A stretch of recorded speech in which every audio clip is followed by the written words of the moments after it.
whole system's drain waiting for Warhammer 40k Dark Heresy. Oh, no. We aren't recording anything, but I'm seeing the planet and the orbiting planet. Okay, so it is streaming right now. Yeah, yes. The stream is working. Can you check if the audio is working as well? Oh, this is gonna be painful. You want me to sing a song? Please do. Oh shit, I was gonna try to do a 40k version of the Stars and Stripes, but now I can't think of one. Fuck. It works. It works.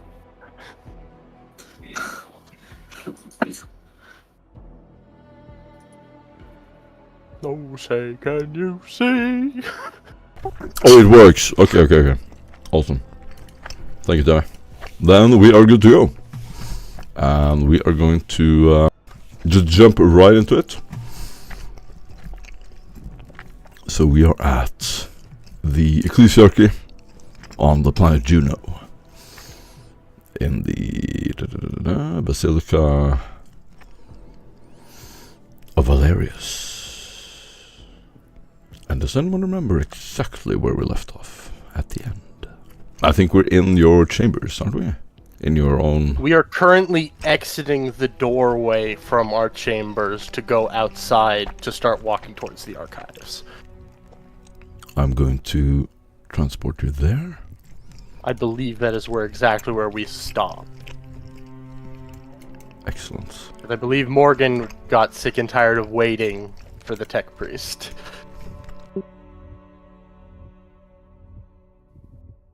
So we're gonna do this.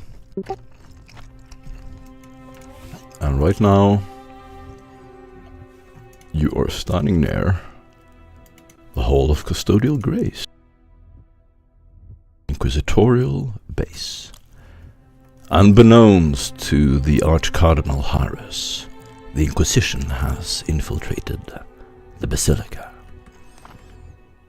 You cleverly disguised your actions under some documents and proper paperwork. No one knows that the Inquisition is here yet, and the only person trying to reach into your minds has attempted to read the mind of Og, and unfortunately he did not extract much of use. The only thing he saw was cold steel and then a fist to his face. Other than that, your minds have been your own as you wander the streets, the cobblestone paths and the plazas, the gardens, and you look up.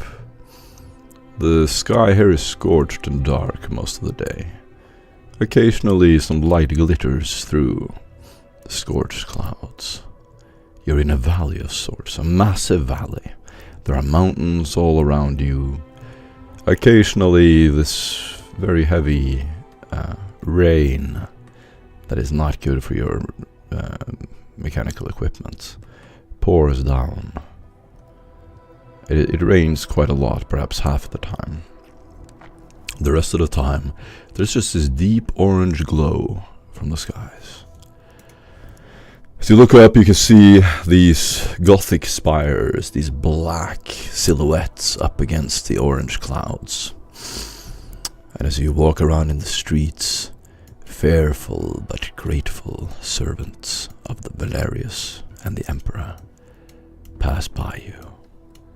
Some of them nod in recognition, others cower in respect. You command respect wherever you walk, in your technically arbitrator outfits. The people here see you as arbitrators of the Lex Imperialis. You're here to uphold the law.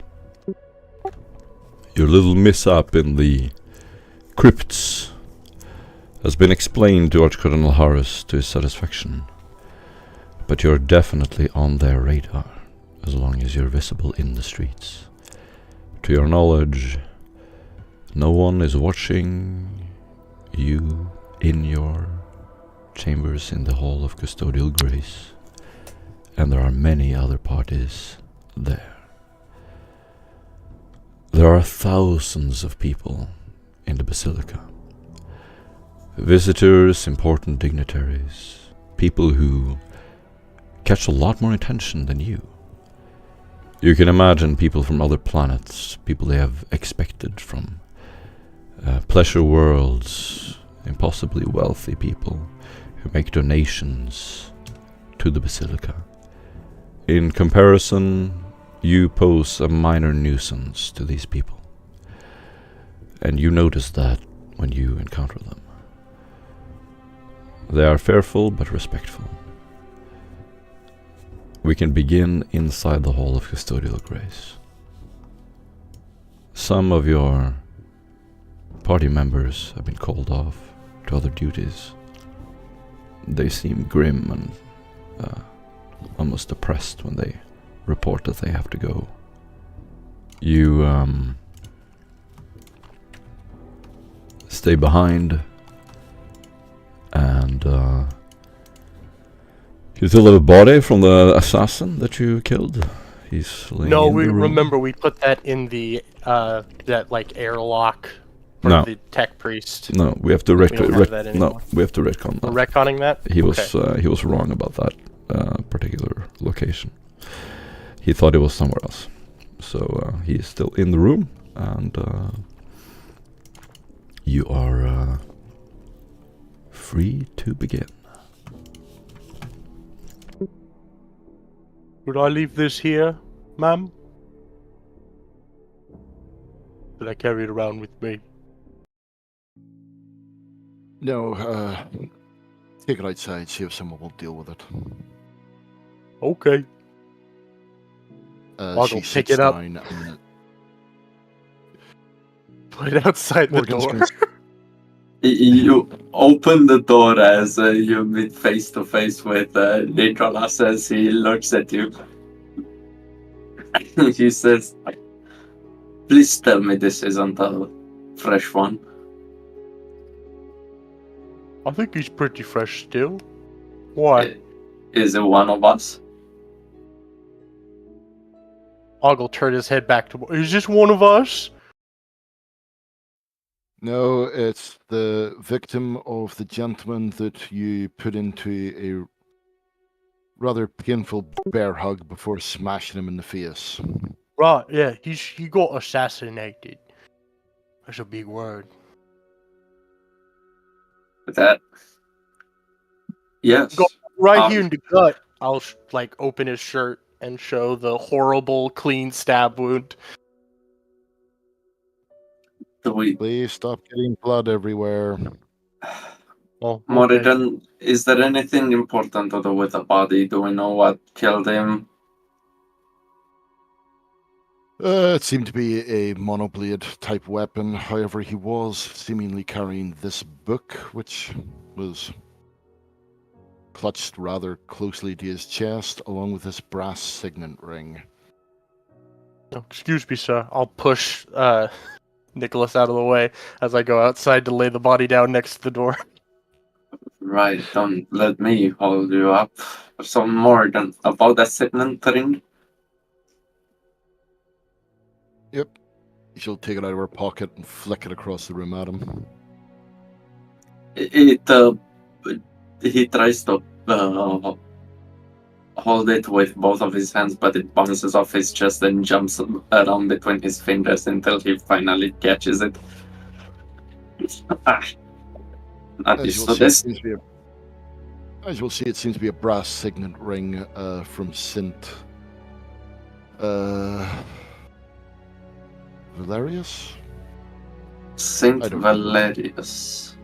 So many of them around here. But yes, seems to be something to do with him. Don't quite understand it.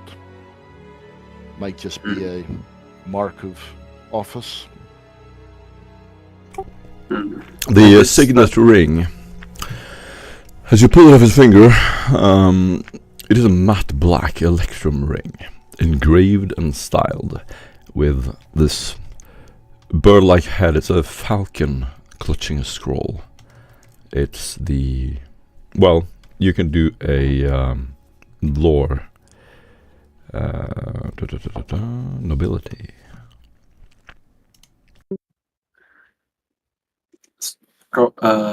Scholastic lore. Yes. You will hold a ring in between his fingers, trying to remember the plethora of noble individuals that once stepped through his church way back when, in between them clandestinely using the passage to the casino, which connected the church to the gambling den, and remembering if they had any Jews or in the small touch if it would represent an office or of any important significance as he tries to gather his thoughts. Wonderful. You can do that at the -30, or you can do heraldry at -20. I'll pick heraldry. Mhm. Heraldry. Scholastic.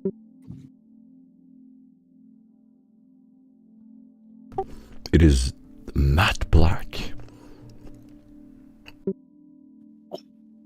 It's quite beautiful.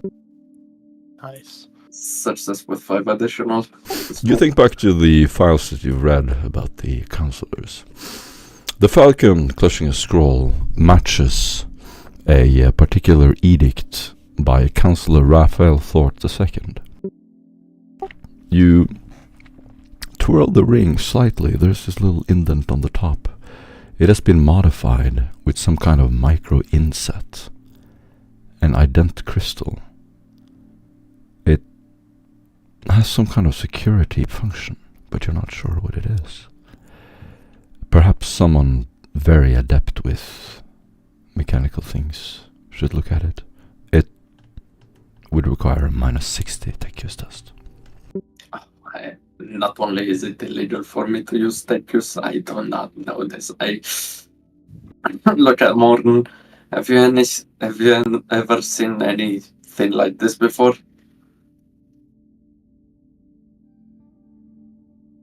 Just looks like a ring to me. It looks like Raphael has his fingers in every pie around this system. We should budget it. Have the tech priest get a look at it. You do remember, with your knowledge of heraldry, that these things are often used as some kind of passage code. You would hold it over some detector, and it would open typically a door or activate some kind of device.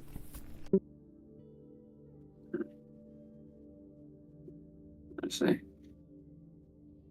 Well, I know it leads somewhere. We just don't really know exactly where. Maybe we can figure out where that book came from. What is it, Morten? As you pull up the book, it is a small bone-colored book.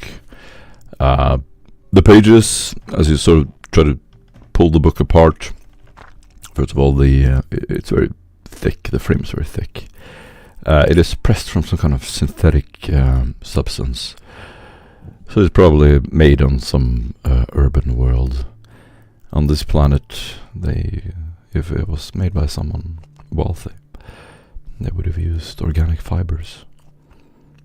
As you open it, the pages sort of shift slowly and fall down softly on each other.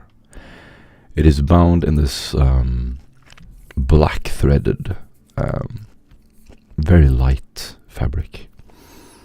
It appears, as you flick through it, to contain various divine symbols at first glance, but as you read it, you can do a lore ecclesiarchy test at -20. Would Imperial Creed, if it's related to the religion itself, help? Absolutely. You can do -20 Imperial Creed. Og walks back into the room after having led put the body outside as instructed. Is there any pictures in that book? Why not? Morrigan, see if you can read in between the lines or figure something alongside me. Or if you remember or feel inspired by the Almighty Emperor to relay something of importance while looking at the pictures and funny squiggly lines, please interject. I like the funny squiggly lines, sir. Yes, well, if something pops up or draws your attention, please notify us. Should I raise my hand or should I just say it, sir? Just say it, but don't shout. Just get closer and don't shout. I don't want any tinnitus. Right, okay, yes, sir. I'll go lean in real close to the book, looking over both of your shoulders. You breathe a lot and strongly. I gotta get air into me lungs, sir. It's best for shouting. You should know about that, right? Of course. I felt many a sermon at higher volume, but I usually use a loudhailer. Nevertheless, let us focus. Who can assist me here, if anyone? I can assist you with Scholastic Occult, but that's about it. That's the I one can that... scrutinize this, I guess. I could scrutinize it too, but no. Can we get an inspiration for the role-playing early? Yeah, sure. Damn, dudes. This is brutal. 3 players. Well, what happens? Do you try to read it? Easy success Yeah. with 7 okay. additional. Nice. Nice. So, this is actually a ritual instruction manual, coded with veiled references. At first glance, it looks like some kind of devotional piece, but your investigative skills and your intimate knowledge of the Imperial Creed comes in handy. No one here almost, unless they were inspecting this with suspicion, would be able to unveil what you discover as you read the pages. A chilling revelation. There is reference to demonology and see no texts. The outer verses seem adapted from Valerius's sermons, but you can do a demonology test, Forbidden Lore Demonology, -10.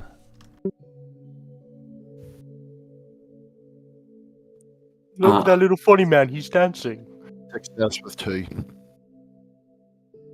Success with 3, I shall assist you. Excellent. The outer verses looks like they're from Valerius's Ascension sermons, forged by the Identists themselves. The inner margins are psychobilate trance rites, used to induce psychic anesthesia and bypass null field effects. The chapters, as you decode them one by one, contain the title, The Shard and the Gate, a veiled reference to what they call the Ancestral Tablet segment. The voice, the blood, the hand, and the breath. The assassin seems to have been given a coded reference to something Raphael is after, called the Ancestral Tablet. But this apparently comes in many parts called segments. The voice, the blood, the hand, and the breath. And he has been instructed to look for it on his mission. There is also a title called Silence Before Song, mentioning a vault beneath Valerius's basilica. He has been given instructions on how to reach it.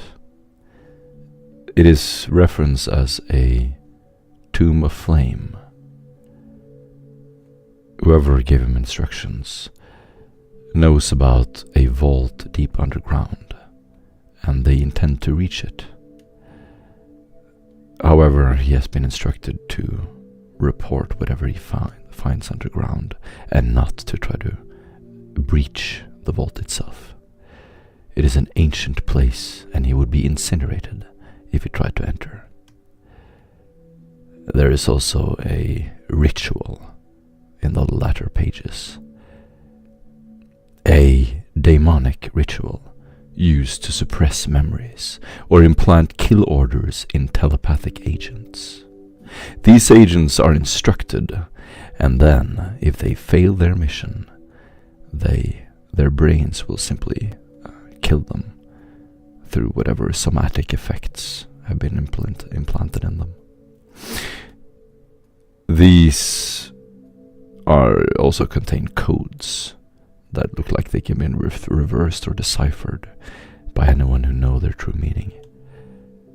They are unclear to you right now.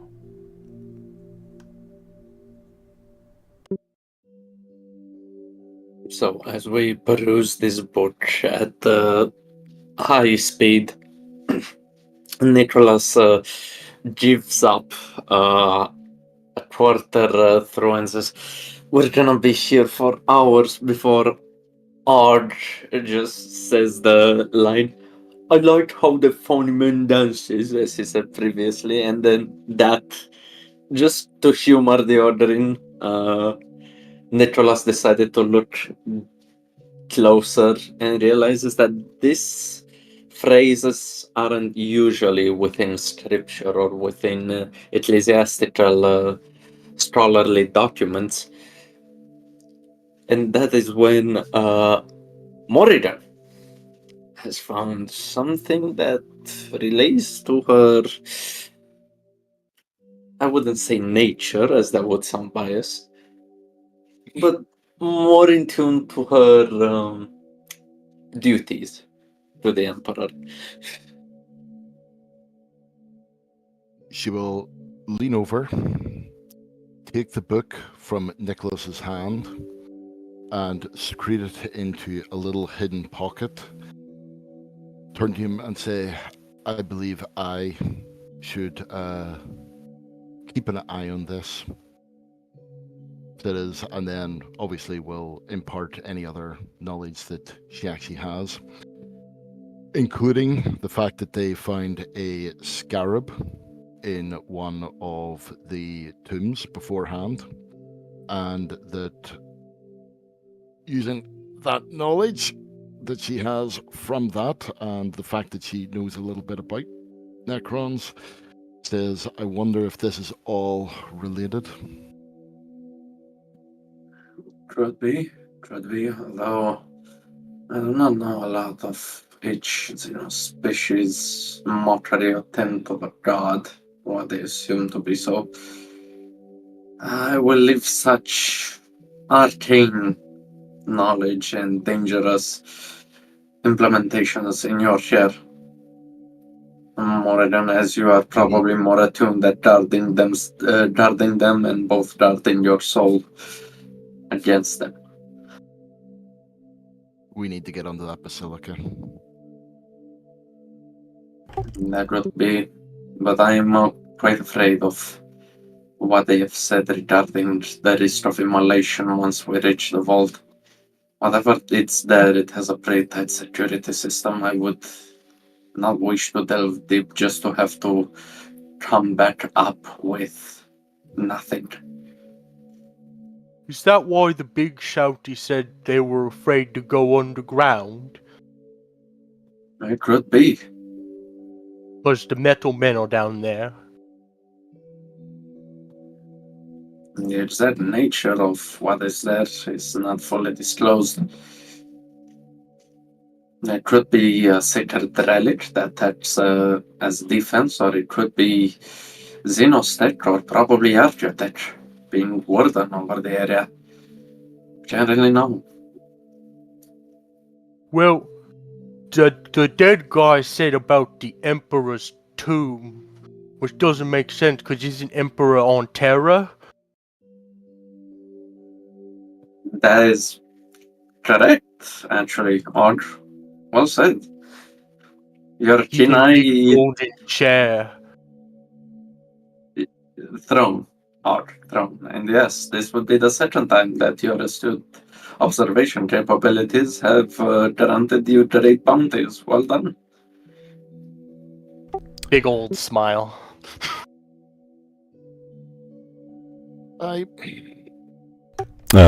Any of you, as you inspect the book, can do a Forbidden Lore Inquisition test. -10. Is that just intelligence? You have to have it trained. Okay. Sorry. Was it? Is this in relation to the book? So it's considered a documented piece. Mm-hmm. Nice. At least I know we have that influence. Okay. -10, so it's gonna be a flat.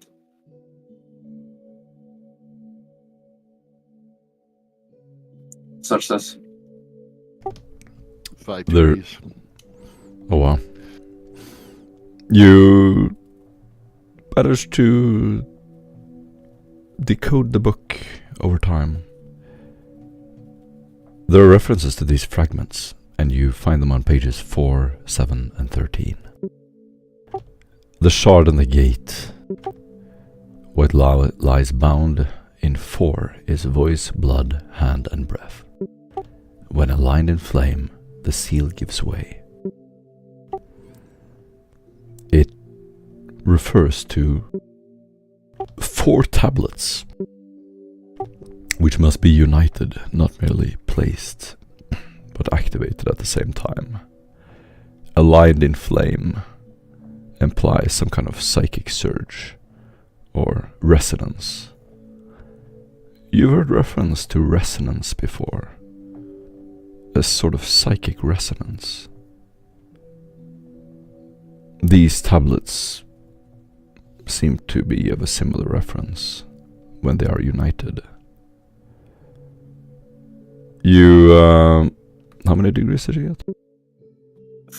5 additional, so 6 in total. Sick. You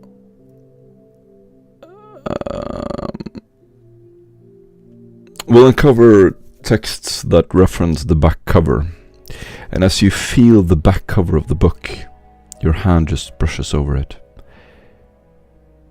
You pull the little seal that looks just like a normal seal back, and it reveals a prayer ribbon.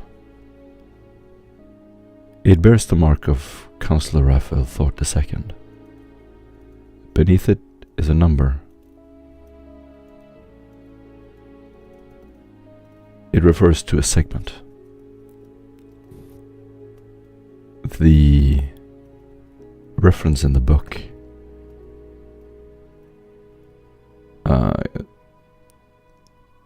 gives you basically a hunch, not confirmed knowledge, but it seems to you like Raphael Thort has one of the tablets and is seeking more of them, and that this is some kind of source of conflict between them, between the counselors.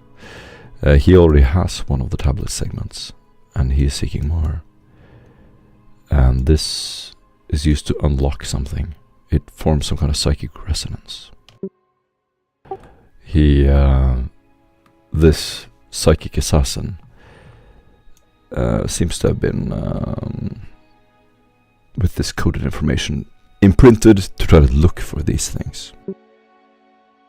To look for another segment. They are sent out to hunt for them.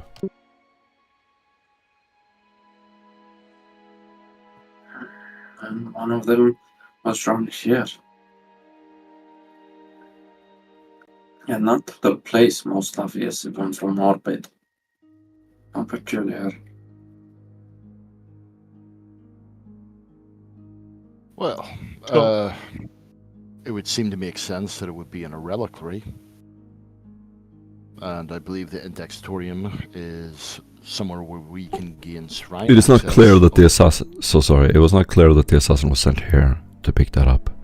But just this is a general instruction. It's search area, basically. No, it's a general instruction for all of them to be on the lookout for it. He has not been given specific instructions and the to guy find that it. the guy that got killed had it, so that triggered the order. Not, you don't have confirmation of that. You just know that he's been ordered to look for these segments, and it was all very well hidden, and you would almost have to be of the Inquisition to figure it out. The Inquisition never has sleeper cells. Please. Well, we know the Inquisition has been here before. Indeed. So what were they looking for? The Order Redacta had, you found evidence that they had operated here before, at least. So they made sure that any involvement that we had with the Inquisition ever had with this planet has been very swept under the rug. But still orders Nicholas. persist. Yes. Nicholas, you know as well as I do that nothing ever is completely destroyed. We agree. It just makes it a lot harder to find.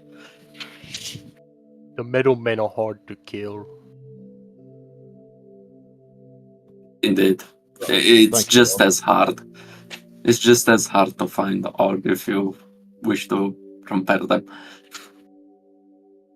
Well, I was on battlefield with them, but you don't really need to find them. They're trying to kill you. As everything that is not human in this galaxy. Maybe they're sleeping, and we could kill them in Well- their beds. Well, let's hope it stays that way. Not the way. Anywho, Morrigan, be honest with me. These tablets, these 4 of them, do you think it has anything to do with what's under this basilica?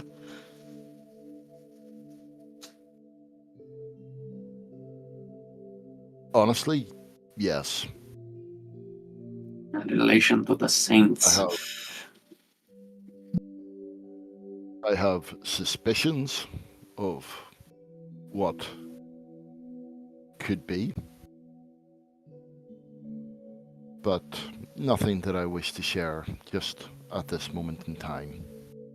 Not very wide. No point in panicking our big friend. Very wise. Conjecture should not be spoken out loud unless supported by obvious proof and explainable circumstances. Og kind of furrows his brow at the word of him ever getting panicked. I'm not scared. I'm very brave. More, not scared, or more like confused. Oh, yeah, I get confused. I still Sorry, I think had that to. Wait, so one of the counselors wants to open a spooky door with the tablets? I don't exactly know what their goal is, and chances are they are unaware of what it's leading up to. Neither are we. But It could be either. if you're saying that he's sending people out with like secret orders from the Emperor in their heads that can kill them if they disobey, isn't that bad? Yes, but some of us also have things in our heads that could kill us. Or Do I Morgan have at this something in my is- head? Morgan is just sitting on on basically the stool, just watching the interaction between a priest trying to explain to an ogre. what the sleeper cell is. Is my brain evil? No, Just see, that's exactly what Moridon was talking about. You being confused. Oh, okay. Here's a, and I see some uh, dry fruit and throw it at Ord's chest plate as it falls into his hand. Here's some dry fruit, Ord. It will help you. It has vitamins. Thank you. Immediately just shoves it in his mouth and just. Good. Now Ve- that's Very good, sir. What were we talking about? good. Now that's taken care of. Moridon. Now that he understands. I believe that we should look within the Ardentes records at least. Get a lay of the land, figure out what they might be hiding, see if they're willing to share with us a bit of their history. After all, we have an in with them in exchange for the bodies of one of the assassins that we found within the depths of this place. I also gave them the spooky murderer, the flippy guy. They took him away. I gave that to them. Yes, you did well, Og. Yes, I would also like to see if we could gain access to the shrines, not necessarily to see whether or not they will give it or obtain it, but to see how far this, I believe you said, working partnership goes. Which shrines are you thinking? Or is it just none in particular? Just probing them for any sensitivities? It's basically to see what the reaction are. Try to think of the less common ones. They would literally try to give us something that would not be of great importance, I feel like.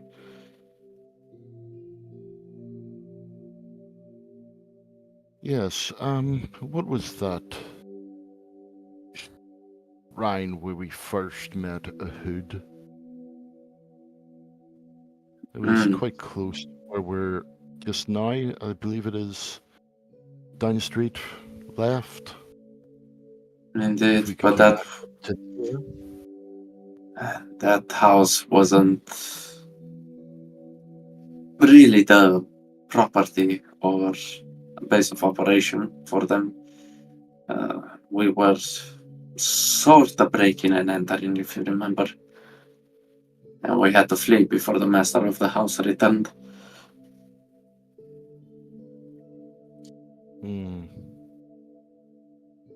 Indeed, yeah. A very wise decision on its part. Even if we apprehended it, we wouldn't be able to interrogate it due to the circumstances. Well, we could always go to the the Ardante records first.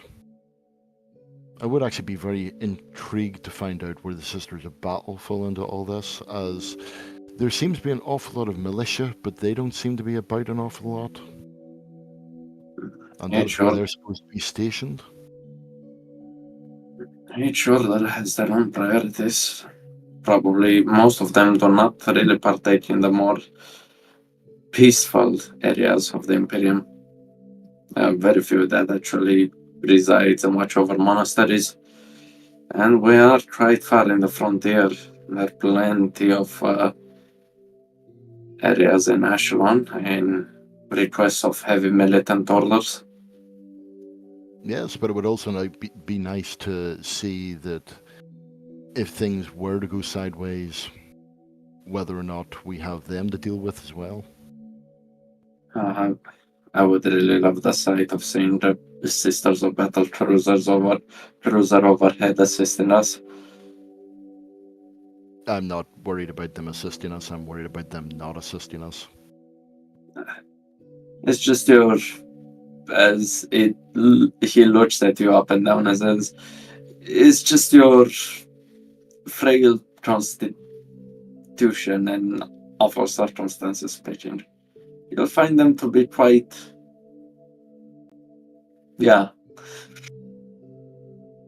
as he was thinking a bit in relation to you and gave up and said just, with a wide grin and nodding his head.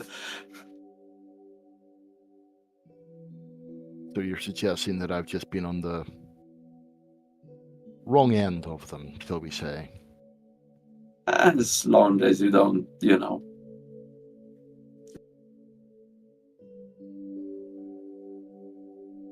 Open my mouth, look at them funny, sneeze.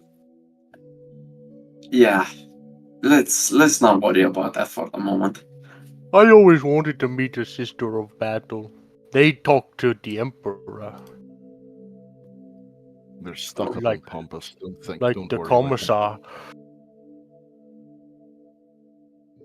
Do you talk to the Emperor? We all do work. It is just if you pray hard enough and think loud enough. Really? So I could talk to the Emperor? Yes, he always listens. Commissar said he always got his orders directly from the Emperor. That we had to listen to him because of that. I always wanted to talk to the Emperor. I always think that if I got smart enough that he would talk to me. There is a chance that would happen. So you should really look towards education. Education is a good pathway for anyone to reach greater enlightenment in regards to the great boons that the Ecclesiarchy and the Emperor has granted us. Okay. And if it does not enrich you physically, at least it will enrich your soul.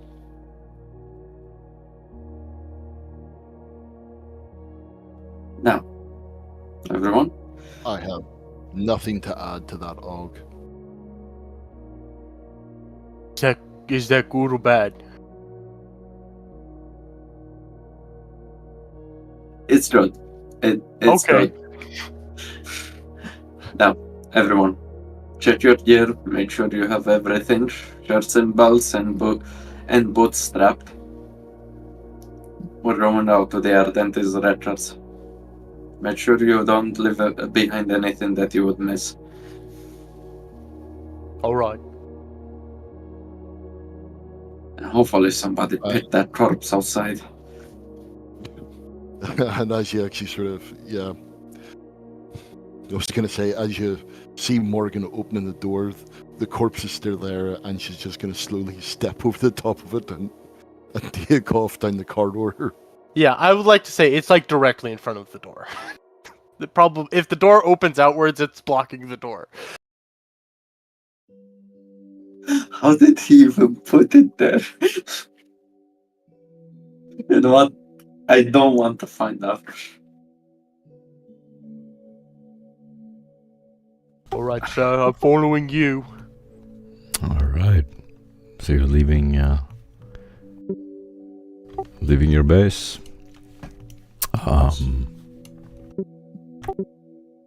As you walk outside,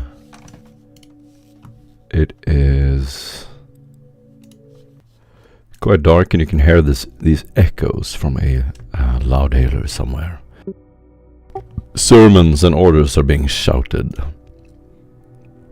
In between some of the frantic words of Archcardinal Harris, you hear references to those who whisper in the dark. Someone has infiltrated his basilica, and he's raising suspicion, and he's instructing his zealots to be on guard. Someone is threatening the holy orders, the Valerius' sainthood. There are heretics in the basilica. So you can hear these frantic messages and this shouting. It is on every corner.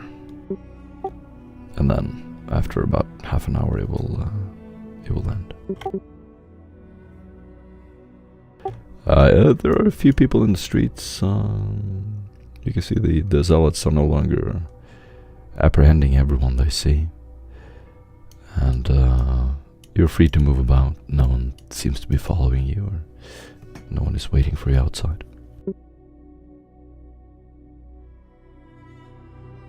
Where to, sir?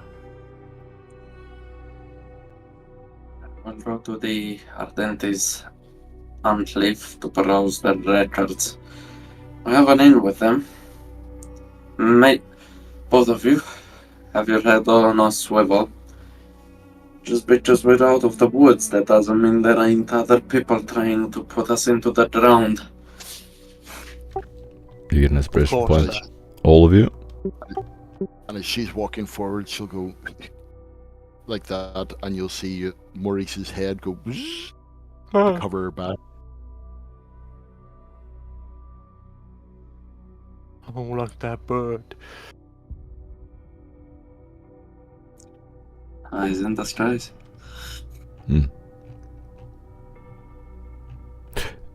As you approach, you will hear an Ardenti zealot yelling at the top of his lungs. He was born in the hollow tier of Juno, beneath the Basilica foundries. And he's repeating this chant again and again. And a group of students are standing around him, listening to every word. Some of them praying. You can see two people flagellating themselves on as you approach the huge cathedral. You see two guards outside.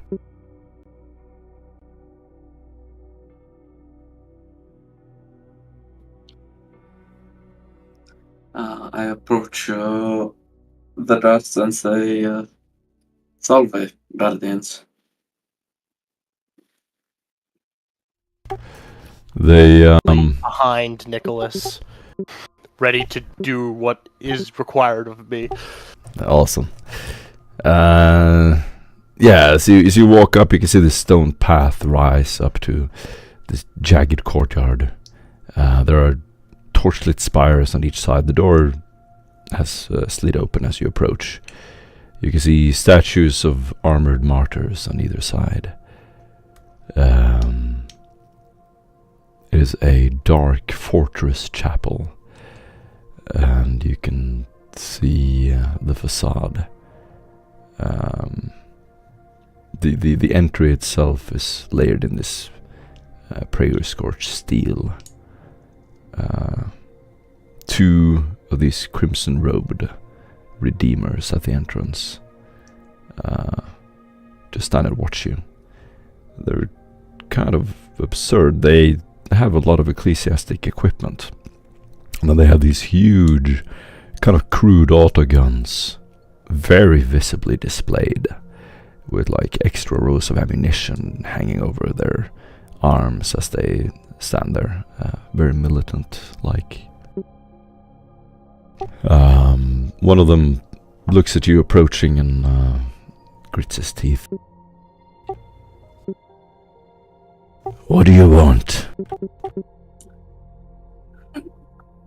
Greetings, honorable guard. I wish for, if possible, for you to procure us a guide to the Ardente records, or at least to point us in the direction. They look at each other. Pilgrim access ends here. This enclave is restricted to Ecclesia command and Redeemer personnel. State your purpose. We are no pilgrims, we are vigils. We are enforcers of the enforcers of the Book of Judgment. and we have been receiving the blessings of the Cardinal to browse your records, if you would allow us, and assist us in fulfilling our duty would be greatly appreciated. One of the Redeemer narrows his eyes behind his visor, lowering his gun. The Cardinal's blessing, is it? You'll find that doesn't open every door here. The other Redeemer steps back, checks a slate on his belt, and then he looks at his friend and nods. Your names match the list. Orders said to permit you. Under observation. That's all. Thank you for your cooperation. He will rest his auto gun on his shoulder, just pointing it up in the air. As he walks next to the door, he turns to you as you approach. You may enter. Stay to the inner transept halls. No detours. The vigil signs for you, but we answer to the flame. He is bald, pale, and you can see his dark eyes look up at you from underneath the dark hood with clear suspicion. As he says that from Nicholas's left side, as he looks forward, and he says, no deviation or from the path. His hand, one of the hands that is not observed from his right side, which and the right corner of his mouth just for a split second rises. As he says, of course, I understand. They will stand aside and let you in.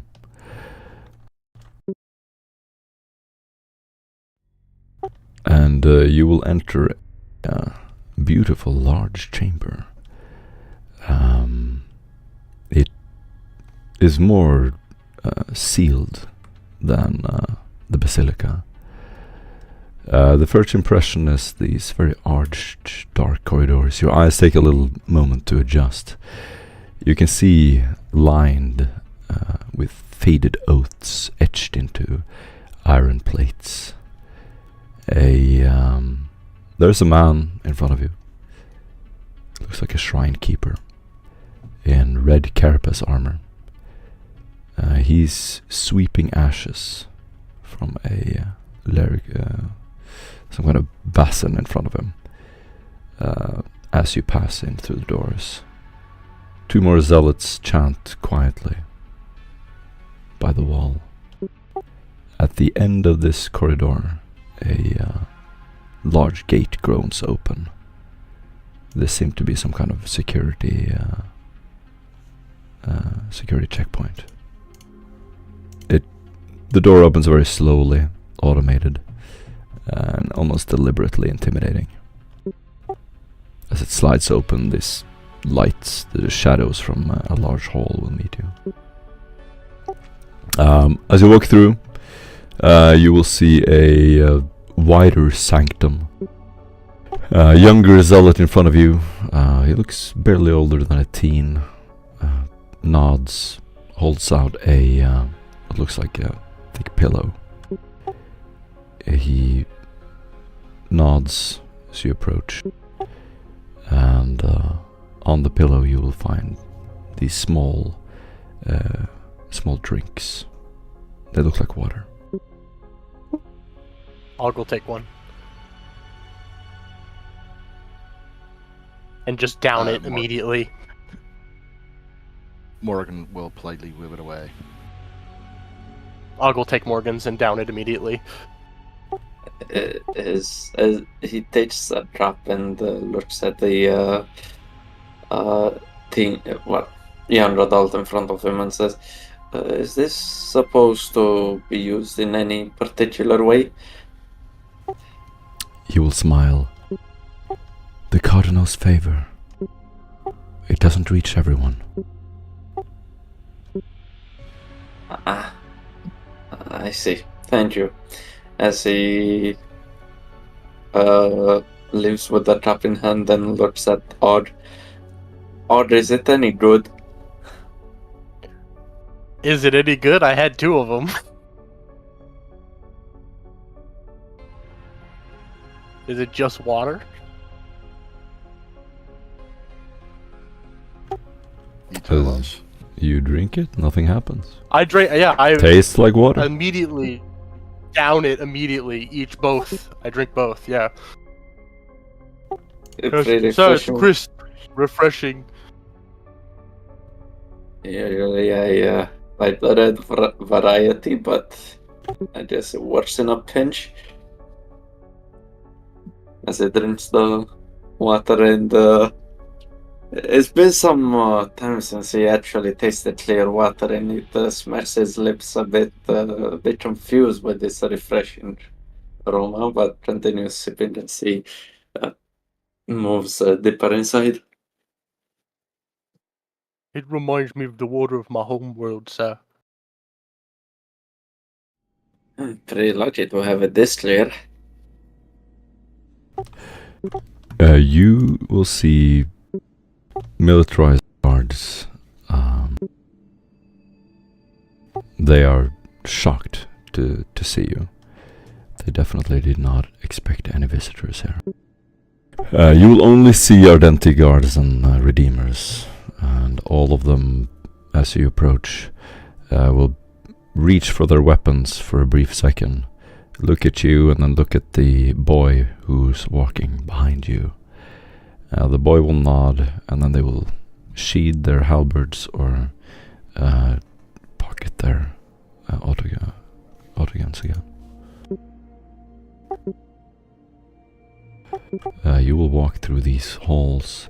Each door is locked, and as you walk through hall after hall, they just keep closing the doors. They're clearly looking at you with suspicion. You have 100 eyes on you as you walk through the halls. You can see Alec is trying to plaques on see some if of the he can, doors hinting to what is inside. Alec is trying to judge the thickness of the doors to see how feasible it is to break through all of them if we need to run away. And Morgan's going to turn round to the guy that's the boy that's following us. Boy, can you please advise us where the records are kept? We seem to have gone through a lot of checkpoints. He looks up at you. Still have not reached our destination. Where who is held? The records. What records?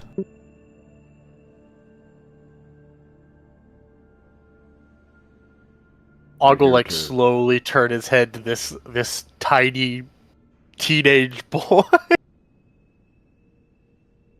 Are you being daft? No. No, I promise. I don't. I didn't know. I thought you were here to What inspect the guard. The halls are dim, with a warm smell of incense and metal heat. The red-robed zealots around you are watching from afar under these waving banners. You can see purity oaths and blood-written scriptures. 2 redeemers in particular are following you as you walk up. They have their hands on shock mauls, helmets flared with iron halos. One of them casts very suspicious glances in your direction. Og will eye them to see if they have any of those weird markings that assassin had on him. No, definitely not. No. Boy, can you tell me what is your position here? I'm here to help you. Your official position. Your rank. I am here to see to the guests. To see that you're satisfied. Is there anything I can get for you? Are the records kept here? Again, his eyes desperately dance around in the room. He will look at some of the Redeemers. They just look at him completely detached. His eyes and brows narrow. I don't know. I meant food, or...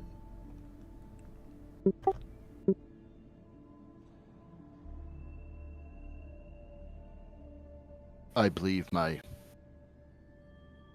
big friend is thirsty.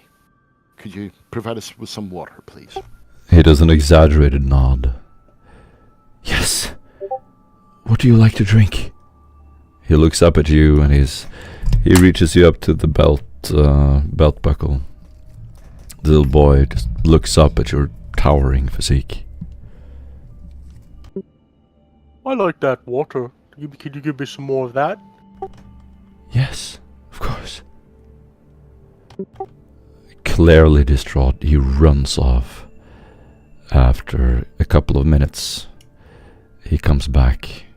He has a large pitcher in his hand. He will pour it in your cup. And Oh, this very I'll clear just take- water. Og will just take the pitcher and just drink it. The guards at this will begin looking at each other. Some of them clearly insulted as the holy water drips down your down your clothes and on the floor. You see like droplets landing on the floor in front of you. Some of the Redeemers look down in shock and horror. Thank you. I'll hand the pitcher back. You're welcome. You're enjoying this more than aren't you? Marginally. As I say But- through the box. Any To be no records.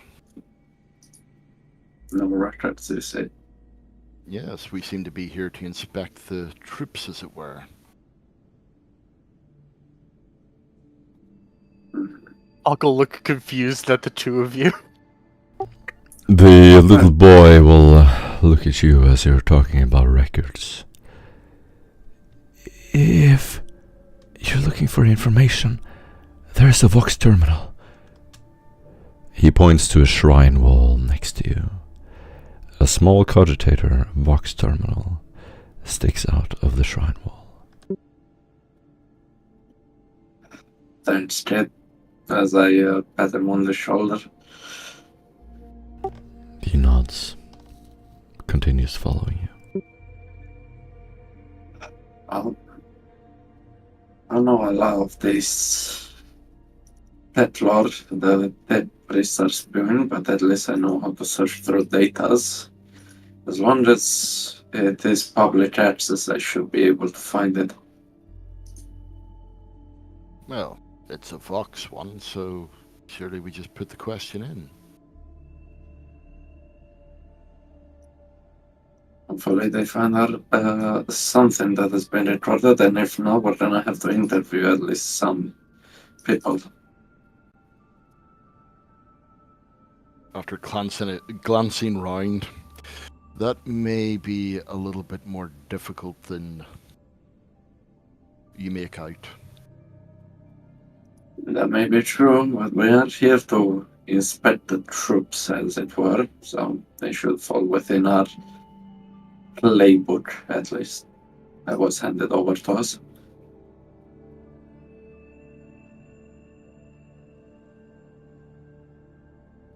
And, well, at least we have our universal door key if everything goes wrong. We Yeah, got we a have- universal key? Yeah, so you're our key to success. Oh, okay.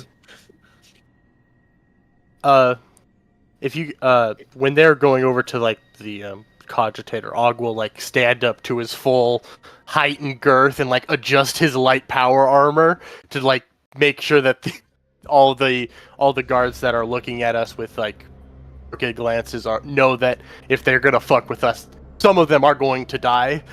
It has a clear intimidating effect. Most of these people not really meant to fight. They're well equipped, but you can tell from their demeanor. They're not very well trained, most of them. They clearly look away when you look at them. Some of them look uneasy at your presence. As you look at them, most of them will continue their work, writing in whatever scrolls they have in front of them. Most of them are studying, carrying scrolls, candles.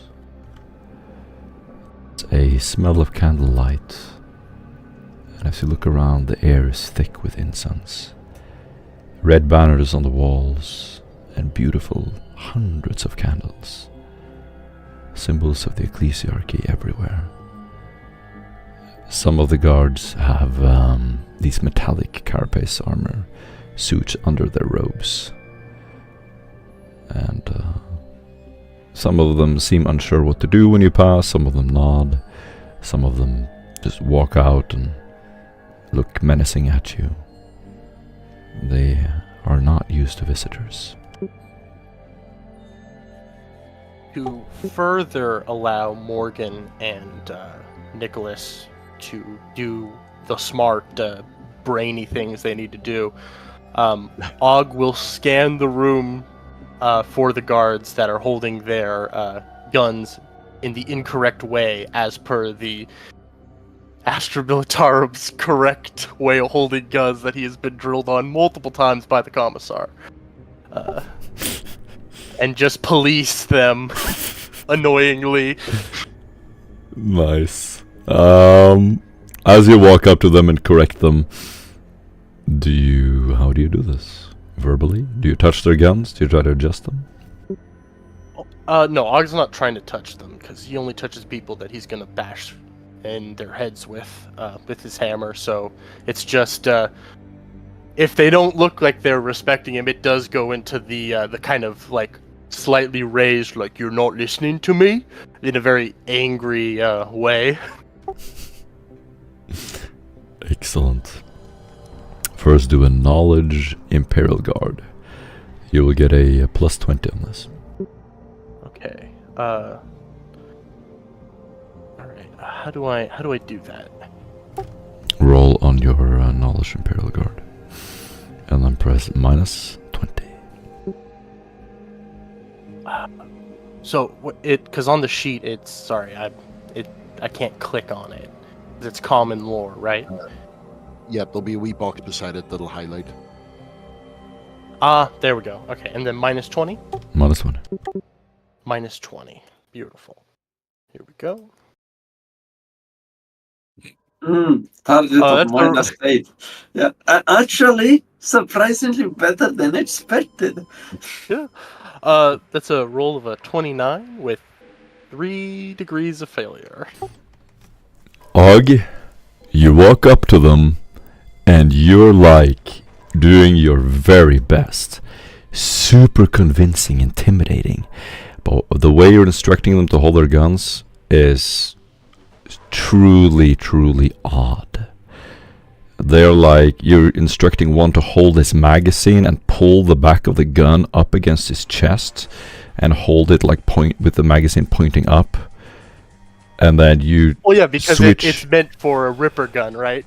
Yeah, exactly. And you the gun they have. Yeah. And you go from person to person and instruct them on how to hold a Ripper gun, and they're like holding it in this totally awkward way, like clenching their bicep together and leaning it up against their chest like they were hold a heavy weapon. And you just go from person to person doing this, and they just get really confused by this.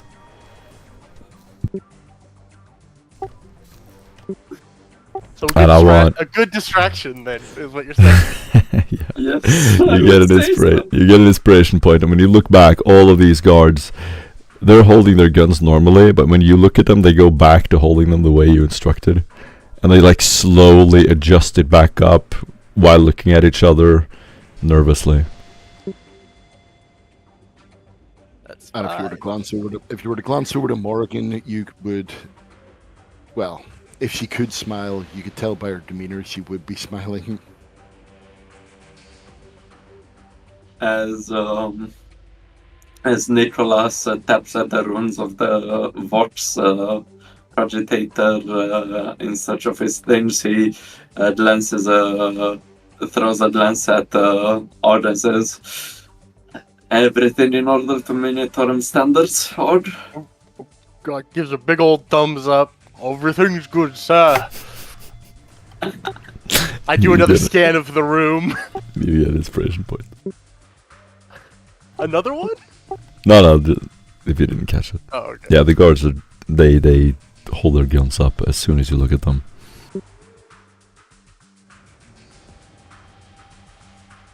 Commissar would be proud of you. Thank you, sir. Let's see if we found anything. And through the Vox. Right. It is a very simple Vox terminal. It displays shift rotation logs. Do a tech use test. If it's accessible, could I use logic for basically? It's a very simple. Interrogated. It's a very simple terminal. You can use inquiry or tech use. Inquiry. I'd rather use inquiry. Mm-hmm. I'll assist. No modifier. I'll always say if there's a modifier. I don't remember if you said that. Okay, That's why no worries. I should Alright. have gone with intelligence, but it's good enough. It's a very simple shift rotation log, patrol routes in simplified code. It shows 2 Redeemer units posted to silent tier holding. Names are scrubbed. Mentions an override signature from a name. If you can do a lore test, nobility, -20.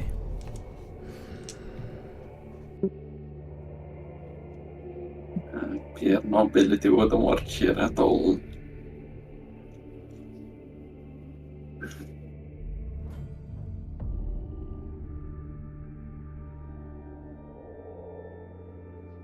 Search this with 3 additional. It's a seneschal of Thort II. Has given an override signature relating to a guard shift with 2 Redeemer units posted outside a silent tier holding underground. A few prisoners were taken there recently.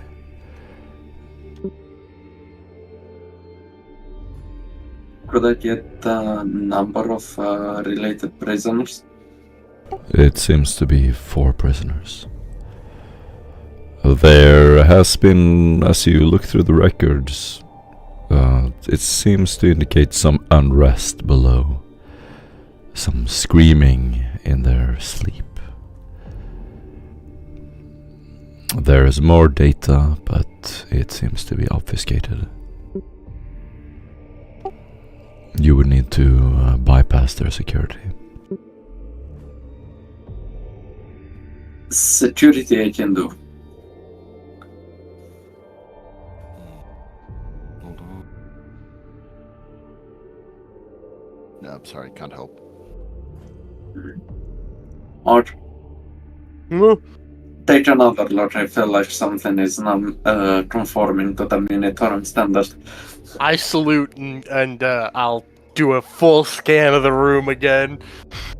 If any of the guards aren't quick enough with their pull, he walks up to them and goes into a long tirade about standards. Or you could do a intimidate test.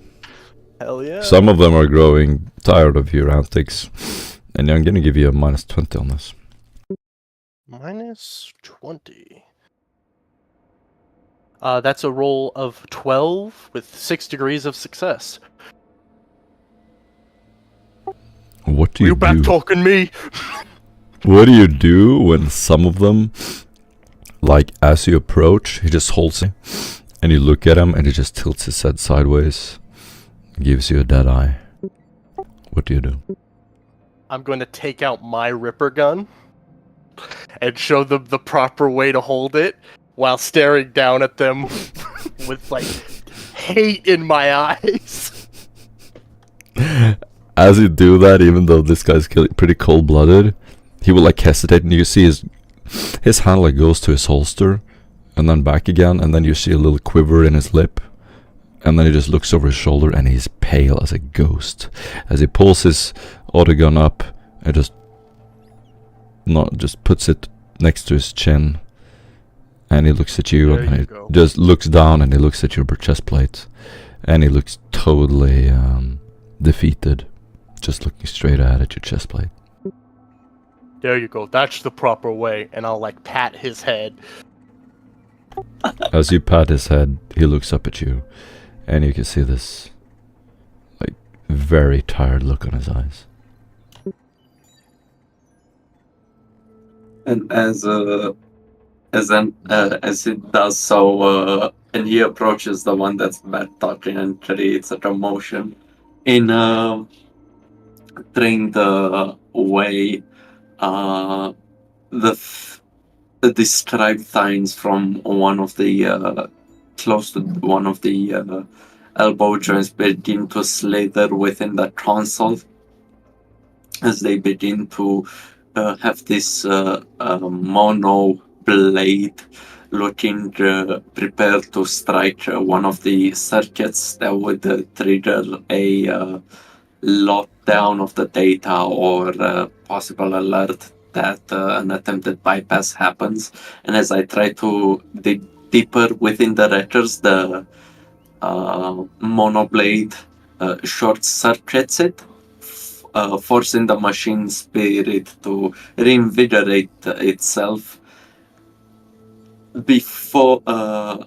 After it said the warning message, but not fully being able to send it, as in somebody attempted to access this. It's an illegal argument, didn't get to send the signal to an overseer machine spirit, but it thinks it already did. So if it received no reply, it means that the access has been secured, or at least that's how I attempt to bypass security without using any actual. Excellent. Excellent. Go ahead and roll a d10 for me.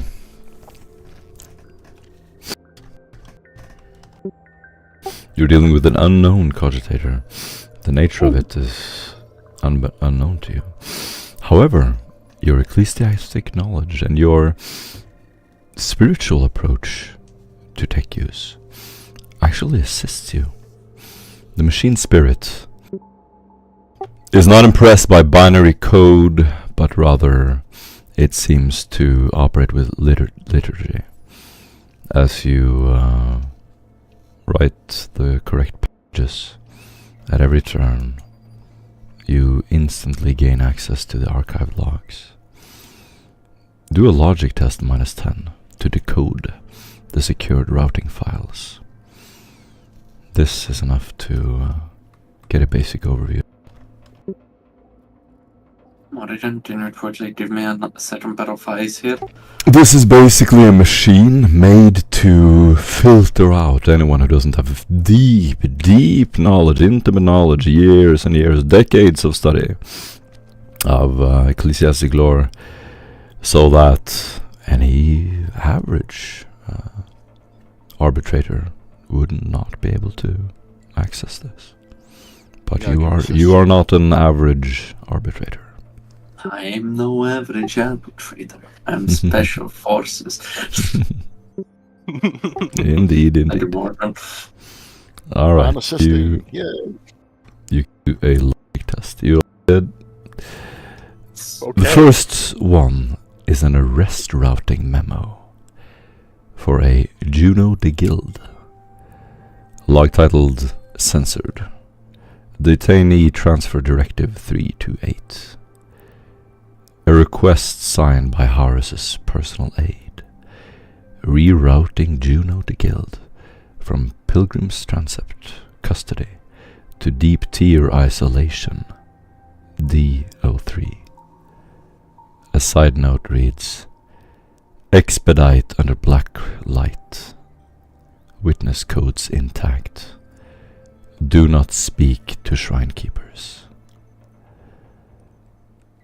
He has been led underground. You've heard of June of the Guild before. There is another containment alert. A familiar name. Ahud. Subject RHZIZ. Search event. Recent. Very recent. Ahud emitted a cross-pattern psychic surge inside his cell, triggering a system alert. This confirms that Ahud has some kind of psychic ability or device. Logs show that it matched harmonic patterns from beneath the basilica. They match the harmonic patterns that you've heard about earlier.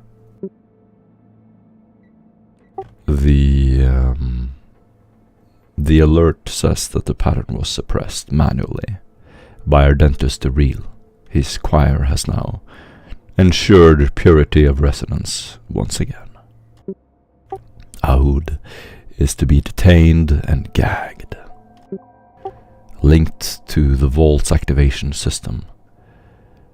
Ahud has some kind of they fear that he can activate something underground. There is a last entry. These are just recent events. These get deleted. They have a time code to them, so after a while they get deleted. These are just recent events for the guards to, in a pinch, look it up and see what has happened recently, so they can brief themselves if they need to spring into action suddenly and run underground.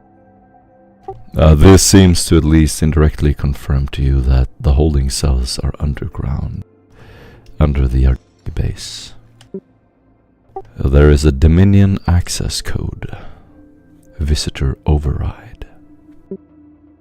5 days ago, a visitor registered under security attaché, Dominion, used an override code to gain temporary access to the quiet cells. The reason was asset appraisal, considering transfer. It was unverified but not rejected. The security attaché tried to extract someone from the holding cells. No other events for the other subjects. In a way, I can save this data by actually. Hold on, I have my clip. And as I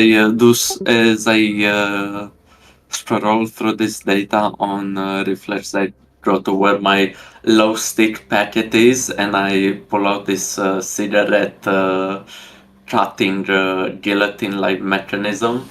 As I put my cigar in my mouth, I immediately begin to trim it with the mechanism, and with every clench, Vox camera, a pit camera within the guillotine begins to snap pictures of the cogitator's screen as the data comes through. Awesome, you get an inspiration point. They got distracted by Ugg. And whenever you're finished that, you'll happen to turn around and see that the Raven has its, one of its eyes extended, looking at the screen. As soon We're doing. exquisite. As the intelligence is secured and Org's disciplinary action is about to wear thin, I once more request the cogitator to perform the rites of reignition as it As you do that, to... as you do that, there is an alarm coming from the cogitator. A secret code that you were unaware of. And you can do a security test, -10, to try to figure it out in a hurry. You can see a little red light blinking at first. The screen locks up and suddenly the screen just shifts. And you jump out of the page you were on, and it just turns entirely red. As Nicholas turns around and says, "I think we got everything we need," and he turns around and sees the red blinking light. The cigar begins to fall from his lips as he quickly stows away in the pocket the concealed pit stealer. Any of you can do a security test proceeds -10. to the rat. Amazing. You get an inspiration point. Didn't mean to interrupt. Do you have anything more room for me? What's security? I can. Okay, thank you. I can assist. Oh, I'm gonna need that. No, that's scrutiny. My bad. Hey, thank God. I'm gonna reroll either way. That's a misplay on my. That's a nice Okay. dice roll, though. That's I know, right? That's even nicer. Not as nice, but good enough. A success with 8 additional. You like immediately jolt back to the machine, like pulling a lever, instantly punching 3 cards on or 3 keys on the keyboard, and you will shut down the alarm. You basically force the machine to shut down. This is a regular protocol just meant to log entries, to log whenever you have an entry to the machine itself. It's nothing important, but it would alert people to what you were doing, which is not what you want. So you instead just immediately shut down the entire machine so that there's no sound and no disturbing images. The screen goes black instantly.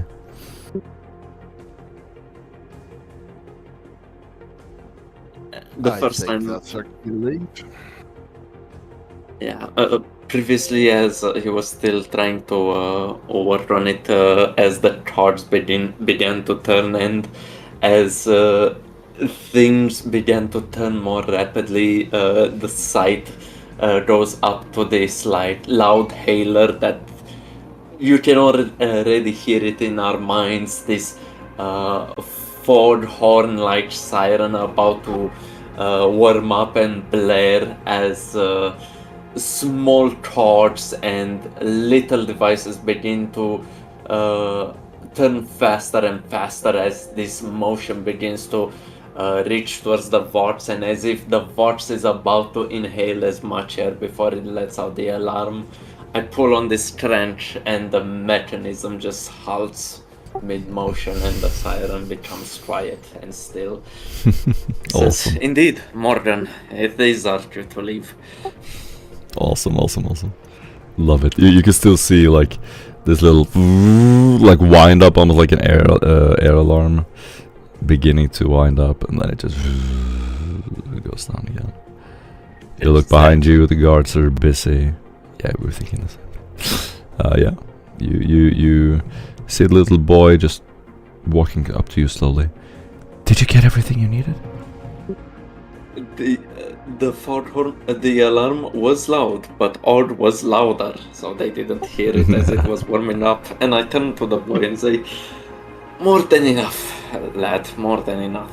Thank you for your assistance." As he begins to take this cloth from one of his breast pockets and begins to, tap away at his sweat. Do you want to leave the Identity Conclave at this point? At this point, yes, as he turns towards Vox and whispers, "There's way too many eyes on us to do anything more overt." Beautiful. Then we will jump out of roll narrative mode. I would like to say one last thing. Of course, you can do it as long as you want. Before Og leaves, he goes back to the guard that he scared the piss out of, takes a knee and puts a hand, like a huge ogre hand, on his shoulder, which is like his entire half of his body probably. I did it because I wanted you to be good in the eyes of the Emperor, and you did good. He forms a polite smile. Thank you. Then his smile turns more and more insecure until he's just looking at you with this fake grin. I will tell the Arch-Cardinal that you did good Thank you. next time I talk to him. As you say, next time you talk to him, he will just look down at the ground, frowning. You can... if you could read his expression, he's confused. Good. That's where I want them. And Og leaves with the rest of the party.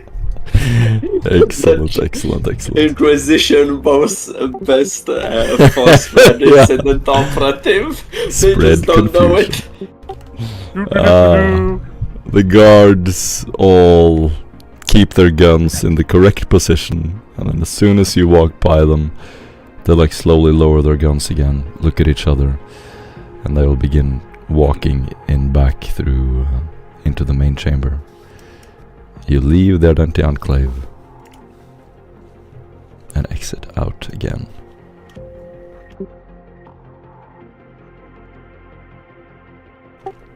There are very few people in the streets. The doors close behind you. You see the guards holding their weapons. They very, like a routine, they lock the door behind you. You hear this loud thud. As you look up, you remember the importance of this place, as you see these huge cathedral spires stretching up, almost up to the clouds. On one of the balconies you can see a Redeemer looking down at you, with a red crimson robe. The wind catches his cloak, and it flies up to the side as he scowls in your direction, and then just turns around as you look up at him.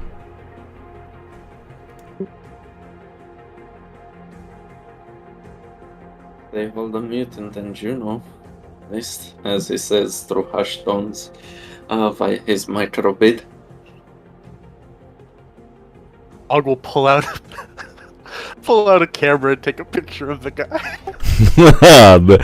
You take a picture of him as he's like looking at you, and you get this blurry expression as he's about to turn around. But the picture comes out good. You do have a picture of him. Alright, where to next, sir? I see that you're taking pics here and there, sightseeing, are we? No, it's a very nice place, I have to say. Anything that interests you? I don't know. There's a lot of... There didn't seem to be a lot of pictures in the bookstore where we were at, so I didn't really pay attention to that. That's true.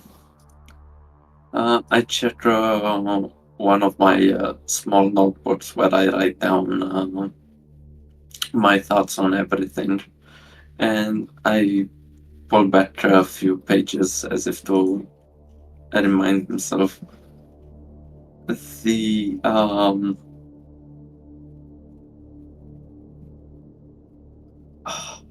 We can take a little 7-minute break. Get some I food, actually water. want a water break. Yeah, Wonderful. See you soon. please. Sure. Was it the explicator? No, not the explicator. Confessor. Fuck. We need to see if the confessor still wants to talk with us. I do have some questions for him. You're obsessed with this confessor. Well, yeah, we were tasked to talk with him, and he asked us to meet him soon, TM. You know, Was that the head confessor? No, just a Confessor. It's not the a Confessor. He's mid-rank, but he works directly. He's in the chain of command to the Bishop, to the big guy, I believe. I think his rank was Bishop, was it? Aaron, can you check me Is on it- this? I think I it thought was. it It's was- it's the guy we talked to when I first joined, right? No, I don't think so. No, that was a priest, and then it was a cardinal. Right. Okay. Yeah, because Well- the Cardinal's at the top, right? The Cardinal is at the top, correct? Okay, yeah. Yeah. And we didn't talk with the Cardinal, correct? No, we did. That's who you. Oh, when okay. you brought the body up, right? Okay. That's who you talked to. I think, right? Mm-hmm. Strangely, I remember his image being different than the token. That's why I got a bit confused. Okay, I'm gonna go grab that glass of water.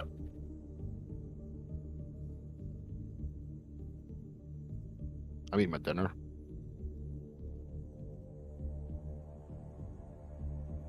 I'm drinking coffee. Nice old slurp. Right. I say, we say, fuck this shit and just go loud. Let's kill them all. I mean, we're talking out of character right now. I'm full pro killing everybody here. I mean, hey. And it's not murder hoboing. It's basically heretic. You know, they're all heretics. I mean, if we are gonna do that, it's might as well, get at the big leader, right? Because it's sounding like from the information we just got that he's complicit in this, right? It certainly sounds that way to me. Because if his aide's signing for everything, that's like it's either his aide is complicit or he is. So Well, regardless of whether or not he is complicit or not, if his aide is signing for everything, then essentially he's in charge of his aide, so he's in dereliction of his duty. exactly, the shadow of doubt falls upon him because it's within his watch, etc., etc. Inquisition bullshit. Everybody dies. Everybody dies. You got demon shit hidden within your holy scriptures. You get a purging, and you get a purging. Hey, let's not just be purging people for holding demon shit, okay? Well, why not? That's our jobs, isn't it? I love Og's innocent attempt at investigation. The guard just looks at him with this menacing gaze and he's like, "Oh, picture!" Just fucking. That's his first attempt at investigation. He's taking a fucking picture of this guy on the balcony. It's amazing. Hey, look at me investigate. Okay, click. Yeah. I have to be honest with you. I actually really did appreciate. Well, my character really appreciated the fact that you took the jug and just drank straight out of it. An ogre isn't gonna use a tiny little human glass. The jug is more of a glass to an ogre than the little baby glass is. It makes sense that he just grabs the fucking pitcher. He's thirsty. He's not thinking. Of course, I'm just gonna just gulp it down. Just on the down, like, you have like a face off against this guy. It's like a staring contest, and you just you just take out a fucking camera and take a picture of him. It's such a boss move. I just love it. What is he gonna do? Is he gonna come down and talk to me? Exactly. Is he gonna shoot at me? If he shoots at me, he's gonna get a whole ripper gun round right up at him. Like, what the fuck is he gonna do? It's fantastic. It's the Chad Ogren mindset. Yeah. You gotta Ogren max, guys. You gotta Ogren max. A fucking picture. Oh. That's it. That's what you do when someone does a staring contest with you. You just put up a Polaroid camera and just take a fucking picture of them. You win. If You win. And then If they're and then Hey, if Yeah, they're they're fully confused, blanked. they're not thinking about what we're doing. Exactly. Right? Exactly. Yeah. They're thinking, why is this ogre talking to me right This now? couldn't possibly be the Inquisition. There's no way. Ugh, idiot, what is he doing? Yeah. He's talking about Ripper gun holding? This guy's the fucking Mm-hmm. stupidest ogre I've ever seen, and that's saying a lot. This is how the Inquisition does their thing, you know? Through Og is so deception. stupid that it goes around to being smart. Yes. It just works. It just works. All right, Todd, calm down. It's fantastic. Just works. Now, this is our We're experience, strongest soldiers. genuinely, through 10 years of playing this fucking game. Maybe the most powerful thing we have discovered a cheat code that the real Inquisition never knew. If you just stumble your way forward and do stupid shit, things generally go better for you. Because no one suspects you're the Inquisition. No one. Ever. It couldn't possibly be. They won't expect it until the last moment when you have all your evidence and you have a Yeah. whole fucking squad of the Astra Militarum backing you up. Yeah. It's the most And you're like, powerful "Oh, cover. You walk around, do motherfucker." stupid shit. Everywhere you go, you just do something stupid. I mean, seriously, FBI should listen to this fucking broadcast, or the security agencies. They should take notes. You hide in plain sight. You hide Yeah. in plain sight. This works. This really works. I think we've genuinely, I'm not even kidding, I think it actually works. You send in someone who looks just completely foolish, and then they just, in a brief second, just turn around, hack the terminal, and then turn around again. Totally stupid. Taking random pictures. You know. Yeah. It's amazing. I was gonna. I was thinking about it. I'm like, generally, he's assigned a team, right, to protect, but he's also really smart in his own head. So of course he's gonna have his own investigation. Yeah, he has his own internal investigation. His own separate. And I'm like, I have a camera. Why wouldn't I take a picture? Exactly. I imagine his picture is like one of those things you buy in a gift shop with like little stickers on it, and it's like yellow and blue with like little rainbow colors. I was really thinking about. It's one of those you pull back and forth to take a picture. Like you slide them. Like I was thinking about giving that guard a sticker. I was really considering it. Yeah, just put the sticker on his chest plate and then walk on away. his chest plate, which Wonderful. would be a technically a uniform infraction via the official handbook. Yes. All right. I wonder most of the pics are either very funny or just Og's face just if I'm excited like I'm gonna take the picture. Yeah, it's gonna turn backwards. It's a bunch of pictures of his nose and like a wart on his nose or his eye. Yeah, it's like a whole his hand. It's just his hand because he's covering the camera. Yeah, or that. Alright. By the way, I have received orders from the drill lab, but I need to present myself to the barracks in like 5 minutes. Are you in to go? Yeah, I need to hop off in my 5 minutes. Oh damn. Sorry, it's late. Yeah. Alright, let's go out of character, you guys. You have a bunch of information since we have 5 minutes left. Well, first off, Cooper, Aaron. It's dangerous. You can play alone, but 3 people is like recommended. Good number. But you can choose to continue. I'm open for it. It's up to you. You do have an Ogren. You do have an Ogren on your team. If you have anything you want to do, I am. If you want to do something sketchy, I am built for combat. I will say you're combat matched for whatever would happen, but you're a little underskilled, perhaps. That's the only drawback. Nah, what do you call it? Because it just means next time that I have to speak to Tab, he's going to say, "Why did you tell the Ogren to rip the Cardinal's head off?" All right, then we have 5 minutes, guys. Out of character. Let's continue. What would you do? You're outside the chamber of purity. You can go in character, of course. When we go out of character, just means feel free to jump out and do anything. You can go in character too if you want. August shaking out the picture because it's like a Polaroid, probably, right? Taking the picture out, checking it, putting it in his little pocket. Well, what we do? There's a lot of things to investigate at a lot of places, but most of them, would you believe it or not, they don't want people snooping around for. Well, yeah, but where the RPGs? Of course, we're allowed to go there, right? Well,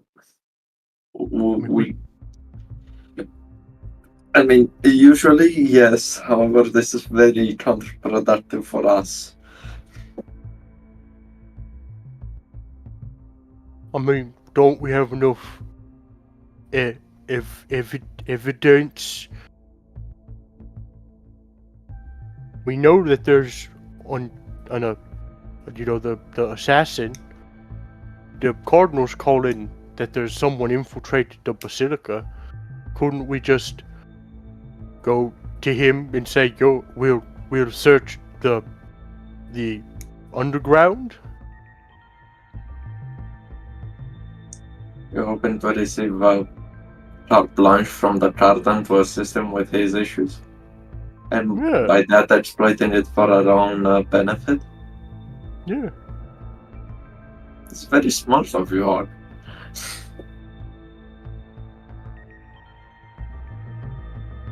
He's afraid of going underground. His men don't seem super experienced. They don't know how to hold their guns correctly. Yeah, that checks out. Yeah, this makes way better sense. I mean, you're not wrong. And I mean, to be totally honest, I think I could pulp any of those little assassins. If I hit them, they're going to die. I think most things, if you hit them, they would die, especially with their hammer on. That is true, sir.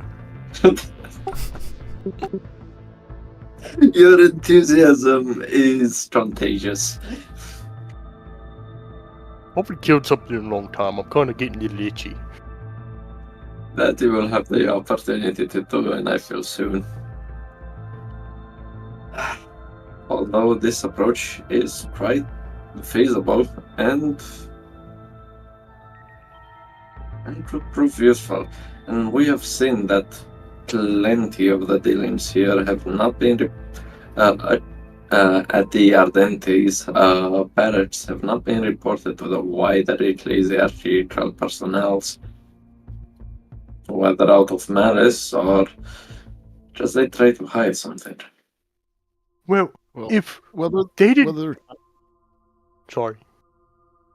Well, whether they're trying to hide something, whether it's not through malice or incompetence, it really doesn't make a difference. Why are we still beating about the bush?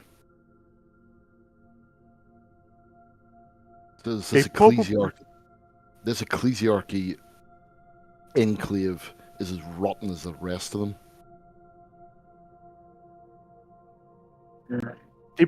They didn't let us see the book place where they hold all the books.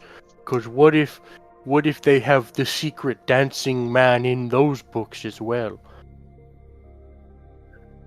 You're not wrong, but they could also be completely ignorant of what is inside of them and just do so via security measure. So isn't the motto? Aren't you assuming that they're innocent? Could that be bias? No, it's gaining purpose. Each one of our action is limited in scope and our resources finite. We should know where to place our intentions and dispose and use our resources in order to gain purchase on different matters, hoping to obtain maximum yield from them.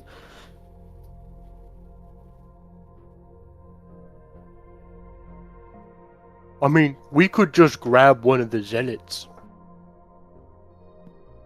Yes, but wouldn't that turn the rest of the zealots against us? Well, we just don't get caught. If we just grab one, they already know that there's someone who infiltrated the basilica. If one guard goes missing, that'll just say that the person's operating around. And we know that if we're doing that we know that I don't know. We could grab him, get him to talk. Yeah, where would we do that without being found out? Away, I don't know. We could grab him and then go into the underground. They don't like going down there because they're afraid. We only know And of one passage. if a guard goes missing down there, they'll just assume that it's whatever they're afraid of. Yes, but why did he go down there? Forget that. Because of the psychic bullshit? Many an explanation is, although Arch, that would be fair if we knew if more than one way underground. It's probably a complex that's interconnected, but we don't know any actual passages that lead that way. I don't know if it's only one way accessible or it has many more entry points. I mean, You've learned of Ask several your locations so explains. far. You've learned of a holding cell under the Identity Zealot base. You've heard of a cogitator, a data loom, under the Pilgrim's Transept. And you've heard of a vault under the Basilica, the main Basilica. That vault is what the Counselor was after. Yeah, but we know that we've seen the data room there, but we weren't really allowed access to it. We know about the prison and we know it's secure. We have spotted a vulnerability about a group attempting to extract someone from there. Don't know if they still operate. Is the are the Saudis allowed to have a prison? Actually, yes. Well, if they are allowed to have one, why is this one secret? Couldn't we ask that? Wouldn't they ask you, how do you know of this? Well, we're investigating. True. Isn't it under our jurisdiction? Oh, that's a big word. I don't know how I knew that one. Isn't our jobs to police our PTs to know where all the prisons are? And if we figured out that they have a secret one, wouldn't it make sense for us to want to know what's in there? Yes, but they could also be interested in shutting us up. If we prove to be... If they shut us up, isn't that, a guarantee that we can kill them then? Because we know they'll be heretics? That is fair, but there is a lot more of them than there are of us. Well, yeah, but we could just take the Cardinal hostage. That's... No. Okay. Listen, we don't know if the Cardinal is actually an ally of the Inquisition. Oh, but we could test it by, asking about the secret prison. If he tries to kill us, we'll know that he's a heretic, and then we can kill him. That's a very concrete, foolproof, surprisingly, plan. But let me ask you a question. Yeah. How are you gonna get your treat if you're dead? Because Death Order can't get treats. That means they have to kill me though. And I've been shot a lot, and these guys don't seem like they could kill me. Especially if I'm hiding behind a big door, because he seals himself into that room, and there's only a couple of them in there.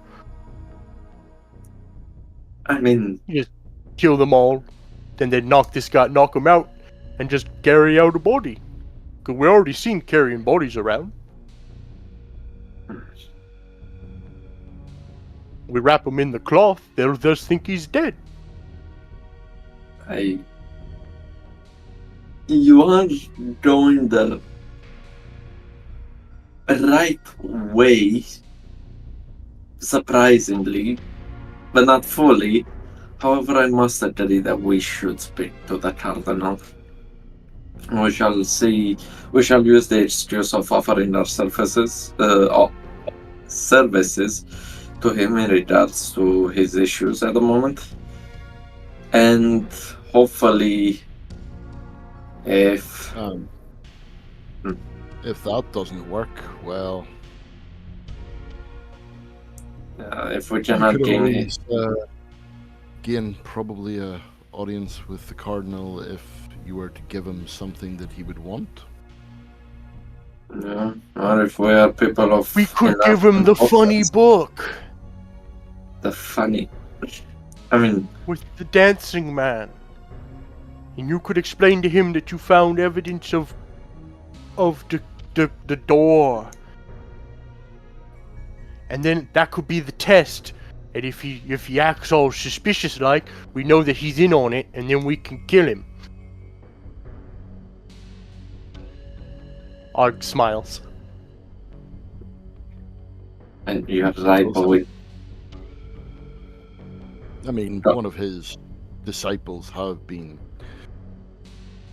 well, carrying around a book with demonic rites in it under his very nose. So technically that means that he's responsible for demonic rites being out and about in the general populace. if so, Bad. yeah, but that question is, was he aware of it? And if he was, is he opposition of this, or he is the leader of this heretical Well, cult? if he was aware of it, then he's a heretic, and if he wasn't aware of it, then he's incompetent and would obviously want to clean it up. I've got a question, sir. So Yes. again, it goes back to Ogg's original point. Can't believe I'm said that, but that we find out either which way. And If he is a he heretic- wasn't a cardinal, would you be treating him the same way? No. No, because he wouldn't possess as much influence and decision-making power for the entire, Right, but then- ecclesiastical seat of power here. Then him dealing with the demon stuff would be worse, right? Because he has so much influence. So shouldn't we report what we found to the big boss? That is true, but there's still a lot of variables at play, and he would say to rely on our best judgment. Okay. Well, my best judgment is to go ask him straight up, and if he's a heretic, to bash his head in. I mean, We could get a mob of the followers too. We could ask then say that we could bring out the evidence that he's working with the bad things, get the people on side, and then we have a bunch of people between him and us, and then we can, do like a trial.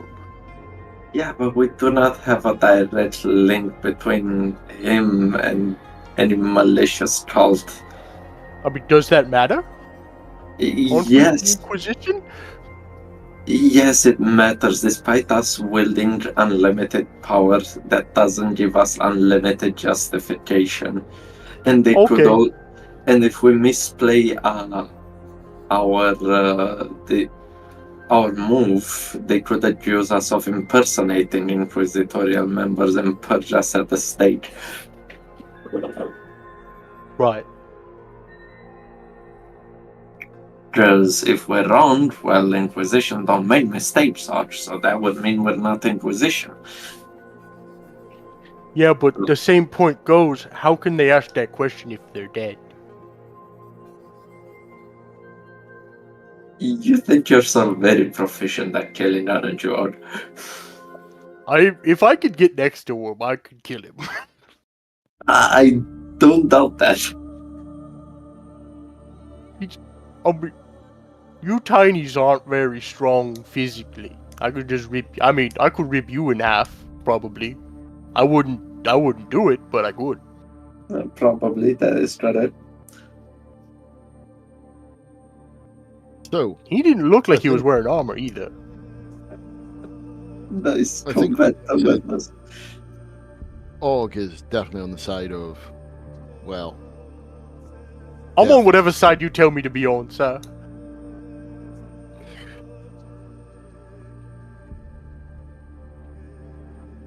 You were saying more than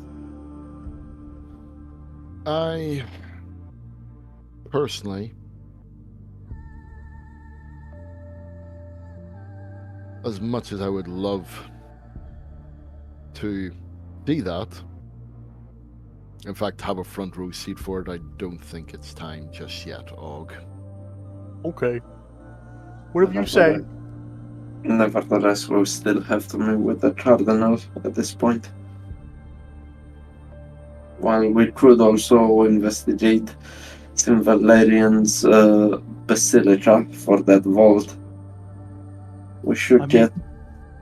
Yes, Yes, I Og. mean, I mean, we have evidence that there is creepy things going on, right? And if our intentions are to figure out, that could be our way in. yeah, Ask Yes. for shrine access to the shrines within the basilica. If it's then said no, then we can go to the cardinal and say, I thought we were supposed to have a working relationship. At least it puts us in the room with him. We don't know exactly where that vault is within the Basilica. We could ask for access to the crypts, or even better, to the prisons under the Ardentes, which we know where they are, so he can whistle his way out of them. Well, either one of those. Either one, honestly. You're right. But yeah, we could also present like every... If he says yes, great. If he says no, well, it still at least could potentially put us in the room with him. Indeed. I mean, That will... And if he also happens to forget his little collar, well, I could maybe persuade him in other ways.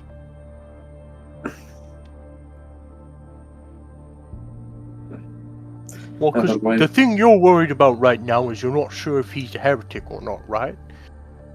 So you have to think of a question that you can ask him without raising suspicion to figure that out.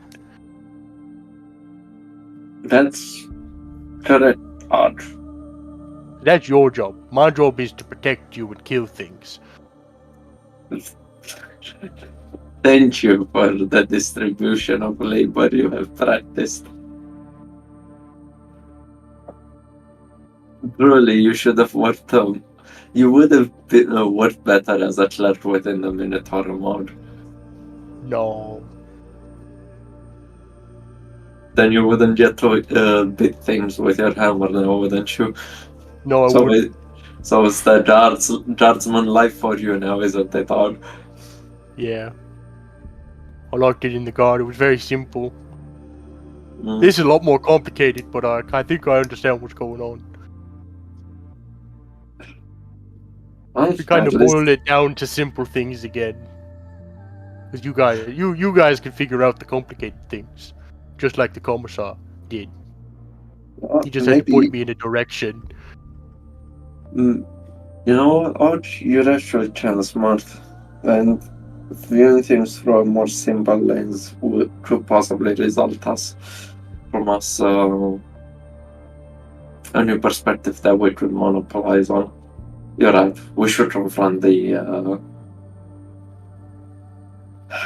cardinal. see what he thinks about the things that are happening right under his nose, as if he's aware of, and I'll try to see if I can figure out a way to navigate this without any of us getting killed and discerning his true nature. We could We could also wait till imply- when there's more of us, if you're worried about that.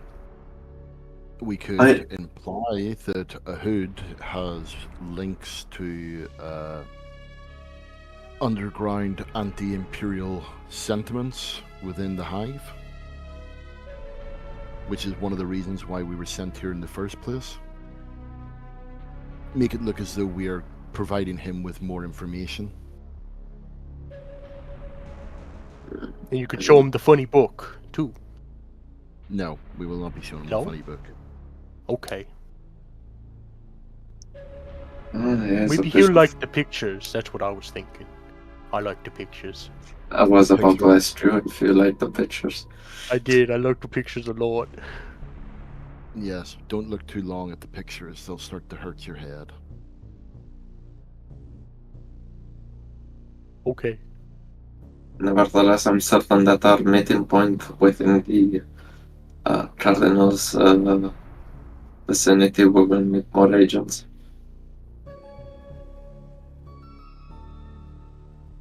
At the moment, you'll have to excuse me. I will be deep in thought regarding our meeting in a few minutes, hours.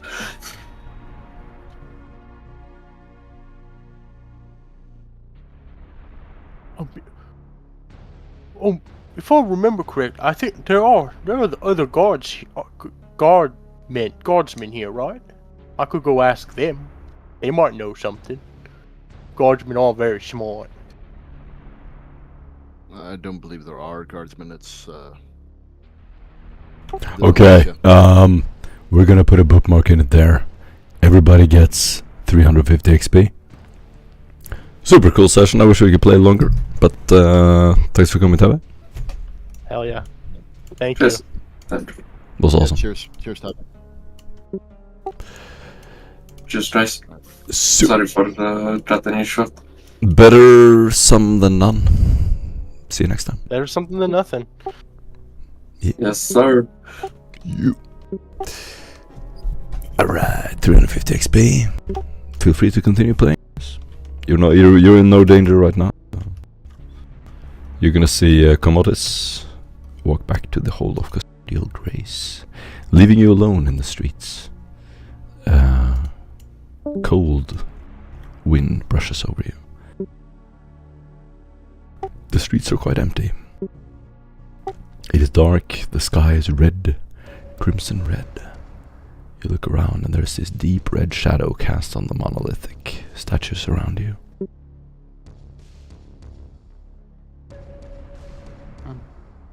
And it's up to you if you want to go on. Or what you want to do. I mean, you're psychic, right? I'm a psyker. Couldn't you, No. if we did do the grab a guy and interrogate him, couldn't you erase his brain? No. Well, don't you have a book that lets you erase things? I unfortunately do not have that skill. It's not you just can't read a book and suddenly know how to do it. It takes many years of practice for certain things. But what I'm saying is, doesn't the book we found tell you how to do it? Yes, it does. It is a demonic or chaos ritual that more or less breaks a person's mind. I don't think Og knows that, though. No. He doesn't I'm trying to- understand that. I'm trying to think of a tactful way of saying that.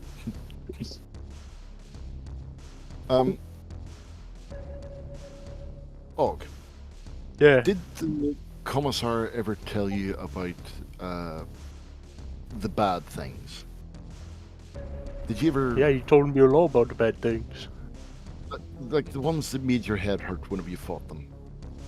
Oh yeah, with the hurt the brain, yeah.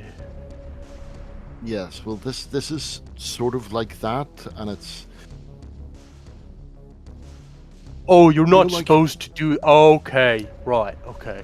Yes. That would be yes, you're not bad. supposed to Okay, ask them- sorry for Okay. suggesting that, I'm sorry. No, it's quite right. Nicholas isn't here, so we can just keep it between us. Because a hammer's a hammer.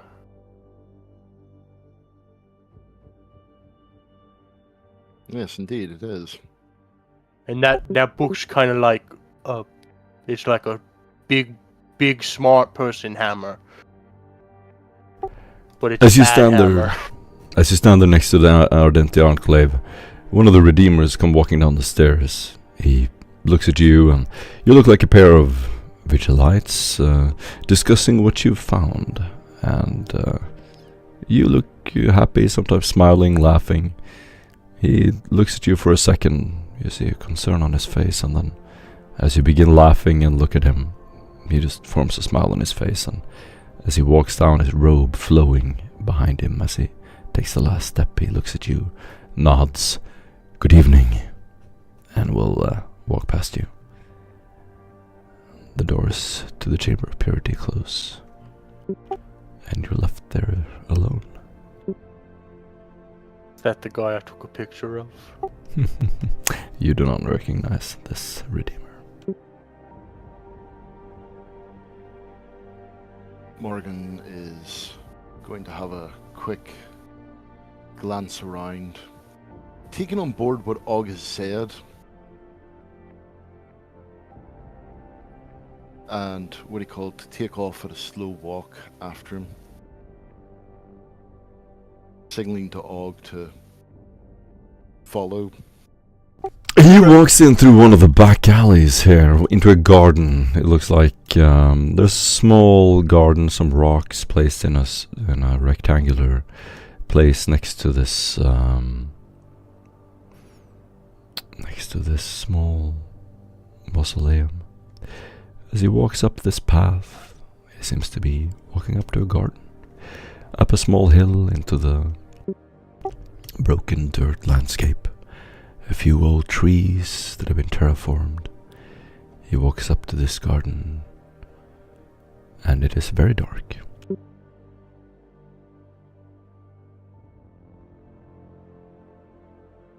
Okay, sorry, it's just out of character. What exactly are we looking to get here? I don't know. I mean, we any evidence of like demonic activity or cultish behavior within the guards could help us better understand how far the taint goes, right? So if it's just within the leadership, or has it spread all the way? Because then we could call it general purge, right? To be clear, the book you uncovered was from an assassin hired by one of the counselors, specifically Raphael Thort II. Raphael Thort II has no command of the ecclesiarchy. Okay, sorry. All right. So yeah. the demonic book belonged to someone who served Raphael Thort specifically. So And it seemed the to be coded, the book, to specifically hide it from the people at the Valerius Basilica. Okay. So I guess we don't really need to interrogate a guard, do we? But I guess the question would be, we need to figure out if the guy that was killed, if the assassin is from an entirely different organization, right? You know who the assassin is. He is from an organization used by Raphael Thort II. The Cycleblade Coven. Okay. And then so the guy was probably just a priest here then, right? Or he was just a shrine worker? The Cycleblade Coven was disguised as a pilgrim, so he was a visitor here. Okay. Yes. So how did he get the book then, is the question. He had the book with him. That was his Right, personal but how did he get it? From Raphael. It contained text and a seal from Raphael Thort II. That's Okay, what so the guy that was killed was from Raphael, and the assassin was also from Raphael. So he's No, just cutting a no. loose end? No, the assassin was from Raphael. The guy that was killed is a priest from here. Yes. It's not Right. clear. It is not clear if the guy who was killed stole the book, but the book there seems to have been something he wanted to show you. That was from one of these assassin types. So you're right. Yeah, that is a little confusing. So where exactly he got the book is unclear. Probably. Right, and then that guy also had a ring that could let you into the vault underneath the Emperor's tomb. No, Mhm. that was a signet ring with a key device that you don't know the exact purpose of. Okay, and it has Raphael's seal on it. That ring, you're not sure, but the book certainly. The book, okay. All right, so that's fine. Yeah, sorry. that Ogren was being that was confused makes sense. No, that was confusing. You're right. All right, so okay, again, out of character. So we don't know where the ring goes because it requires a really hard tech check to figure out, right? But you know that the book contains this information was probably stolen. Maybe this is what this person wanted to show, that there was some kind of conspiracy going on, and that book was written, made, whatever, or belonged to Raphael Thort, Right. Okay. who is not directly in charge of the Basilica. He's not in charge. Yeah, the cardinal is directly in charge of the basilica. Mm. All right, so that I was confused there. Okay. Yeah. All right. Good to know. There's definitely shady shit going on, though.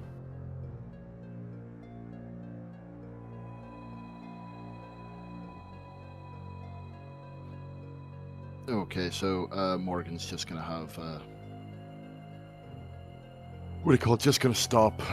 What do you call it? Take in the beauty of the gardens. Give Og a glow stick, and let him go.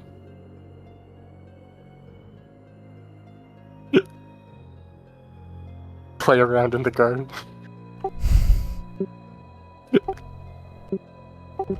He stands up by a tree.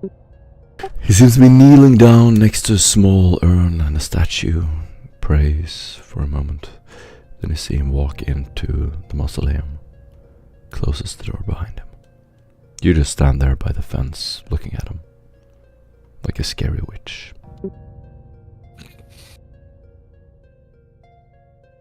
Ouch.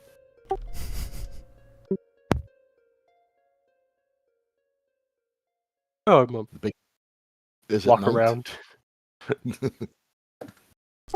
Og walks around in the grass, relaxing, looking at the bushes. It's a nice place. No pointy things. Not a lot of bitey things either. Very soft. I'll go start shouting. I haven't been in a nice place like this in a long time. Nice. And as you It's like turn back laying to out on the Morgan, grass, doing like a snow angel motion. This is really nice. Awesome. You look up at the clouds, and as you say, this is really nice. There's like a hellish yellow, reddish tint, and these huge gothic spires around you.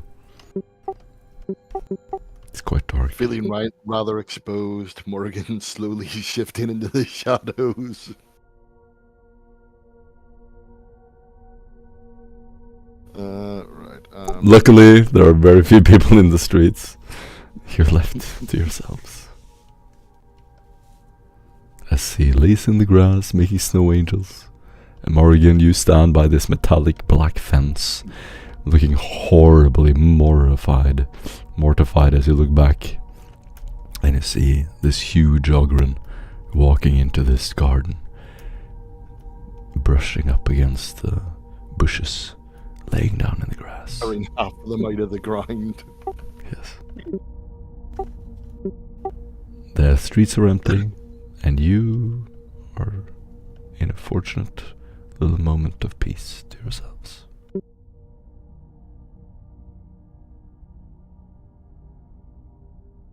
There's a slight wind.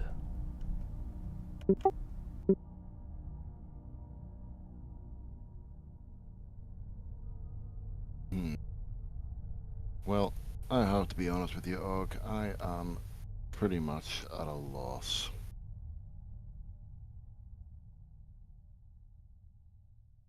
Yeah, it's really complicated figuring out all this stuff. I wasn't even supposed to be here. You weren't? Where were you supposed to be? I'm supposed to be looking at records. Oh. Where are you from then? Where? You from like a big city like this? No, nothing like this. Nothing like this. I don't like cities. I think they're kind of stinky. So where do you come from? Come, And you can see that she's clearly avoiding the question. My commissar said I came from a feral world. I got picked up when I was like, he takes out his hand. I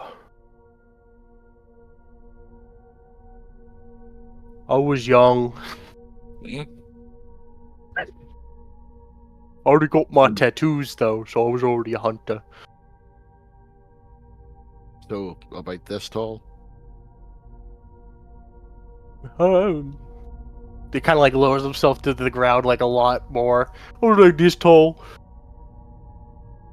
I killed a man. That's why I earned my tattoos. Did you eat him? I did, yeah.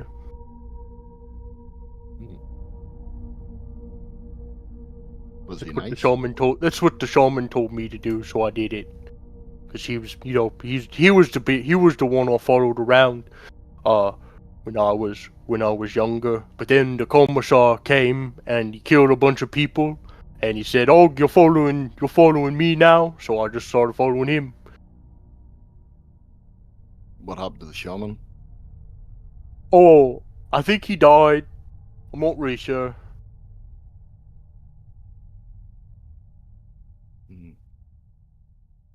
Well, my world wasn't as bad as that. Very, very much like this garden. That's nice. Rolling fields, corn, grapes.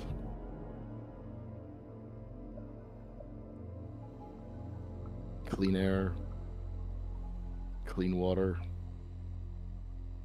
Well, back when I could taste those things. As you sit there, the torchlight from the cathedral gates flicker up against the walls, casting these long shadows up against the cracked stones. You sit and watch as these puffs of incense flow out of the windows, as the evening rites begin to cling faintly in distance. The great bell of Valerius has gone silent, and the city is starting to quiet down. No sermons, no redeemers, just a slight hushed wind passing between the statues of the forgotten saints around you.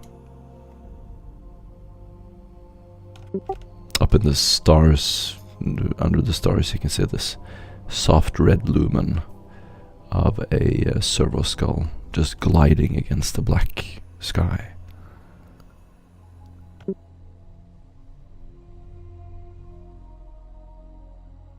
As what do you call it? She catches the servo skull going across the sky.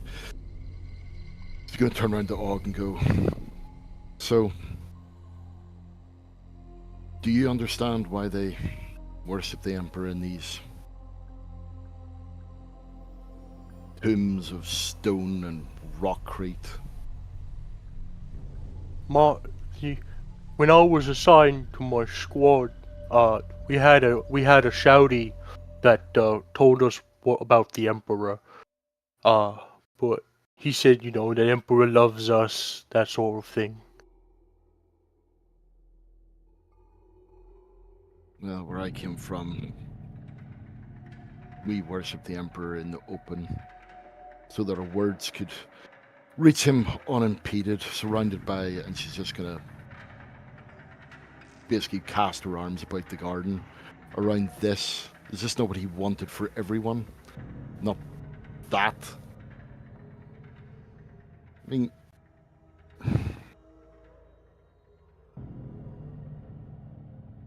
and you'll see a sadness come over and she'll go, anyway, come on. One woman or ogre in a garden's not going to change anything.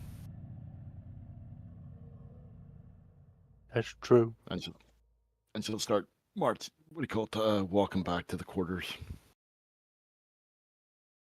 Yep. Og will like stumble up from the ground, ripping at the turf, very clearly where he was sitting.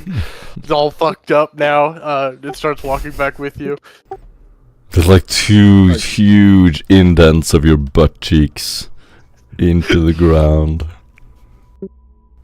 Crater. As she sees where you've ripped up the grass, says she will actually go back and basically pick up the clump, put it back, and put a foot on it, so that at least it can grow back. Oh, you won't? Here, I could do that. And I go stomp, stomp, stomp on the ground. Really indent it to make sure that it's you know, very nice looking. Put it back to the way I found it. You walk back into the chamber. It's totally empty. There's no one here. You walk up the stairs, passing by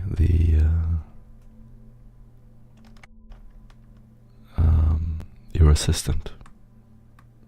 He's very friendly, nods, smiles. You open the old wooden door and enter this old cobblestone crypt almost. Beautiful arches, murals and depictions of Valerius on the walls. Very modest. Candles have been lit for the evening, and it smells like old wood and candlelight. As you enter, there is this slight orange-yellow glow that flickers as the draft from outside flows into the chambers. You close the door behind you, and you can hear the other party members sleeping in the next room. I'll go check if the body's still there. Oh yes. It was, yeah, that. Body's very, very much still there, where you left it.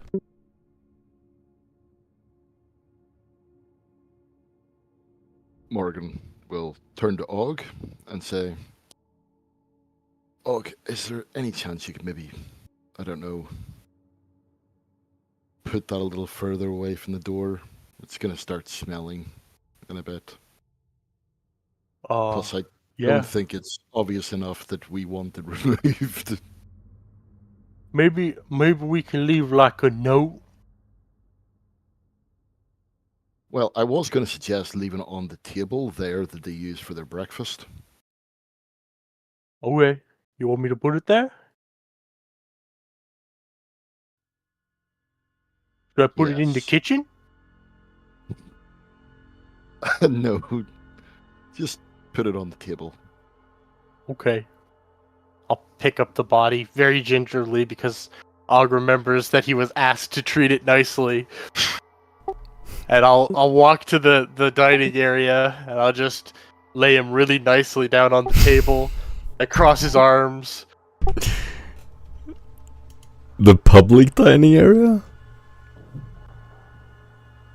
Where's the closest dining room table? You have your own chambers with like a small dining table. It would be morbid to lay him over there. He's starting to go stiff, and as you pick him up, it's like a big old piece of cardboard. You pick him up, and yeah, wherever you put him, it would look very morbid. His face is, his facial expression has started to contort, and his eyes are all white and open. His skin is pale, a little bit cracked at this point. I mean, hold on. With that, Morgan will actually leave the room, leave the door open, and see if the assistant is still about. And if it is, he will. Oh yes, he's there. Excuse me, you couldn't possibly deal with that, could you? He's starting to turn a bit stiff, and he's going to start, becoming juicy soon. He nods. Yes, Where did you find this?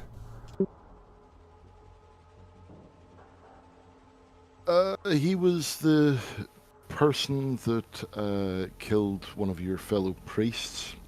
We unfortunately had to take the body to do a rudimentary autopsy. No, this is the priest. Sorry. Oh, this is the priest. Oh, this is the priest. We didn't get we let the assassin live, and we gave him to the reclaimers. This is the priest's body. Mortified, he looks at the robe. Oh, what happened to him? He got stabbed. That is terrible. And they let you have his body. We had to conduct investigations on the body. Unfortunately, it took a little bit longer than we expected. And now, obviously, we are returning the body to the ecclesiarchy for proper burial. I will have him delivered. He will grab the body and stumble down the stairs, hitting the wall a couple of times, leaning up against the wall as he carries him, and then out the door.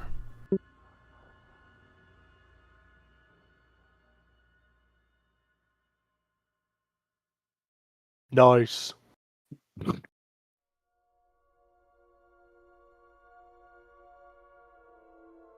Where do the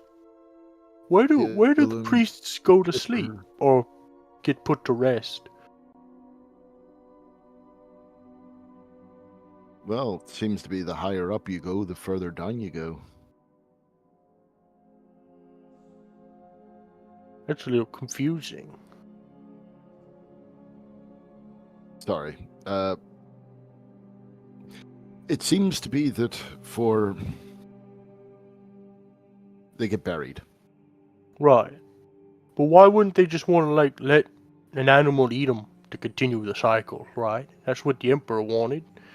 I have asked Nicholas the same thing, and he said he would discuss it at a later date. It seems kind of strange to just put them in a big old box underground. Indeed. But it seems to be their way. Fine. I don't pretend to understand all the things the Shouties say. I get the feeling I just kind of nod along, and they just kind of they assume that I'm really understanding when I'm just looking at a butterfly or a bird or a statue or a bush. At which point you'll hear it. I don't. Why do you keep that bird around? Because he's my friend. But is it alive still? It's got the thing about it, like the skulls that float around. It's not natural. I don't know if he's alive. Might be. If he was your friend, you should have eaten him. but then I wouldn't have a friend. No, you see? I don't know, you're very weird. I don't pretend to understand you. Everything I'm could sorry, just be a lot simpler if everyone was an ogre. Well, that's true. At least we would bury people correctly. Yeah. By throwing them out into the wall, letting the beasts eat them. And then you eat the beasts. As the fact that you said bury properly just went completely over his head. She'll just sigh to herself and... Yeah, she'll just sigh to herself that her attempt at humor failed. Yeah.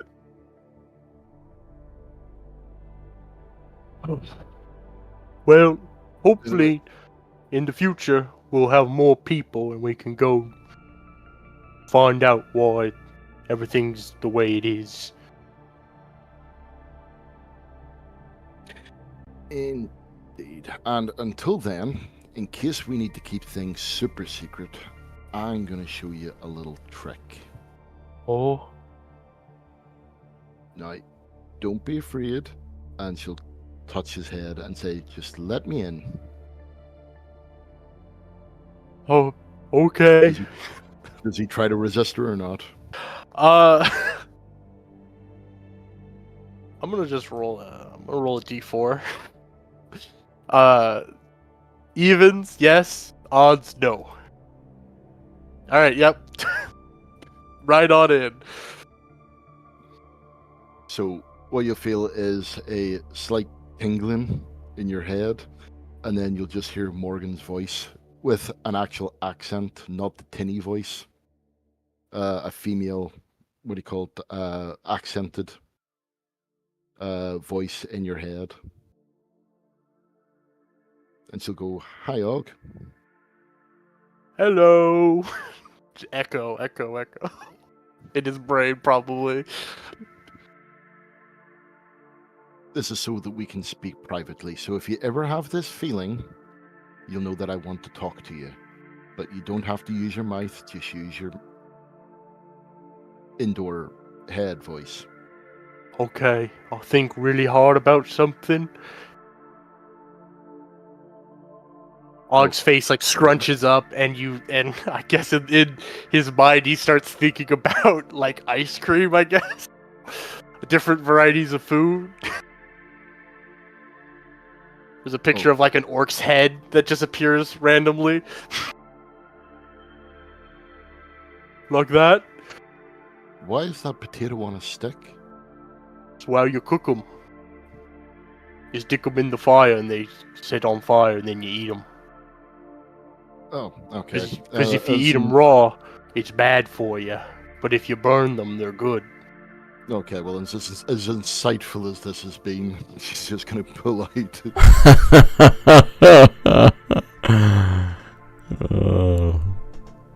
That's what I did too. Nope. And with that, that's me. I'm tired. Hell yeah. It's about time too, isn't it?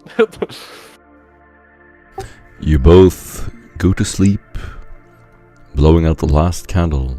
The smoke rises up to the window.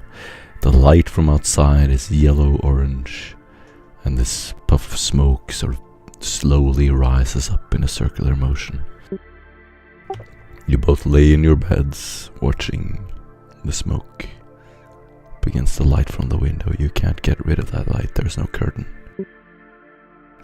And you lay there just looking at the hypnotic motion, and then slowly drift into the night, to an unknown world. And that's where we land it. After 20 minutes, Morgan will be awake again and will start to read the back pages of that book. August snoring as loud as humanly possible, probably. Just the Just the most ruckus snoring ever. Awesome. And that's where we can leave it. 350 XP. Another one. Sweet 750. And Oh wait, we another? actually- Wait, is that true? and we actually managed to stream. Holy moly. Let's see if the stream is still up. Wait, is that a joke or do we actually get a more experience? No. Okay. Got excited there for a second. It says we've Yeah. streamed for 2 hours, 4 minutes, but I do not trust this thing. Can someone check? Yeah. The fact that It looks good. Hell yeah. Let me double check.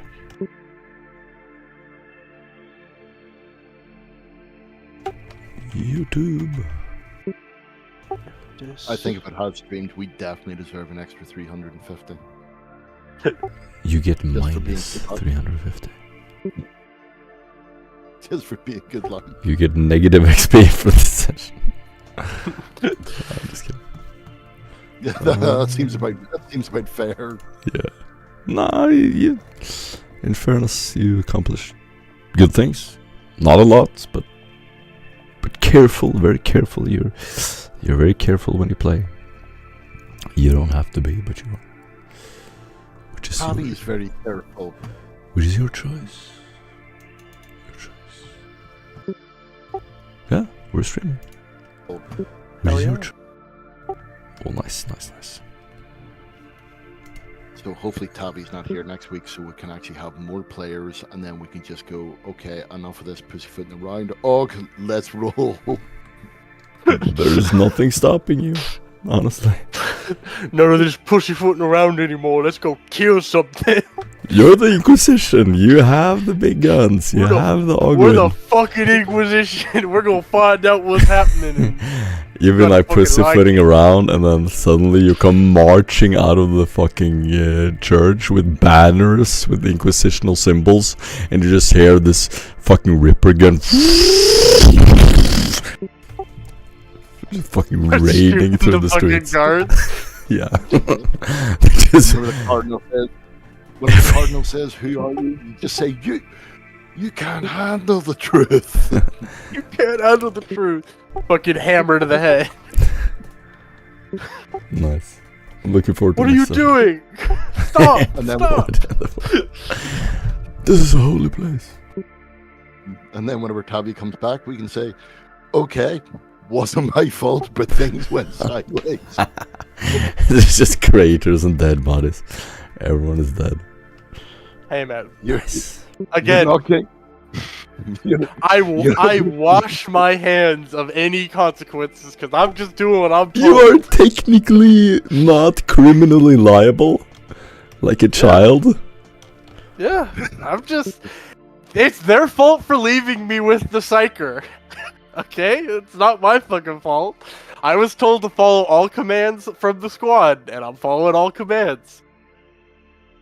in my defense, the Ogren convinced me. That's a really important defense. The Ogren convinced the Psyker. You're both fired as a Psyker and as an Inquisitor. You're fired I'm from gonna be an everything. interrogator someday. Ogren gets promoted, you get demoted. That's- Exemplary service. yes. He had a compelling argument. No one's gonna Well, say I that. mean, hey, listen. They're very hostile for an investigation. They're not letting the Arbites investigate fully. There's at a certain point, you're gonna just need to lay down the law and be like, dude, we're here to figure something out. If you're gonna be unhelpful, we have evidence that, there's demon shit going around. You need to either help us or you're a heretic. And then they get Out to of pick if they're a character? heretic or if they're good. Out of character, not even joking.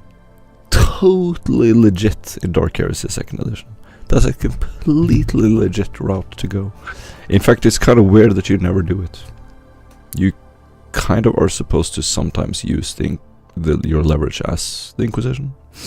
This part is just really sneaky. But Hey, can I absolutely do understand the reluctance to lay down the hammer, okay? Because if you do fuck up, you're gonna Yeah. get shot. Yep. Yeah. But I get it. I Too. feel like we have a which lot is of evidence why- right now, though. Which is why we're trying to work on Tavi to get him to take out the hammer. We have strong evidence. He That- can talk. He can talk his way out of it. Exactly. We have strong evidence that, fully understanding the situation now and out of character, we have strong evidence that the counselor is cohorting with either Xenos or is actively courting demonic things. He's looking for these demonic tablets, which is illegal. Out of character, yes, I am. There's one or two things that I want to actually see if I can do, but if they're either no-goes or if they work out, then yeah, I'm just gonna flash the reset and say, okay. This is Now, what's the happening. real question is, was Og given a rosette? No, you technically Okay, don't. I'd assumed as much. You don't have. Not yet. No. Yeah. You could have it absolutely. Like Tetricus, he's trusted acolyte. He has a rosette. I have to get the bonehead chip first. Yes. So I'm smarter. Yes. And then, They will not trust then you. I could get in the filing system. Yes. Yeah, they will not trust you until you get the bonehead. We're on our way. We're so close. I need how much experience to upgrade my toughness or my intelligence? 500, 750. Oh, here. Let's see. How many sessions do I need to actually get that? That's the real question. Let's do some calculation. How many sessions do you have to survive? 500 plus 750 plus 1,000 plus 15,000. What? 15,000? Not 15,000, 100. 1,500. 1,500. Oh. Yeah. I need 6,000 experience. Yeah, I mean, if you look at Aaron, for instance, he's played long enough to get like 30,000 XP or something. In terms of the sessions he's played. Let me see. Actually, no, that's not true. I need 3,750 experience to get. Let's see, what would it give me? I would need, because I have a 12 intelligence, I need proficient with intelligence to get to a 32 intelligence to have, via the game terms, the bonehead implant. It's like 9 or 10 sessions. And I think 100% it would just for the roleplay aspect of it, I would need to wait to get all the experience because it makes sense that, oh, I'm not upgrading my intelligence because Solgrids don't learn anything. Yeah. That takes years. Yeah. Yeah, I mean, Franz has got, he's come away with 17,000 odd experience, and that's with some that I've forgot to add on. So you earned 17,000 through attending sessions alone? With Franz, and then you had Duskin, and then you had Rickard, and then you had Rickard the second, and then you had Morgan. So, all in all, easily 30,000 XP that you earned through attending sessions. All I need is a 3,000 more experience. 20, 25, and I'm 30. good. Yeah. Oh. So. Because honestly, I'm pretty built already for combat, right? I don't really need more combat perks. Let me take a look at what you got here. Let's see. I have counterattack, crushing blow, combat master, hammering blow, hardy, inescapable attack, swift attack, lightning attack, 2 weapon wielder, true grit, takedown, and sound constitution. A bunch of times. Warhammer. You might want to upgrade your melee weapon. Maybe something. I mean, Warhammer is good. You can, Well, Warhammer's good specifically for me because I picked Feral World, which gives it proven 3. Oh. and it's concussive. That weapon specifically? Yeah, Okay. Warhammers are concussive, and they normally have primitive 8, I believe. Oh yeah, but I'm you not can 100% use sure on primitive that. weapons as if they were normal weapons. Yep, as if they were proven. Yeah, Yeah. as a feral worlder. I'm just saying, yes, it's a very good starting weapon for its rarity, but you can get a lot better weapons if you... No, 100%, but I need the intelligence to do that, or I will be using it as if I'm clumsy with it, right? So I have to wait to upgrade until I get it more smart. You can get weapon training, like... Weapon training... But then I would have to find an Ogren-sized, That's true. like, power maul or something like that, That's right? true, that's true, I'd that's have true, to and get yeah. Ogren equipment, because I couldn't use... To use normal human equipment, I need to be 30 plus intelligence and have a 30 plus in agility. Okay. I get you. Okay. Yeah. I don't know what I'm doing, but I read the rules. Okay, I know sort of what I'm doing. Nice. Yeah, I mean you're pretty lethal with that Warhammer though. Exactly. That is. I haven't had the chance to use it yet, but I suspect that I will, as the parlance of the youth, fuck shit up when it comes down to it. Have you added your? You need to add the bonuses you get to the damage. I don't know how to do that. In the melee weapons, it says 1d10 plus 3. You need to improve. You need to increase that to. Okay. Because your advancement.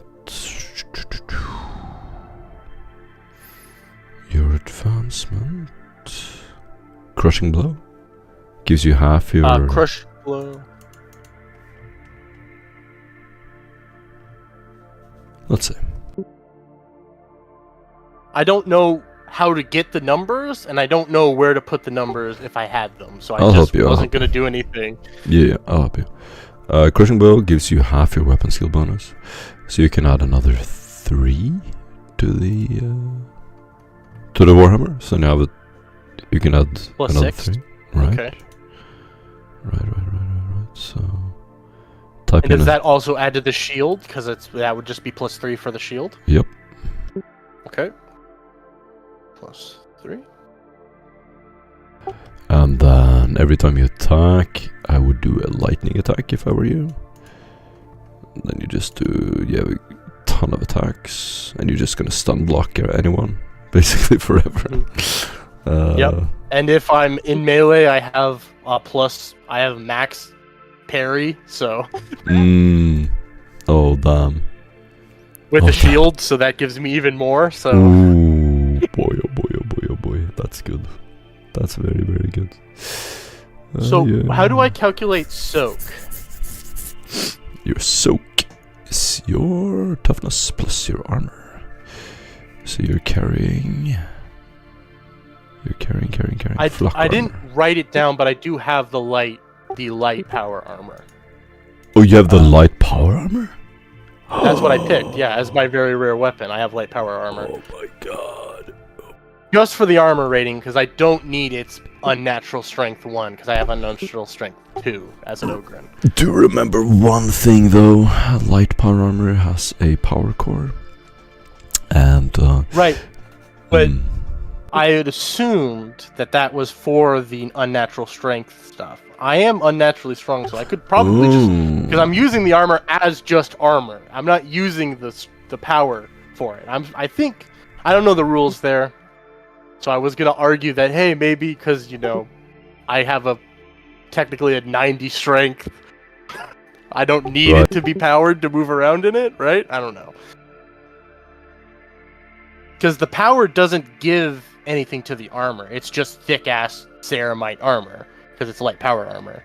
The power is for the use of the unnatural strength, right? Because that's the servos and the systems like that.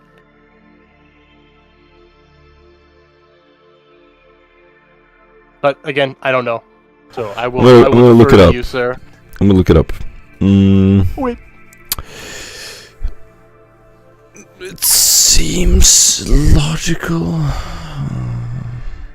Because I was worried about that because then I could just get like Tempestus Scion Carapace because that's also rare, but it gives me 1 less armor value Right. because it's a 6 instead of a 7.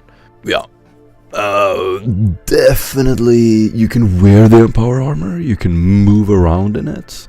So you can do those things for sure. There are some considerations though.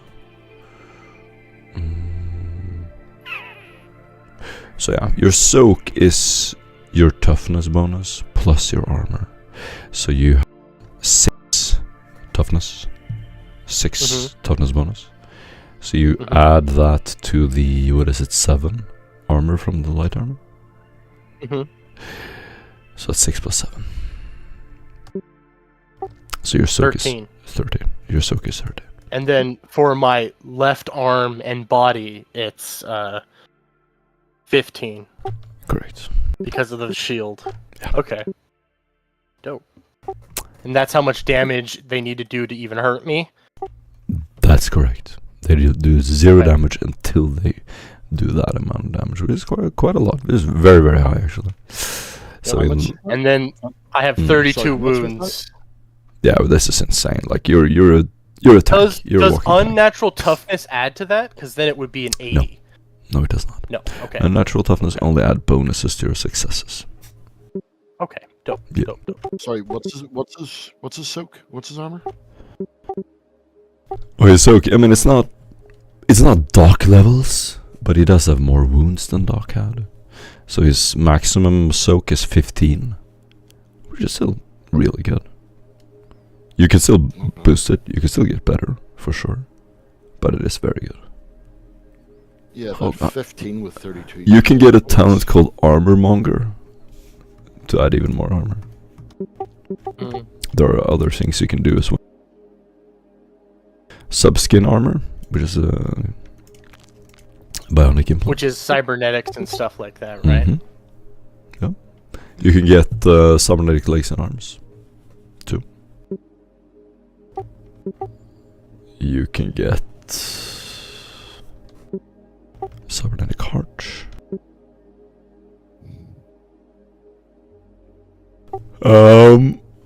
So if you use the power armor without its power source, it loses its enhancements.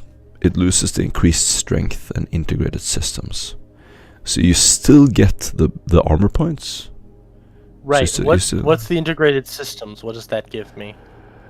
So the armor's weight. If it's not powered, it becomes cumbersome. And what is the weight that I can carry with a crazy strength? What's the weight that you can carry? It says in. Yeah. It says under gear, under equipment. Doesn't? Okay. Well, is that right? So 66 max. So I just have to. So you have a penalty to your agility tests. Right. If you do it unpowered. You of course don't get auto senses environmental seal, so your power armor is not environmentally sealed if it's not powered. So a normal power armor, you could turn on light, you could turn on environmental seal, you could have internal, like you could just breathe like you were in a void suit pretty much.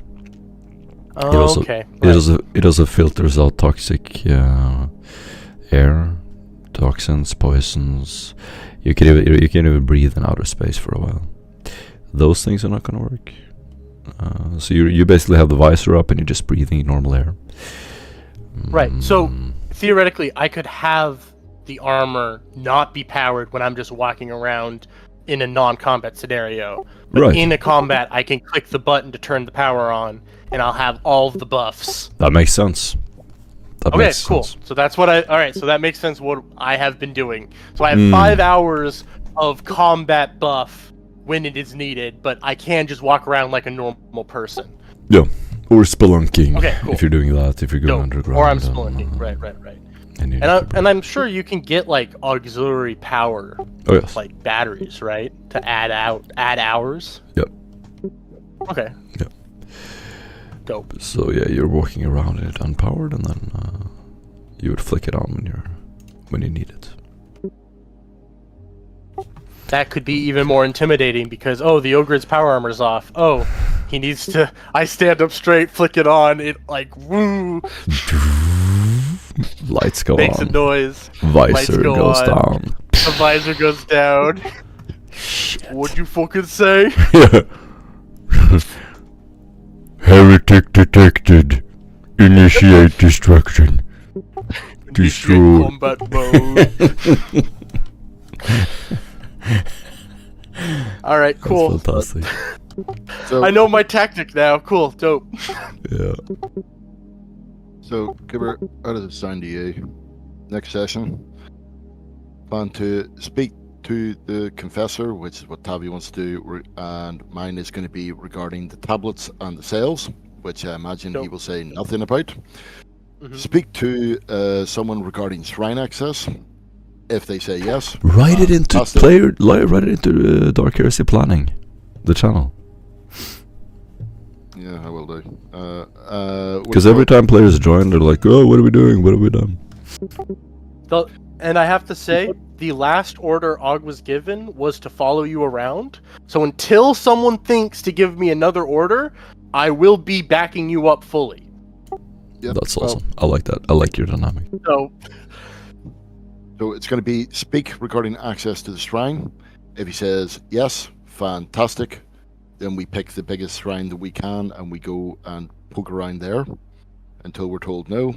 If not, then we confront the cardinal and essentially confront them regarding the sales, what's under the basilica, transfer of psychics out of this area, and what's this resonance.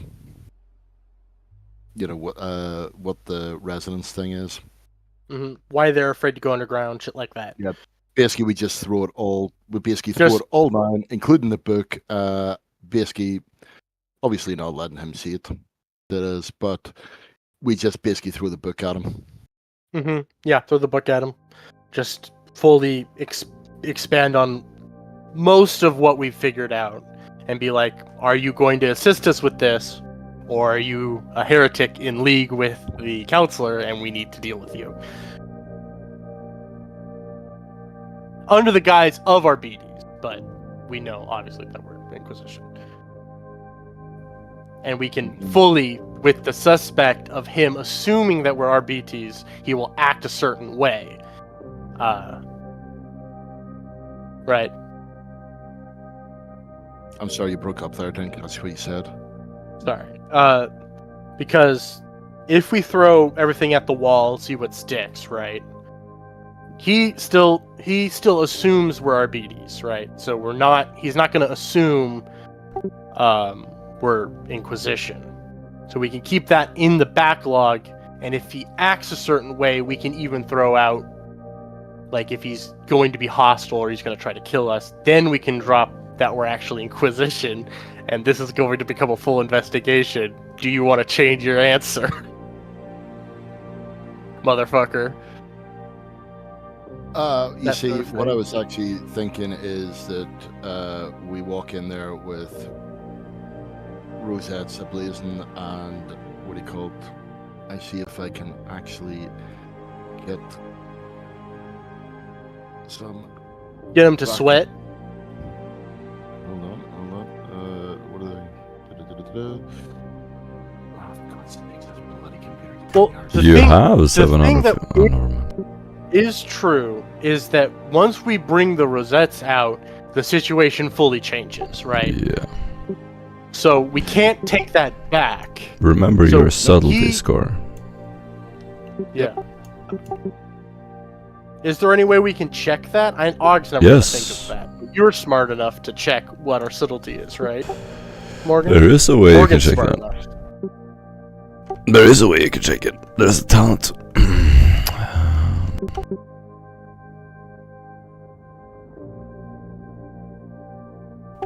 There's a talent called Delicate Interrogation where you can reduce your subtlety loss.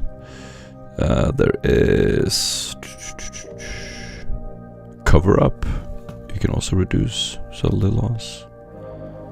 I mean, this is just me fishing to see if I could get any information here. No, I there mean, is a way to get it. I confused the fuck out of those guards, right? So we didn't lose any subtlety from an Ogren acting the way I was acting, right? I wasn't hampering the effort. Because they're confused. No? Right? No, So I did no, good? What is the talent? What is the skill where you can check your subtlety score? I don't remember. I haven't. There's a skill or ask Tavi. Tavi knows. He does it all the time. Tavi knows. Well, my plan was before the session starts to spend 4 of my influence to get 4 stormtroopers, and we basically, if necessary, just march straight into the basilica and say, "Listen, bitch, you're our bitch now." I will say, how much influence do you have? 15. I also have 50.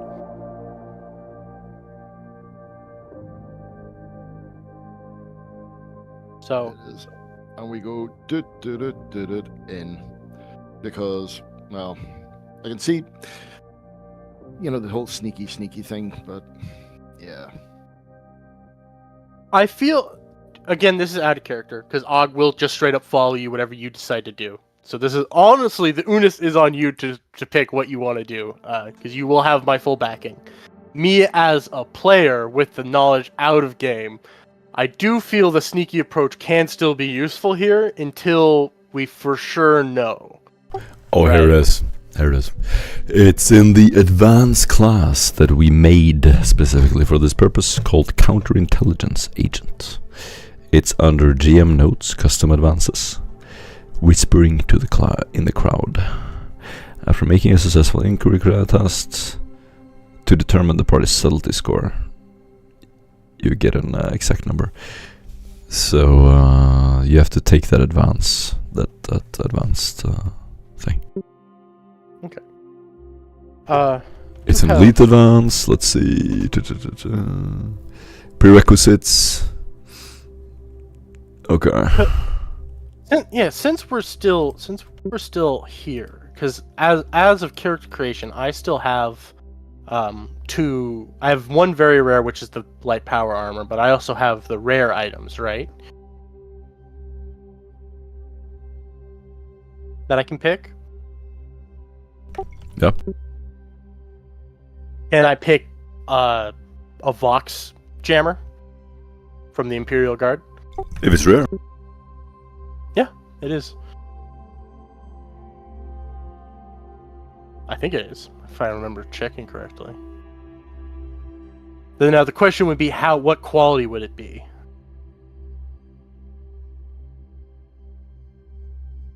Everything you get at character creation is regular quality. Is regular quality? Okay, cool. Alright. In that case, I'm gonna get fucking skull plating as well. Is that I an saw that. implant? Cybernetics is rare, is skull plating for the Ogre. Skull plating. Huh. Or I don't think that's what it's called, but that's what I understood it as. It's like skull armor, so it protects your head more. And I thought it was cranial armor? Yeah, is that rare or is that very rare? I don't remember. No, that's scarce. That's scarce. That's scarce. No. You get one. Scarce is different from rare? Scarce is one more common.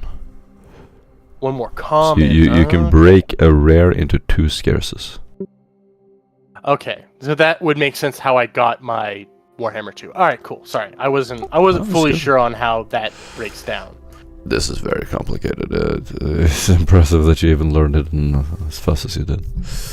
I mean, it's tough sometimes. But yeah, bionic arms, bionic legs, and cranial armor are all scarce. So you can get a bionic leg or a bionic arm, but cranial armor, bionic leg, and bionic arm. If it's not one of those slots that you get in character creation, they require a Injury. Yeah, no, not necessarily. You can have a story reason why you would get it, but you would need some kind of location where you could operate and you would need someone with sufficient Operate on. Medicaid to do the operation. You can't just do Well, it I know. out in the grass. I do know of a tech priest that can do that. Right? Oh yes, oh yes. We have those in the Who group. likes improving upon people with metal. Very much so. So yeah, you would have to go back to the main base, and then you can get that. But this is a starting item, so you could just do that and add that, and we just pretend that you always had it. No, I think I would. I probably, now that we're talking about it, I'm gonna get a Vox jammer because I like the idea of that. For an ogre to go into combat mode, turn off all communications, max confusion as I rush into melee and start bashing people to death in full light power armor.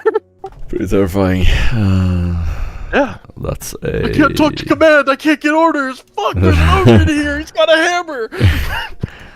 Shit. And it's a rare item, I think.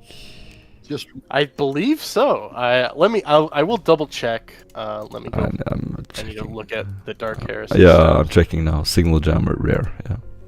Jams other transmissions within 1 kilometer. Yep, 1 kilometer. Shit. That's like a city. Yeah.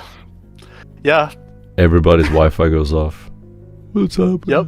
They know combat's something's going down.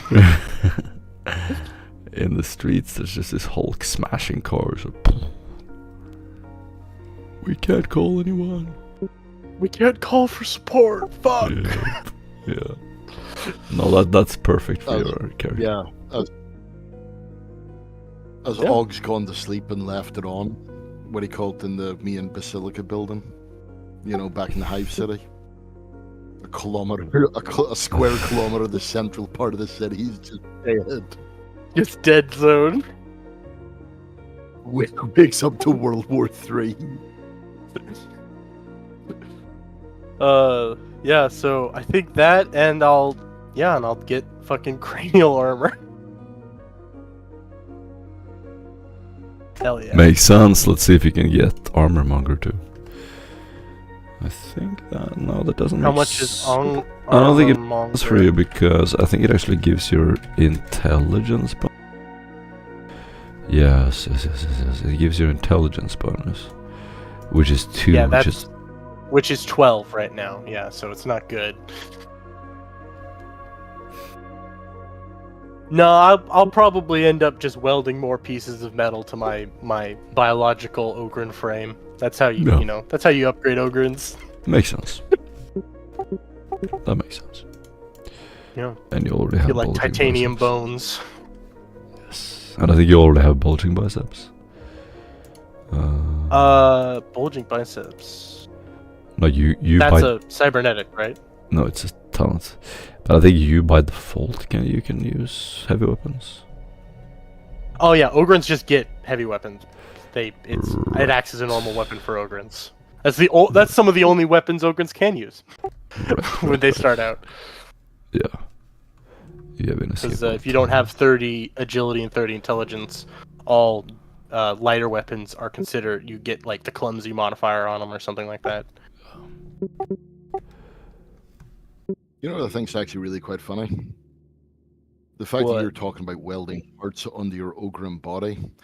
Whereas in my notes, what he called despises cybernetics. If killed in combat, roll a d10 on a 7 or plus. What he called does not spend a fate point to stay alive. There are a couple of things about the signal jammer though. Inquisitorial grade Vox units resist basic jamming most of the time. You also have They will. encrypted Vox casters and signal boosted units. So we can still talk. You also have psychic powers, which of course you can't jam. Yeah, astropaths obviously. Okay, If you're really skilled, you can identify the source of the jamming with a tech use test of -40, -30. That's about it. You have to hunt it down and destroy the jamming device. Mhm. Um, Now I could get the optimal thing and get a cranial implant, or I could get a vocal implant and have the ability to shout even louder. One important thing about the wireless, it only blocks wireless transmissions. So if you have something that goes through a wire, it does not block it. True. Yeah. Well, the main thing for the use, right, would be to block, like, you know, the thing in the ears that of, Yes.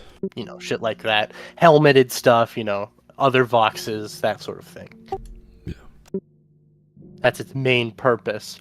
And if we are attempting to fight a, you know, a criminal organization or something along the lines of that, they're not going to have, or they shouldn't have landlines because those can be tapped, right? They're going to have Exactly. wireless communication because Yeah. it's easier to hide.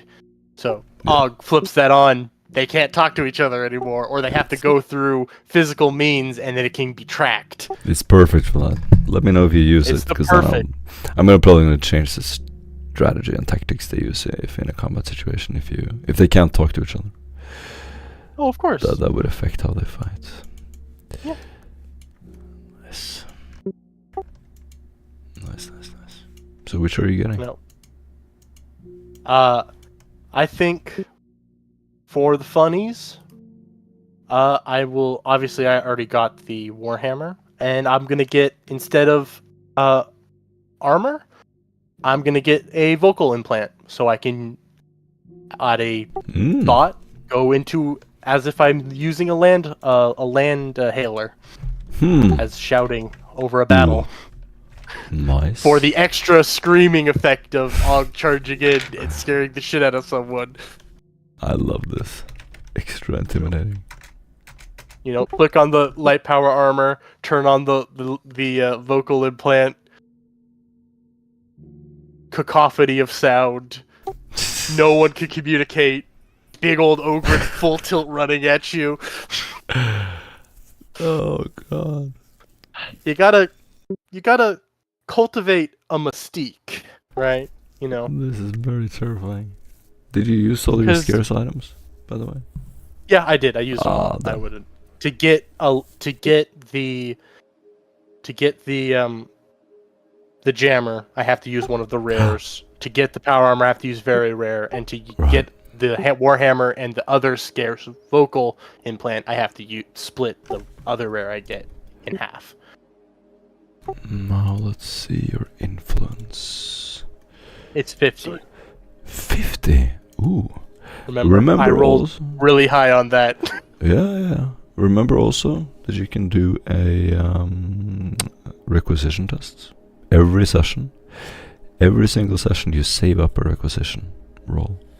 When you reach a place where you can do commerce, for instance trading a black market, something like that, or an inquisitorial base, you can roll requisition tests to get items. Okay. So you have 3 so far, I think. I've got 2.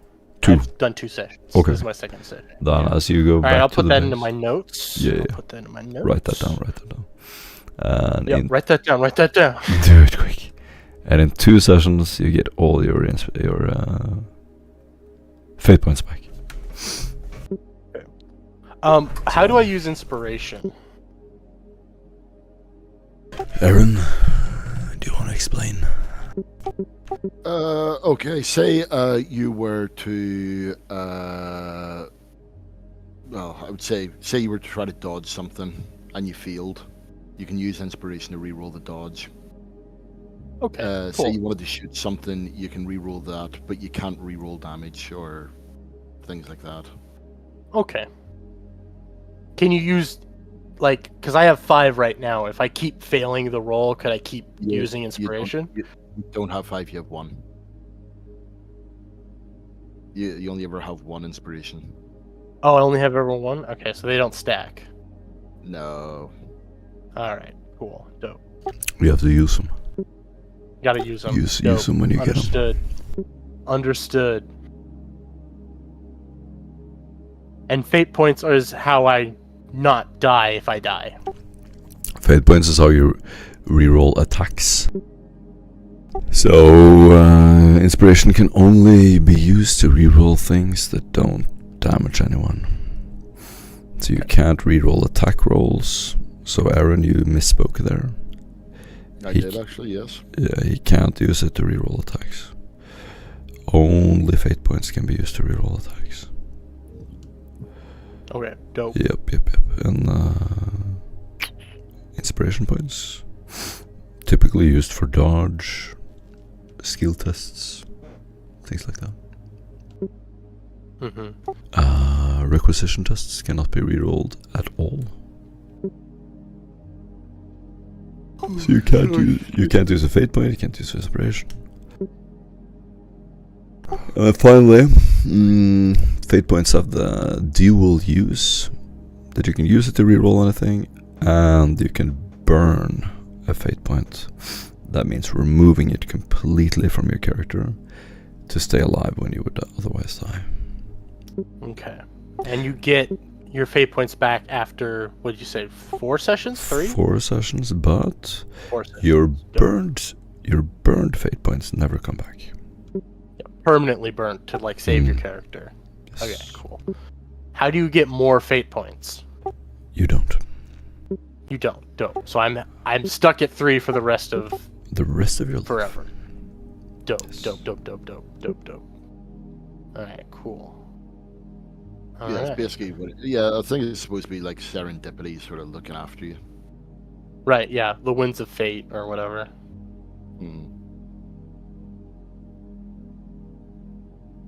Oh Alright. God, so sorry. I'm yawning here, Wag.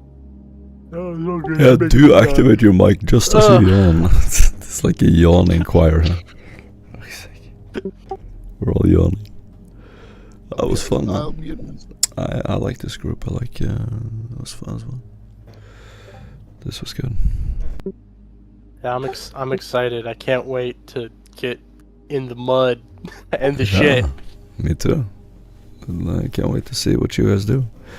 It's a lot of no. As a GM, I shouldn't critique what you guys do, but I want to make it clear that you totally choose what happens, totally and completely and entirely. So even though you're walking, even though when you're walking around and you're like investigating and you're interrogating people and they have lots of things they're uncovering, you're finding clues over here, you're sneaking around over here, there's a clue there, even though these things are there, they're definitely there. They're just there because I make the whole world, but that doesn't mean you couldn't also go into the basilica with your weapons drawn and just execute people publicly and say, you're going to share these things now, or we kill another victim. You could also have done that. I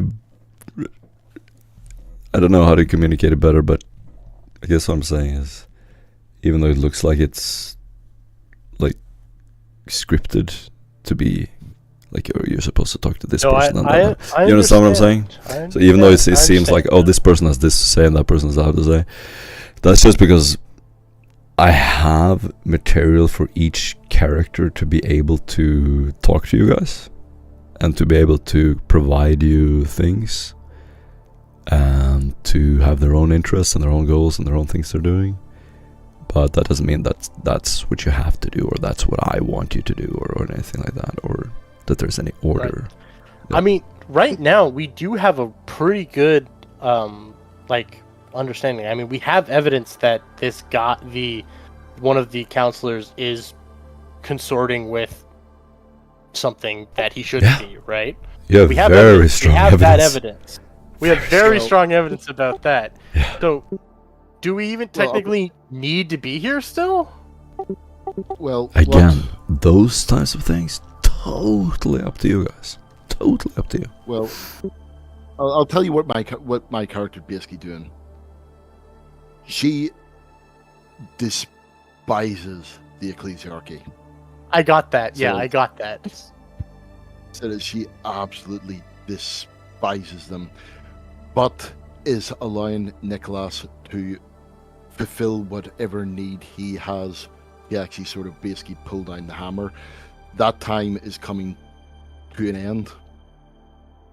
So it is in which she's just going to basically act herself but Right. wants to make sure that he has enough to cover her own back with the Inquisitor if this goes sideways. Mm-hmm. So And if that honestly, at this means- point, I think you do. I mean, we have evidence that there's demon shit hidden within the teachings of the saint. Even though that's not from this place, you still technically have evidence that you were looking if, the cathedral was corrupted or something like that. Yeah, she's also very aware that if this goes sideways, she's the one who's going to be the easiest to blame. Yeah. That is also true. You are the psyker. So it is, she's the witch. She's, oh, I don't know what happened. I felt as though we had to sort of look into things, and then suddenly I just found that we were in the basilica, and we had the cardinal by the throat, and I don't know what happened. I ordered dog to fucking kill him. No, I'm saying, what do you call it, like Nicholas or anyone else? Because, I mean, the thing is, coming from my character's perspective again, you have to actually really, she doesn't trust any of yous whatsoever. 100%. And Og is too trusting. In fact, actually, to be honest with you, Og is the only person she actually trusts. Yeah. I mean, But, hey man. I mean, that's basically where mine's coming from. So it is, and it's coming to the point where, yeah, I think it would be reasonable for her to say, right, enough's enough. Have you satisfied yourself? Have you satisfied yourself? You're a member of the Inquisition. You're not a fucking priest anymore. It's true. I was trying to get at that with like, if he was, not a cardinal, what would you treat this guy as if he was assumed that we was doing this demon shit? Like, if he was anyone else, probably have killed him by now. And innocence proves nothing. That's the Inquisition's motto. Yeah, and also she's been nice and quiet, nice and demure. Has done as she's told, and it's not really got us any further forward. So how about we do it my way? True. I think we really should have kept that fucking assassin guy. I think that was a misplay. I think we should have tried to keep that guy. I should have tried to keep him. Well, but I can't think like that because In regards to that, the reason that I actually said go ahead and take him is because he is another psyker, another person that has disappeared into their system, into their cells. So even as Vigilites, it gives us this sort of idea that, okay, what's going on here? You said that you would, play level with us, so level. Mm-hmm. No, that's a good play. But yeah, you never know. They might be. That was why I was concerned, because they seemed really interested in taking that guy. And I mean, that could just be normal, like, ecclesiarchy. He's a mutant and a xeno lover, and he needs to be purged or whatever. Or needs to be imprisoned or taught the right way. Or it could be that they're in cahoots with him, right? Well, this is like the third assassin that we've come across sent from the same guy. Yeah. So it is. So I think it's fairly reasonable to say that they're having a feud. Mm-hmm. And I'm pretty sure that if we were on the other side, would be coming across assassins sent by the Cardinal. True. So yeah, I think we just need to figure out if the Cardinal, like what the Cardinal knows, and if he seems legit, we can just like let him in, because then we'd have the power of the ecclesiarchy on our side as well, right? Or at least the ecclesiarchy on this world, or just the basilica itself. That's a good place. That's a bunch of people. Yeah. Yes, of course. That's totally what my character's looking to do. No, I understand what you're looking to do. I'm just saying for the mission itself.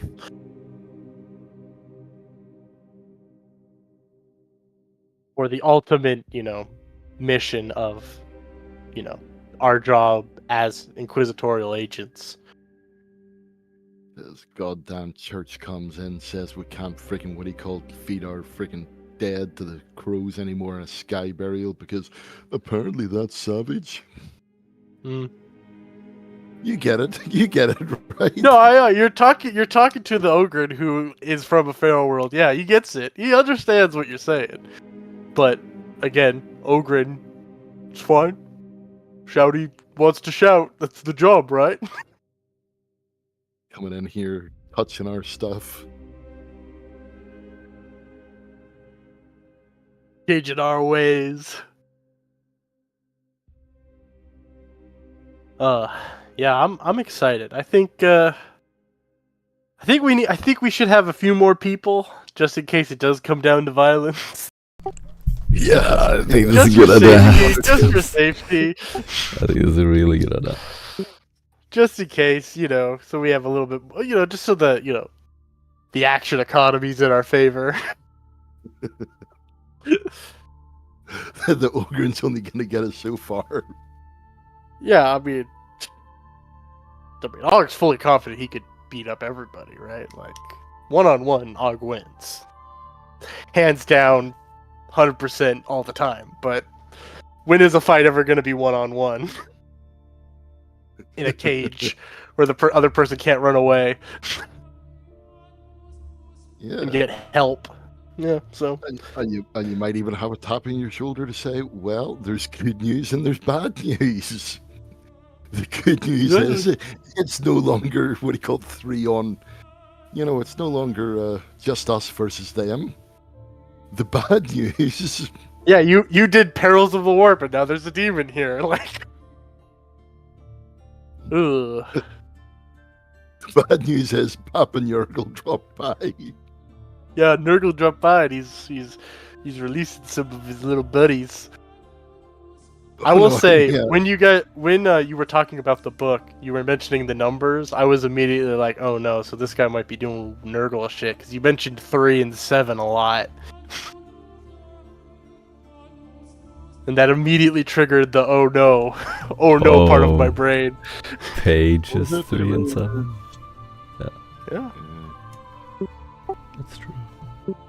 Hold on, it was 3, 7, and 9, wasn't it? 3, 7, 13. Yeah, 13. What? 13? Yep. Oh. Yep. You know what they say, the 13 keys of Tzeentch to open the way. Shit like that. Or 37, I think, was one of them. 37 keys of Tzeentch. Might be. I don't know. Might be related.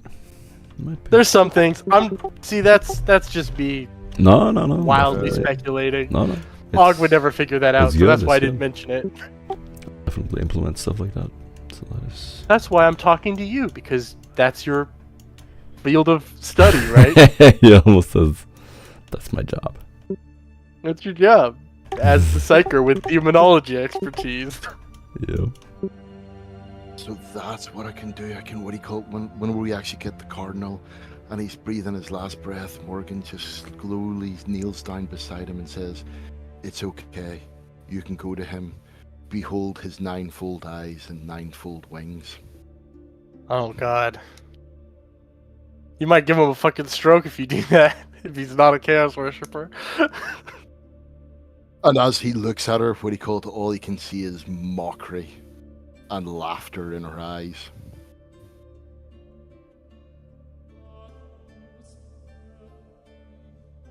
Dun dun dun. I support it. About to uncover the clues. Yeah. What did you say to him? I don't know, something about some shit about eyes and wings. But it seemed to have an effect on him, so.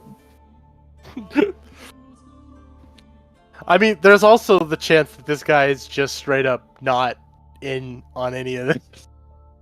And we're wildly off. There is a possibility he's just wildly incompetent. Yeah, there's a possibility he's just wildly incompetent, and this guy's just, normal Minotaurum or Ecclesiarchy incompetence and suspicion. It No. could be that he is just wildly incompetent, and well, what can I say? I can smell my own. You smell your own BS. No, You want no. what's the saying? It takes one to know one.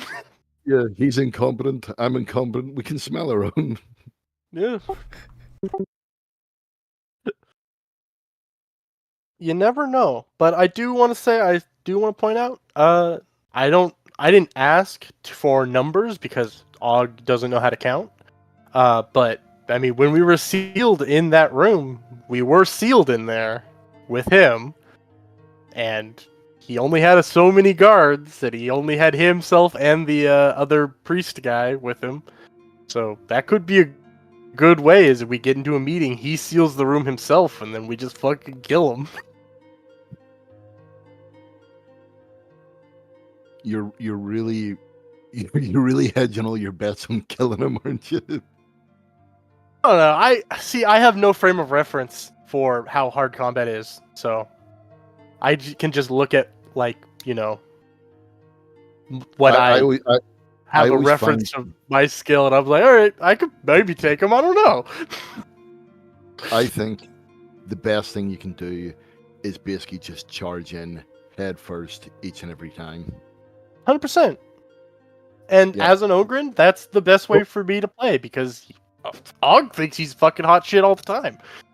Yeah. Morton, Morton doesn't expect it. Just charge straight in. Yeah, charge straight in, yelling at the top of my lungs, which is even more enhanced by the vocal implant. Fucking deafen the enemy like a fucking noise marine and fucking scare the shit out of them. And while all eyes are on you, I will be looking for the sturdiest cover.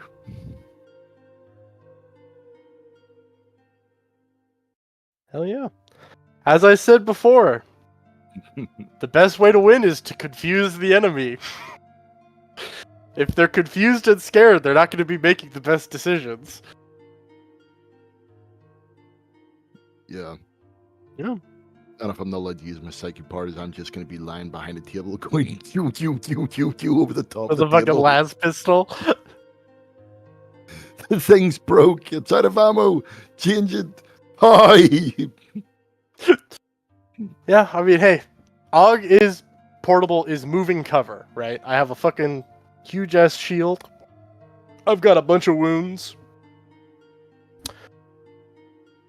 My job is to get up in front and be a horrible nuisance to anyone trying to shoot or get at the back line of people who are shooting. So, I'm going to try to do my job as best as I can. Yeah. To be honest with you, all I can say is try to use cover as much as possible. So that's basically it, and then just kind of feel out how it goes. I mean, it is deadly, but I've never had 32 wounds, so I have 32 wounds, and I always heal as if I'm lightly injured, so I think I should be good. Again, I have no frame of reference for what is gonna happen, so we'll figure it out. Let's have a look. Okay, right. So we got into a fight. It was over a plate of spaghetti. So I'm gonna hit you with everything I have. What do you see? This is gonna be really, really depressing.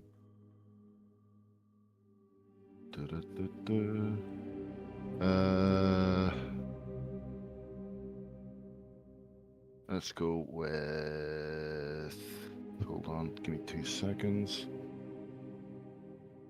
That's not that. Come on, up you come. Right, we'll leave that.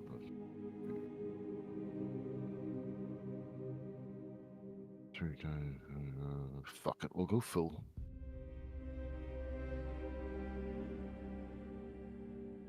Alright, I have some new clues for you. I'm gonna put you on the page soon.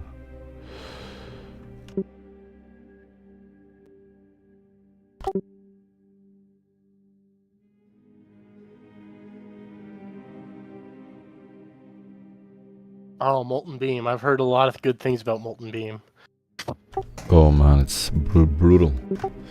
Okay, so Brutal spell. what do those numbers mean, and how do I tell if that gets me Hold or on, not? hold on. I've not actually rolled the damage yet. Because I'm assuming you're not going to dodge, so...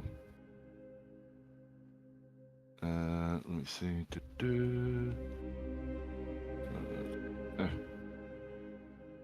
Copy. Do.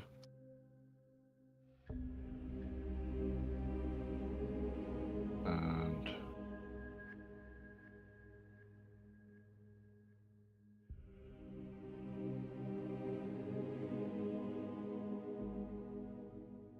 Let's see. That's 1. D5. That's plus. Right, okay, so...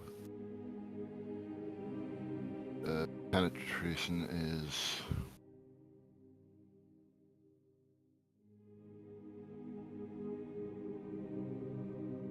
So penetration is okay. That's not it.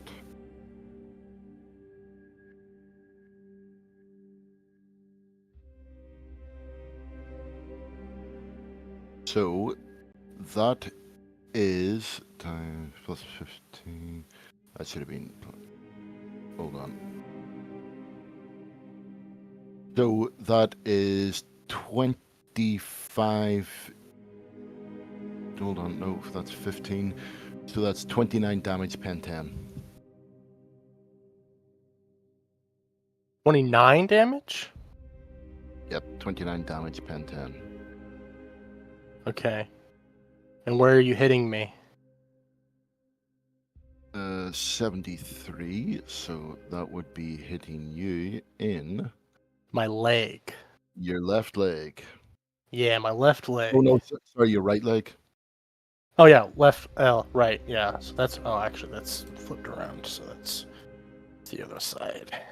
So I have a soak of 13. So I believe that passes the soak test, right? So that goes through. And No, so take 3 off the damage. So that's 29, 28, 27, 26 damage. okay.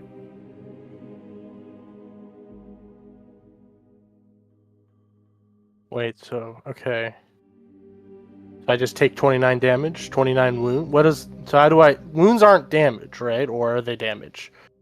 So I take No, 29 or No, I do 29 damage to you. Okay, pen okay. 10. So Okay. take away your soak. So take the penetration away from your soak, which gives you 3 left on your soak, yeah? Mm-hmm. Okay, so take that 3 away from the 29. Okay. 26.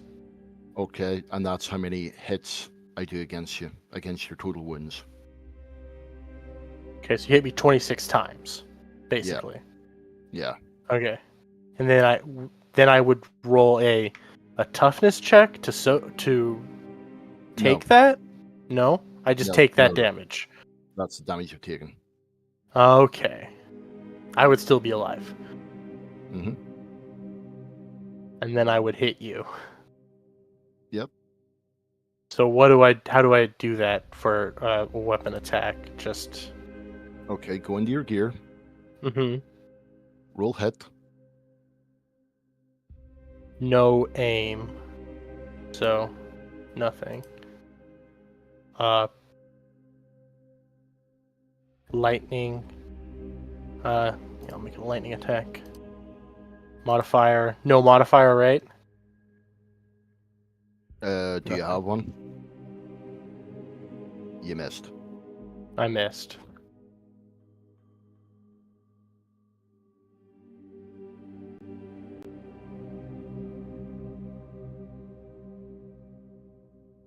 Okay, Target so wait, 55. so Why is it target 55? Why was it minus 10? it's the lightning attack, Ah, right. Okay. but I get a bunch of those, so here I get another one. I think, right?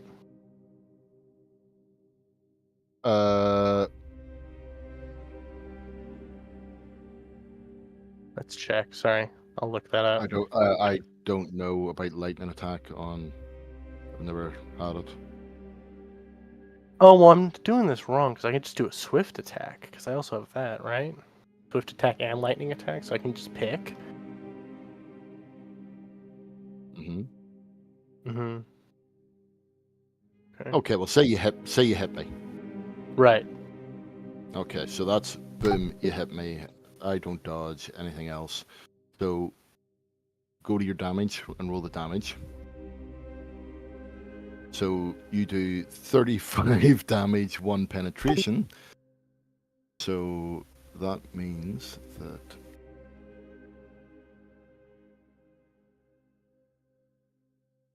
that's 12. Okay, so 30. Okay, so that's 10. So that's 25.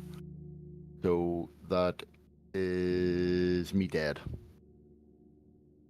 Okay. What? Okay, so one hit kills you? Yep, 1 hit would kill me. Okay. Alright, that's wild. Okay. So, yeah, Are you alright. This testing out helmet is attacks pretty crazy. with Ugg?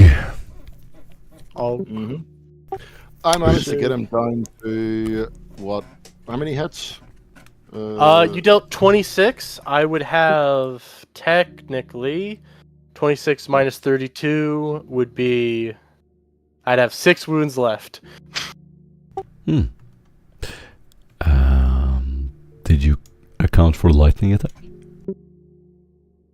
Because I'm pretty sure How if many you lightning get, attacks would I get? I'm pretty sure if you get an attack on the dare lady here, you would just destroy her in 1 round. Yeah, He- I yeah, think he did. that's.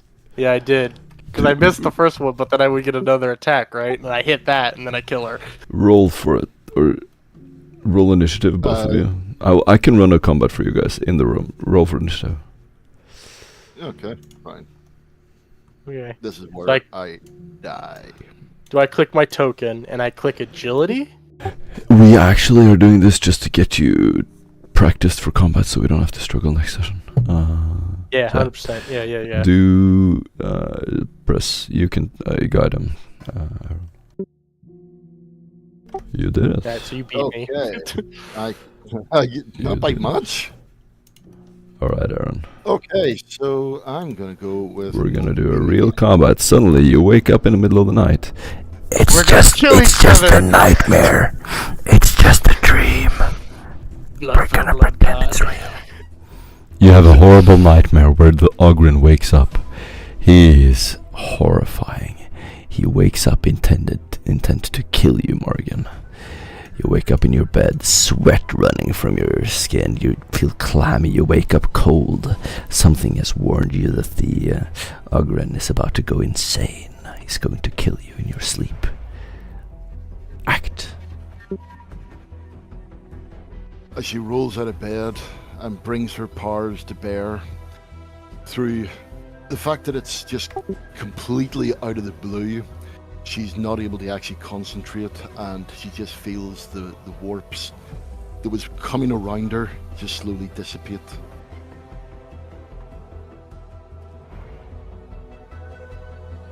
Show them how quickly we do rounds, Aaron. That's me. Beautiful. Go. I miscast. Ugh. Oh, me? You miscast? I fucking run up and I hit her. Let's see. First, you hear a horrible. Yeah, go ahead. Describe. Sorry, as Og suddenly jumps out of bed and comes running towards her, Morgan attempts to dodge out of the way, slips, but then in a rather panicked way, manages to get her footing just that ever bit more, and sorry, bear with me a second. 15 seconds per round, Aaron. And dodges by 7. 7 degrees. I have of an success. inescapable attack. What does that mean? Roll your damage. Roll your attack. Okay. So, this is a charge technically, right? Oh. Right. No So modifier? the way we yeah. So charge. No. Okay. Just do the rolls, and then I can describe what happens afterwards. All right, Og. All right, Cooper. This is how we do combat. Before your turn comes up, you have already rolled in the chat. So before it is your turn, you have rolled in the attack, and we do this because combat can be really slow in second edition if we don't do this. So when your turn comes up, you just spend 15 seconds saying whether you hit or not. Then you describe it in awesome detail. If you describe it really well, you get a inspiration point which you can use to re-roll dodge, which is really useful in combat. Then you just say how much damage you do if you hit. That's it. 15 seconds and you're done. You do not spend the turn, so nobody asks questions. Never. No, we don't discuss anything. It is just you've pre-rolled, you describe it, and then boom. And I try to do the same for my characters. So yeah, since it's your first turn, we can look at what you rolled. It seems like you just rolled a 1d100. No, that's Morrigan. Okay, Warhammer 2d. Okay, that's it. So you can see that.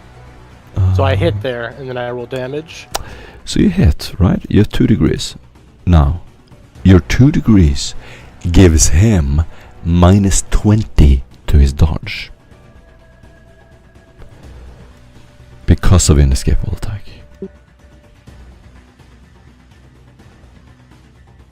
Does that make sense? Mm-hmm. So the dodge roll of wait.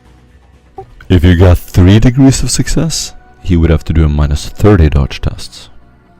If you got 4 degrees of success, he would have to do a minus 40. Because it's 10 times your degrees of success. That's what an inescapable attack does. Okay. Does it make sense? Yeah, that makes sense. Okay, so you have 2 additional degrees. That means he has a minus 20. Now, Aaron. And then we usually ask, do you want to dodge? Well, as he swings his hammer and it comes flying down, you'll just see a massive blast of light, and your hammer will be flung away to your side. And you need to describe why. And from there, you'll actually notice the soft whine of a force field.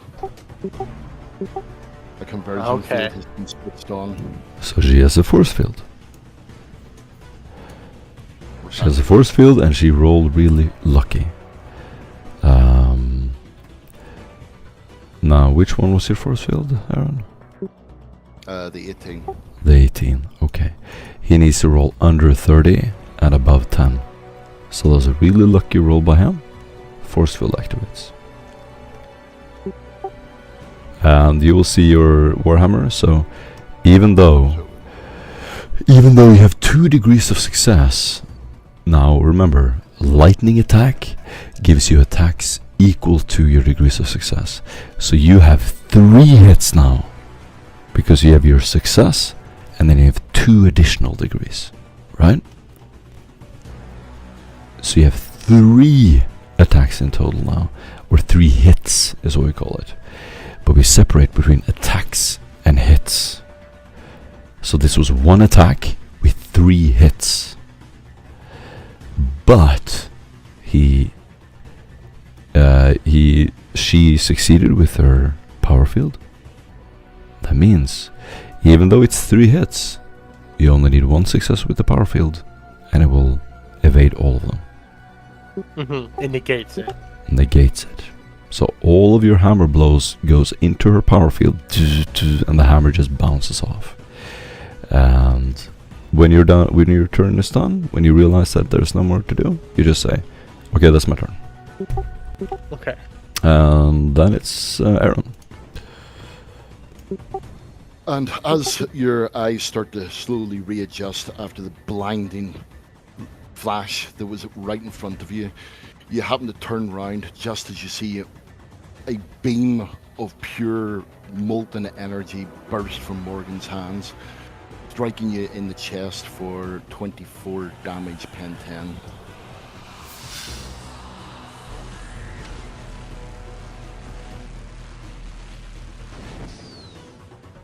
The beam flies into your face. Oh, And you're not used to saying that, Aaron, but I will say it. Do you want to dodge? Yes. Nice. Obviously. No, not obviously. Sometimes players want to save their dodge.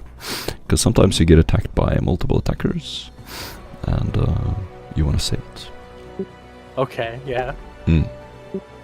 But I'll dodge, yeah. So do I So roll that's- agility for that? That's important to remember. No, I roll dodge. Yeah, that's important to remember because you might be in a combat with a ton of attackers and a ton of small dudes are attacking you first. And then you spend all your dodge and then the big guy comes in and you don't have any more dodges.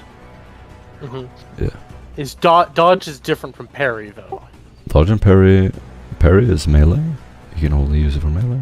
Dodge you can use. And for- dodge is for ranged attacks. you can both use. Yes. Yeah, it's for range attacks. Okay. So I click dodge, and then I don't have a modifier to this, right? If the other person has inescapable attack, you would add your modifier to this roll, like -20, for instance. So when I say I have an escapable attack and I attack you and you get a -20, you just type in -20. But in this case, it's a psychic attack, and psychic attacks can't have inescapable, so it's a pure dodge. Beautiful, beautiful. And then whenever you roll something, feel free to interrupt me and just talk and describe what happens. So we used the most amount of mic time possible visually describing and making it exciting. So when you dodge, you can at any time just break in and say like, I just do like a Matrix back roll and I just lean backwards and you see the ray just fly across my face. My face lights up and then I lean back up again. For instance, the molten ray flies over your shoulder and goes into the wall. You see a bunch of stone just crackle. A bunch of side of the wall begins to burn. Cooper. I counted my chickens before they were hatched there. Cooper. Okay. Sure. Now I am fully up in the front. Molten beam next- Molten beam is a projectile attack, right? Mm-hmm. Yeah. Go ahead, Cooper. Okay, and then I will just with lightning attack because I don't have any aim because it's a melee attack, and lightning attack I can do. It's -10. I can click lightning attack, or I could click a swift attack because I also have that. You always want to do lightning attack because it gives you per degree of success, and you can potentially have a lot. Okay, and that's why it's -10 because the more successes you deal more damage, or it's worse for the person. Lightning attack is just better than swift attack. Okay. That's why. No modifier. You use lightning attack, right? Yes. Okay. Yep. You should have more bonuses on this. Do I need to? I need to add a modifier to when I'm rolling. Let me take a look. Shouldn't they have more modifiers, Aaron? I don't know if he should. Let me try it. So you're up close, right? You start next to him. An attack is a half action. You have 2 half actions. You could So I have get 2 rolls. no. You could With have lightning attack. no. You could half aim as a part of it. That's what. Okay, so I'm not doing that correctly. So no aim means that I don't add anything else. Yeah. But I can do a full aim action with the lightning attack for full. You could do a half aim. So you could Half aim. spend half your turn doing a half aim, and then you could do a lightning attack. So try again. Alright, half aim. Because now you Lightning have attack. you're standing up close. You can also do all out attack, but lightning attack is also good. Yeah. All of the things. And then you Alright, I press still rolled. enter. Okay, good. You have 3 degrees success. That means... Okay, no. I will let you do it. Okay, so I have inescapable attack, as well as. And then I would roll damage, right? Because I don't think. So remember That just, that when you roll, you remember to say I have an escapable attack, so you need to roll a dodge test of minus 30. You need to say that every time. okay, I need to say that every time. Yeah. Okay. Inescapable attack, minus 30. If you want, or just say 3 I degrees of success. I hit. If you want to dodge, it's a minus 30. Something like that. Okay. Yeah. I hit. Okay, sorry. Alright. So Cool. I hit 3 degrees of success, minus 30, inescapable attack. Beautiful. Okay, so I don't dodge. I feel my dodge. 38 damage, pen 1, concussive 1. Yeah, dead. Yikes. You will see... Morgan, feel free to describe how you die. As Morgan, what he called, sees the molten beam whiz over his shoulder, she regains her footing, only in time to take a blow to her arm, then one to her chest, then one to the other part of her chest, and the last thing she can actually feel is her heart suddenly explode. So yeah, it looks... Just describe visually. It looks like you fucking sever her body in two and she flies up against the wall. Splatter of blood. Do you want to do it again to get to learn more? No, I No. think okay. No, I think I understand mainly what I'm doing. Oh, now. you- I need to oh, have I- descriptions of my stuff that I do, as well as I Oh. need to read more of what all of my shit I have does, so I Yeah. can fully understand what I'm doing. Yeah. But you have Okay, you have the basics. I see how this goes. I see how this goes. He's scared. That's fine. Don't worry about it, Mamet. Don't worry about it, I'm a Mamet. little scared. We can go again. We can go again. We can go again. No, I think I got it. All right, let me do it. Let me fight you. Oh. All right, But- yeah, you want to fight me? What are those fucking guards? What do they got? Let's fight one of those guards. No, not you, no God, I don't want to fight you. I was talking about Morgan. No, I want to. That's what we're gonna be Oh, dealing with. How many fuck. guards does the Archcardinal have? Let's just Oh, put that out there. Fuck me. Because they have auto guns, which means that my light power armor is going to be really effective at that. Because they don't have molten beam. Bro. In all fairness, I would like to actually point out, I'm not going to get into a fight with an ogre in an enclosed room. God no, fuck no, that would be so stupid. You realize how long this is gonna be for me? So specifically, I should be scared of psychers because they have shit that Yes. can pin my armor. Yes. But the little bitch guards with auto guns and carapace armor, I can easily destroy. Psychers are the anti-ogren. Right. Okay. Good. Good to know. Good to know. Yeah. Like if I Oh. did that to, let's say, All I'm saying, dude, is Morgan could potentially jump in if you want to use her. I mean, fuck it, I'll fight you with Ardenti Redeemers. Your nightmare is this, Og. You wake up, and the Archcardinal is not very happy with you. no. And suddenly, The Redeemers begin flooding. Here we go. Let's see how many Redeemers I can kill. Oh, a lot, probably. Which is why I'm putting in more. Okay, Okay. here we go. Dope. So roll initiative. Door breaks open.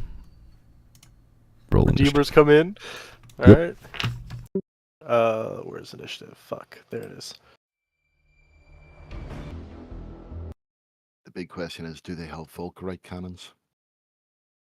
They do not. Ah,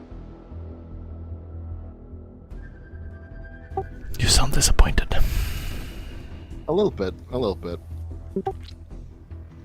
want to see the Ogre go down. Alright, how about this? If he survives... if he survives Give 3... someone a plasma gun.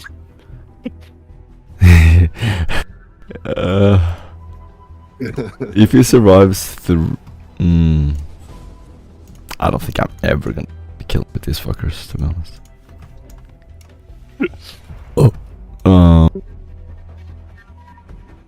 Okay, if he survives 3 rounds, you come in. And of course, let's just say the outside patrols are the ones who are coming in. And Are coming to fuck me up. Alright. yeah, and that's it. We're gonna leave it at that. Okie doke. Do you want a combat map? Are you good with this? No, I'm good with this. I'm good with this understanding of what's going down. Okay. I'm gonna roll. Boom. I think he should combat map so that he can run. Think so? Yeah, I think so. Uh-huh. So I don't big mind. long corridor. No. I'm gonna have a big open room. A big, good open room so I can surround you. No, but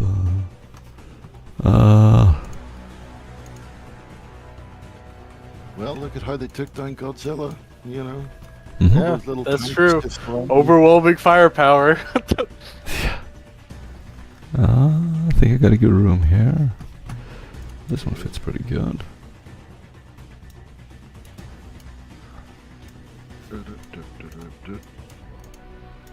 I've actually noticed that what do you call it, using the psychic abilities are actually quite fiddly whenever you're rolling for them. Also, What do you call it? Just, you know, they just seem a wee bit more fiddly to me. hmm. It's probably because I'm not just used to it, to be honest. Yeah, maybe. Why did you say we need a combat map? I didn't. You did. Aaron, you did. You You could have said- gaslight me. You said we need a combat map. That's taking twice as long.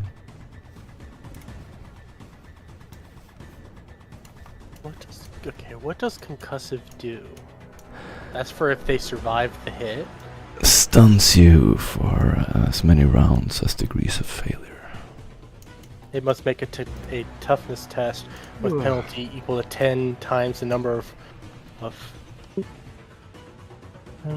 for example, a weapon with concussive 2 would impose a minus 20 on this toughness test, and a concussive 0 would cause the test with no penalty. If he fails, the target is stunned for 1 round per degree of failure. Oh shit. If the attack is affected by amount. Yeah, so that's if they survive, they have to make that check. Yes. Okay. I would Alright. also just like to point out, did you notice my refractor field didn't burn out after the first hit? I think that's like gotta be a first for our team. Yeah, it's very good. That's good. Yeah, because you got like 7+ successes, right? Yeah, you did fucking crazy good, Well, that was the dodge. right? That was the dodge. He that's did it. very Okay. good, yeah. I should have just kept the dodge for the second time. Where, Still wouldn't have helped. where the fuck? Oh, there we go. No, Oh. no, it's wrong. How is that possible? Oh, there it is. Oh no. Oh, Nice runs oh. there. oh, okay, there we go. Do you see where you are? A little bit to the right. I I see where I am. Yes, I'm in the Middle. middle of the room. Yep. I have to go back because Aaron said he wanted a combat map, which is really silly. No, okay, now I'm understanding why you would want cover, because that would be crazy. Okay, I think I get this. Cover for an Ogryn's Heart, though. Alright, and then if I do... Okay. Alright. I have to A check lot of the time, we would not have combat maps. unless it's important. Yes. Yes. This dream is important. I'm just pointing out that, do you notice that he had this combat map ready? Yeah, he does have this ready, doesn't he? This is the sanctum. It makes sense. Yeah. It's probably likely that someone would. Okie doke. You're such nice people. Oh yes, very nice. Well, I am. My character is. Sure. Even though you keep describing her as a creepy. She is.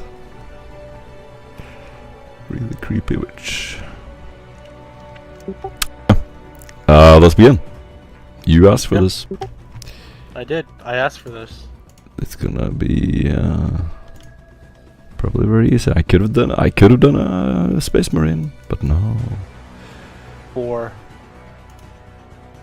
4? Okay. Are you sure you don't want to fight a Space Marine instead? No, I don't want to fight a Space Marine right now. Alright. This is gonna take forever. Who was it always wanted to play a Space Marine? Constantius. I mean, it definitely would be fun to play a Space Marine. I mean, come on. Oh, we've had them. It's a Space Marine. It is kind of fun. Okay. First guy will break open the door, just knocks it open. Somehow Morgan is still sleeping. Another guy will run inside. He's gonna run there. Then it's your turn. Go ahead, Og. So, okay, so my move, it says half move. I get a move 2. Is that correct? Because I have I have 34 agility. Help him out there. I'm busy rolling. What's your movement? It says my movement for half move is 2, full move is 4, charge is 8, run is 16. Right. What are you looking to do? I just want to get to one of the guys to bash his head in. Right. Okay. So you're gonna have to use a full movement. Okay, and that takes all of my actions or whatever?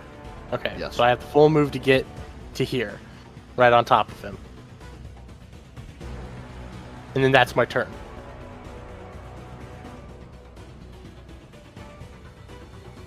Yeah. That's What's your charge distance? 8. Aaron, you can charge him. No, I'm Go on. saying. What are you Well, you said talking you want about? to move up.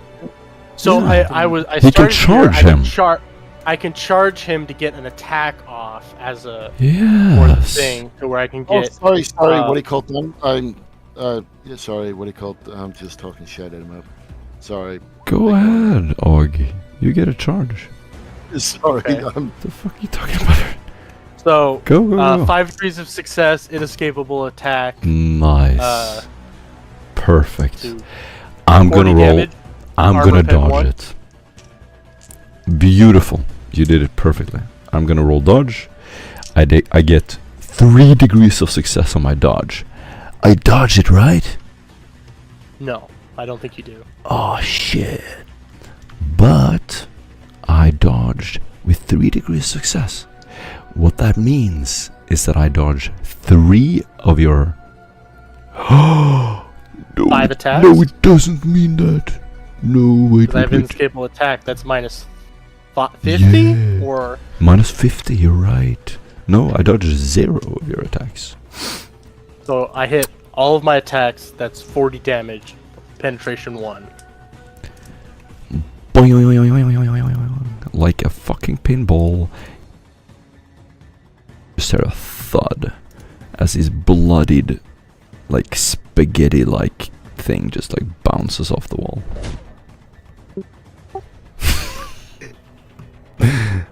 Well done. Well done. And then I still technically have charge movement, right? You have done a charge. You get 1 charge. Do I just stop once I hit? I hit A someone, or charge- can I still move after I charge? There is talent where you can charge through someone. You don't have it. Oh, I don't have that. Okay, so note to self, I should get that. Probably. Okay. Okay. Mr. Ardenti is terrified. He's gonna erase his autogun and he's gonna try to shoot you. That's when you say, I dodge. I don't want to dodge right now. Okay. Love it. Love it, love it. I want to see what these guys could do. Okay, the first guy has an autogun. Here we go. Full auto. He hits. Whoa. That's gonna be a 8 attack. Impact to the chest. Okay, so that doesn't pierce the armor then. Another 5 attack to the chest. And then another 3.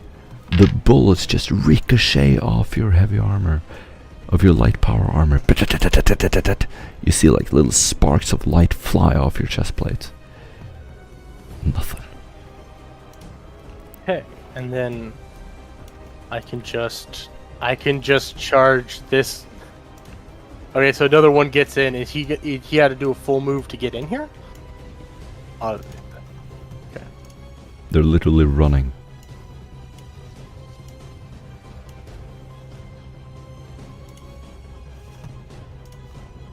They are running at full speed, so you just see a bunch of NPCs controlled by a really eager GM running into the room. Okay. Min-maxing a little. Cool. So they all run in. I can just half move here, and get within range of 3 of them, and then I'll lightning attack.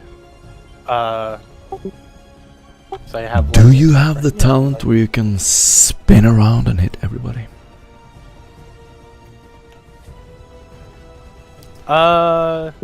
No. No, I don't. You might want to look into that.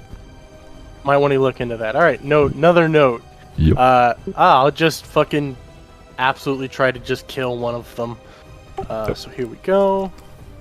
Half aim. Lightning attack. No extra modifier. Just a failure. Ooh. Oof. Damn.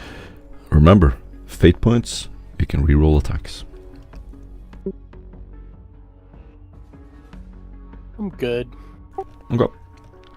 You swing. It flies over his head. Feel free to describe your action every time you do something. The Redeemer is gonna try to shoot you. He also has an autogun. Does a hit. Do you want to dodge? Nope. You take 6 damage to the left That arm. doesn't do anything. Another 8 Oh, damage. does he pin my armor? I will always just say how much damage. I will never account Okay. for. I will never account for your armor. So you have to know your own soak. He Okay, does cool, 8. cool. He does 8 penetration to your right arm, and then he does Okay. 12 damage to your chest. Nothing. So those are the total. Bunch of sparks fly everywhere. Next guy is this dude. He is going to pull out his melee weapon, and he has a chain blade. Okay. So he's gonna walk up to you, and you can hear the chain blade starting up. Cool. I'll parry. Okay. 3 degrees of success. Sick. So yeah, he does hit you, but you parry it very well. He doesn't have an escapable attack. Cool. I'll counterattack. Yes. So as long as you hit with your parry, You dodge all And attacks that are for- not inescapable. Okay. And for a counterattack, what would I be doing for a counterattack? Rolling at a normal attack. Normal attack. So no aim. No way. No aim. Would I click lightning attack because that would give me the ability to fucking fuck him up if I hit, right? Counterattacks is only one attack. Only one attack. Only one Okay. hit. Only one hit. No aim. Standard then? Standard. Okay, click standard. No modifier. 1 degree of failure. So Next the guy. attack missed. Do you from behind. And will also with a chain axe hit I can you only parry in- once. Hit you in the... Do you have a step aside? No, I don't. Then you can only dodge once. A parry though. How do You you said Dodge and parry. parry is the same. Dodge. Dodge and parry It's the is same. Okay, cool. Can you help us with the rules, Aaron? Every time it's a rule thing, can you say it? Sorry. Is attacking you from behind, that's gonna be a hit to the right leg. Alright. Right leg. Chainsword. Total of 8 damage to the right leg. Nothing. Another 12 damage to the right leg. Nothing. Another 4 damage to the right leg. Nothing. This guy up here is going to pull back. He's going to walk back there. You get an attack of opportunity on him because he's disengaging from melee. Okay. No. That was about a half. Yeah, do you have a melee weapon? Yes, you do. Yes, I have a melee weapon. I have 2 melee weapons technically. Slam him. No aim, standard attack. Standard. Mhm. There we go. 5 degrees of success, inescapable attack, minus 50. Nice.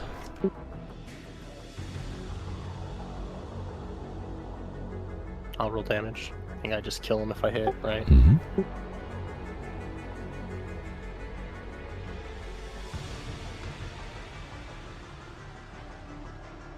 Oh, and that's the body too.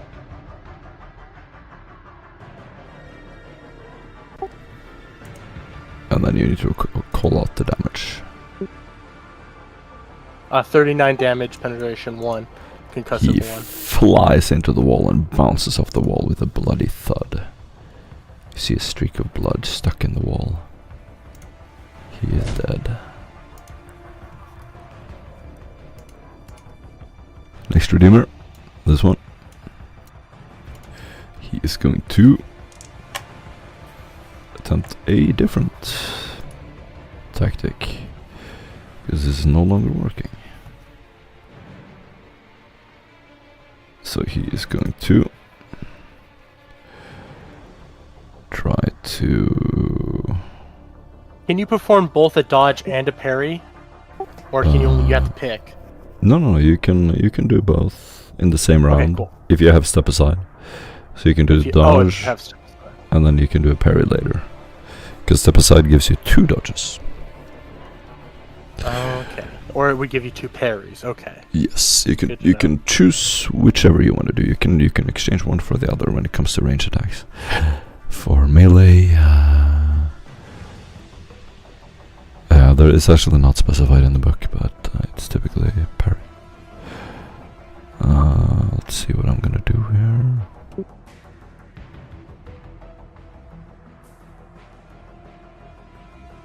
I'm gonna min-max it a little bit and try to actually take you out. Do you... Yeah, no, I'm sorry to. Okay, I'm gonna try to grapple you. Oh, okay. I succeed. You can do... Oh, you have any... Have you parried or I'm dodged not this round? I've parried. I killed that guy Huh. with a counterattack. You need to get step aside. Because you cannot parry this guy.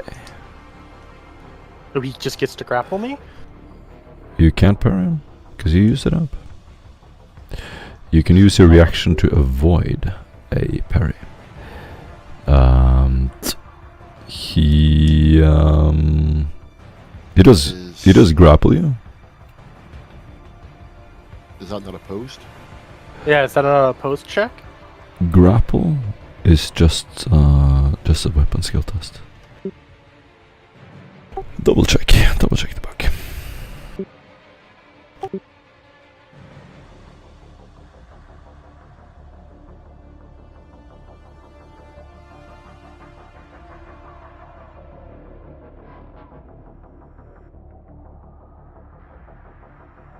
Where would grapple be in the book? No, never mind. I'll check it. 1 second. I'm actually pretty sure it is opposed. Yeah,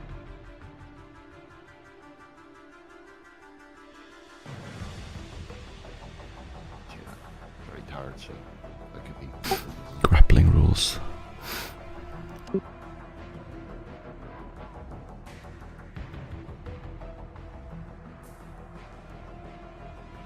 Yeah, it's an opposed toss. Okay. It's an opposed athletics.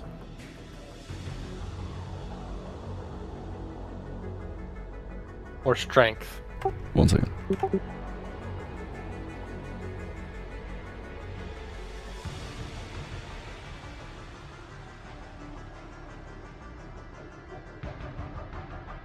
Let's try to understand the pictographs that Games Workshop have used to set out the rulebook. Yeah, it's not the best. Would you like to know more? Please turn to page 37. Yeah. You're running around in circles. Okay, here we go. Yeah. Or weapon skill. Or weapon skill. So I roll a weapon skill. Okay. Would I be... And unnatural strength wouldn't help me with this at all? No. No, okay. So I just roll a weapon skill opposing his weapon skill. Yes. Okay. So I am using a shield, which gives me a bonus of 15 to defensive stuff. I don't know, does that help here? No. Nope, okay. 6 degrees of success. You easily push him away. He tries to grab your arm, you just slap him in the face. It's your turn. Cool. I'll do multiple... So with me attacking with a half action, I can get 2 attacks off with half aim. You can only ever do 1 attack action per round. Okay. You can move though. I can move. Okay. Yeah, if you think you get into a better position. Which I can't right now. Um, Yeah, so unless you we'll want to just head towards the door. Nah. Fuck.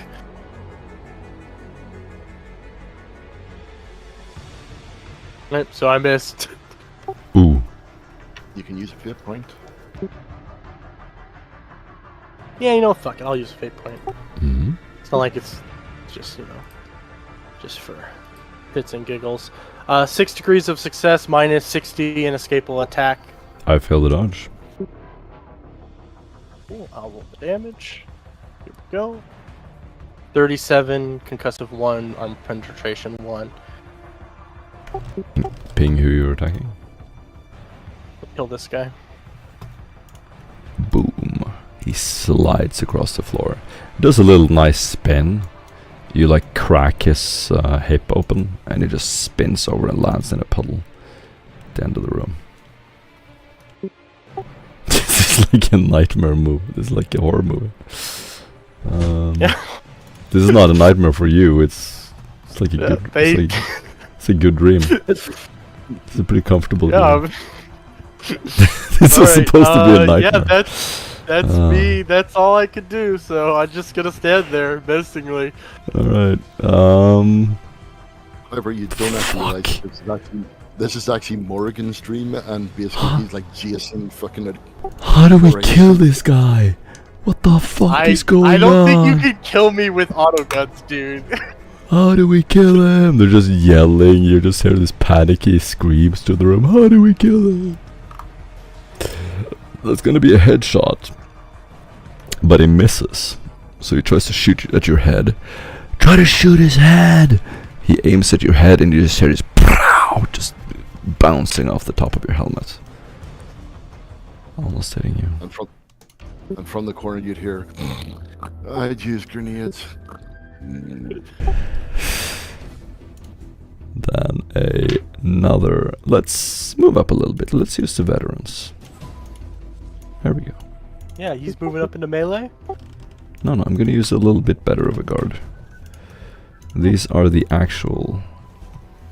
Those are the Cardinals guards.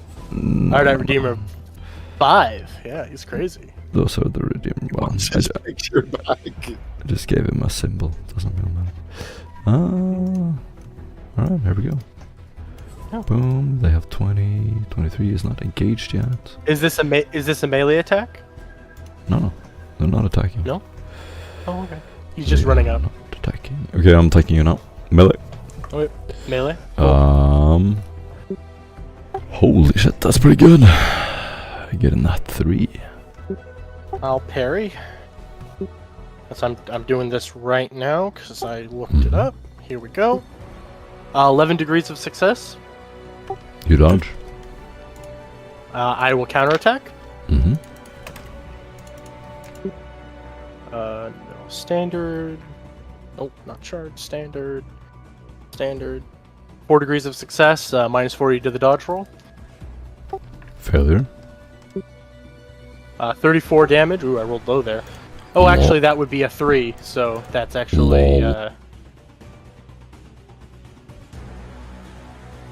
Blood splatter. Then he lands with like his arm comically wrapped around his head.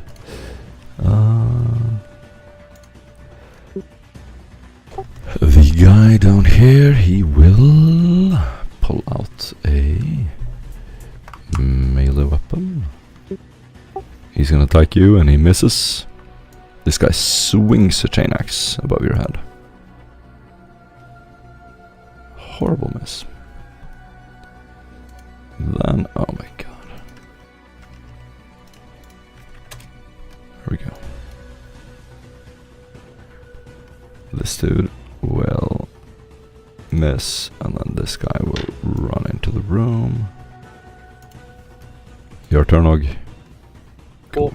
I'll go for the guy that missed me. Because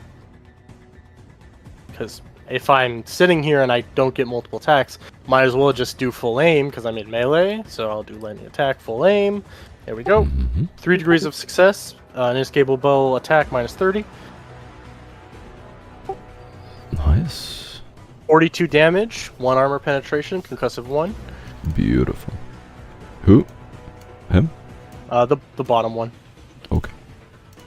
Boom. He flies back. Pulled and dies.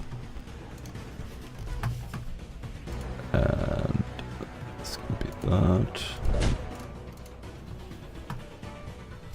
Redeemer is going to. So I don't know. As you're noticing in Dark Heresy, I don't know. Have you played the Warhammer 40k role-playing games before? Any of them? The Rogue Trader. I play Rogue Trader. Rogue Trader Yeah. a lot. So do you know the combat in Rogue Trader? Is it pretty similar? Probably. I played it a little bit. Probably. It seems similar to this. Yeah. Yeah. So it's like very different from D&D, where players don't or characters don't deal a little bit damage if they're weak. They deal no damage. Yeah. They deal no damage. So they can kill you, but it's very unlikely. The Redeemer. Okay, let's attack. No. I just remember making Abelard a fucking horrible counterattack monstrosity where he just, every time someone misses, he just fucking immediately kills them. That's always fun.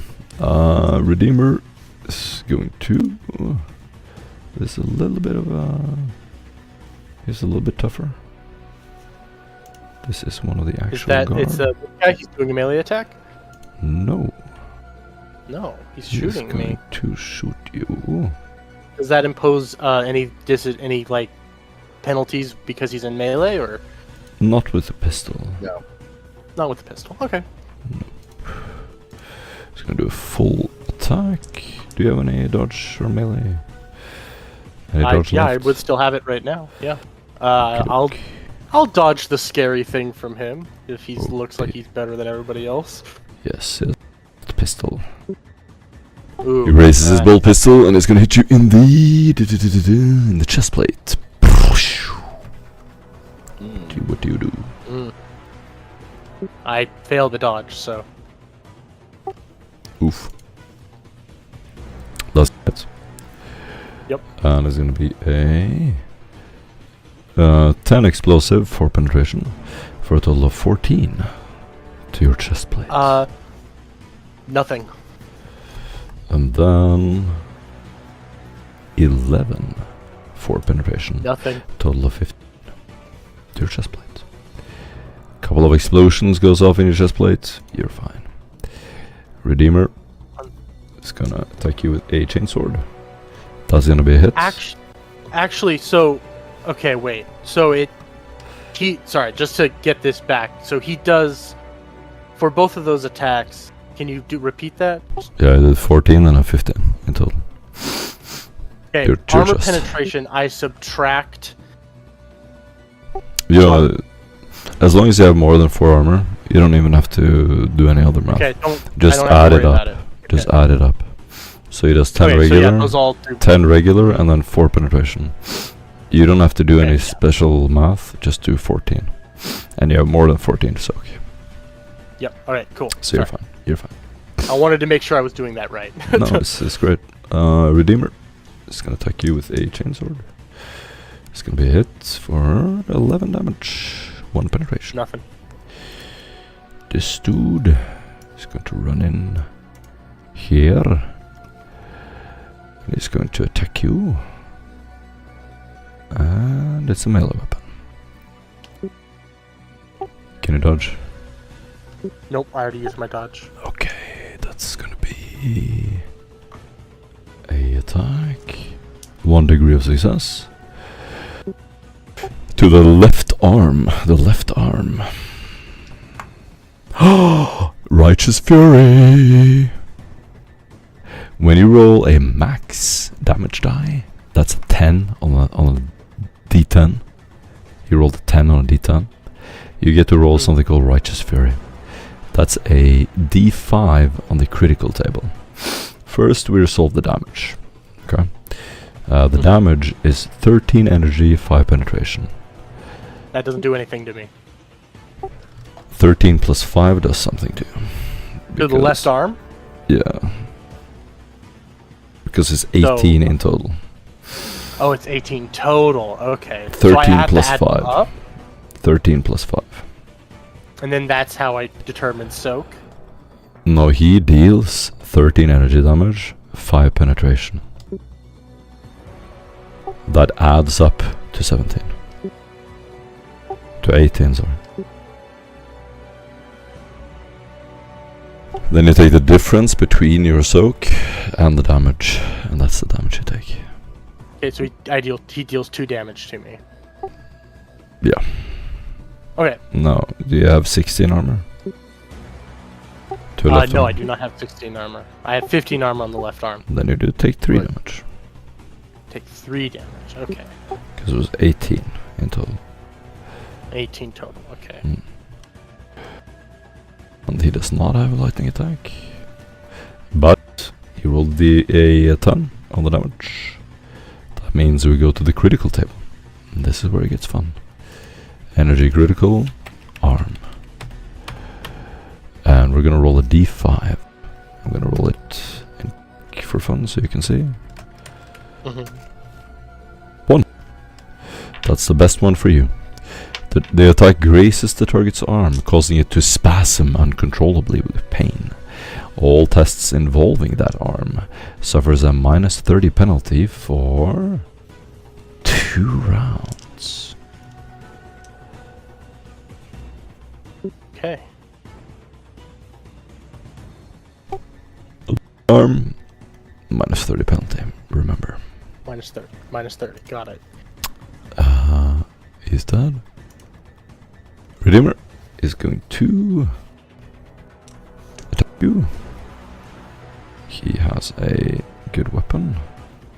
He's gonna drop his ranged weapon and he's gonna attack you with a melee weapon. There we go. It's gonna be 1 degree of success. And it's gonna be minimum damage at 8 energy, 7 penetration. Okay. So I add those up. Because you have more than 7 armor, or as much as 7 armor, you can just count his penetration as damage. Right? Opposed with your soak. So because he has more, because as long as he has less penetration than your armor, you can just count it as extra damage, because it just goes up to the total compared to your soak. Whereas if he had 15 penetration, he would only penetrate 7.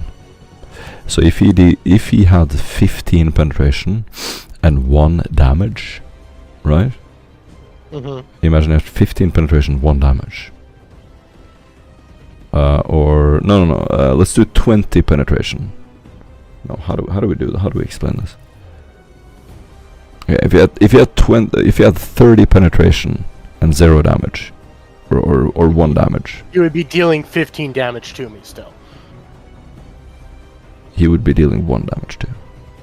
If you dealing 1 damage. Does Because he way over penetrates, or? even though he has 20 penetration, which is more than your armor, the extra penetration above your armor doesn't count as damage. He just negates that armor. Right. Okay. Yeah. Yeah, So- think of it like what he called a depleted uranium 9mm round against a tank.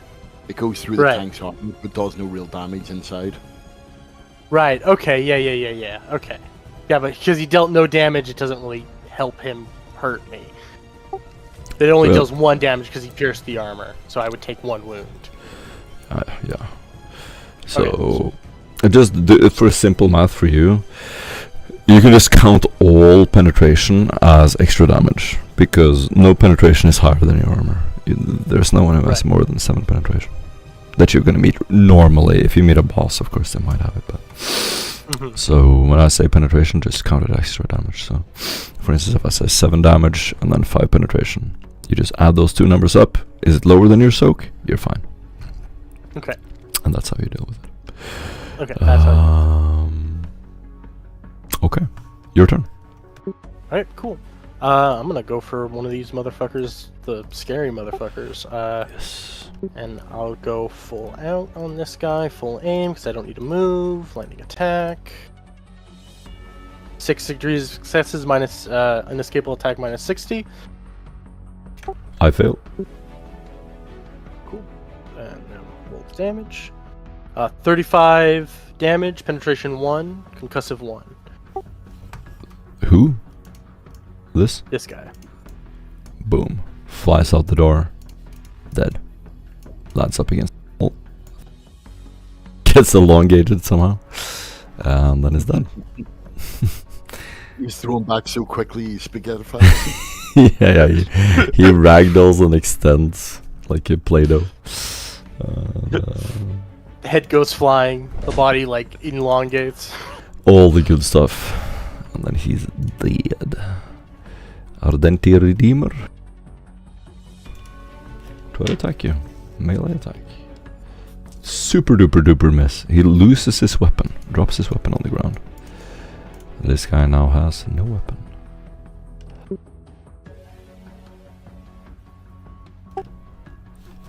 Another Redeemer comes running into the room.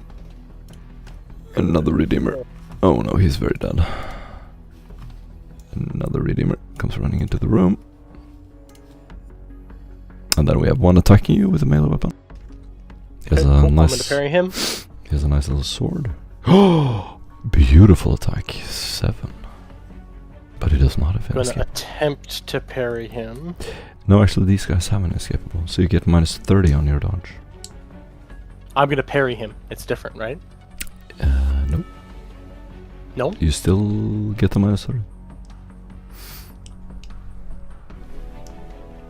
Minus 30. Minus 30. Okay. Hmm. Well, because I already had minus 30 because my arm is spazzing out right now, right? Ooh. No, parry doesn't use your left arm. Necessarily. Well, it's using my left arm because I have a shield there. That's what I'm using to I see parry. your point. Because the shield gives me plus 15 to parry checks. Oh. Yeah. Wasn't it anything that involves your left arm? Gets a minus 30. Yeah, that's why I did the minus 15 instead of normal. Understood. Because normally I would have plus 15, and then I get the minus 30 from the Got it. spasming arms. That's minus 15 to the roll, right? Got it. And then another minus 30, which is 2 degrees of failure. So that attack is going to go through. And Can I use inspiration to reroll that because I'm not dealing damage? Good, Okay. Great. Now you're getting it. Okay. Perfect. So this is going to be at minus 45.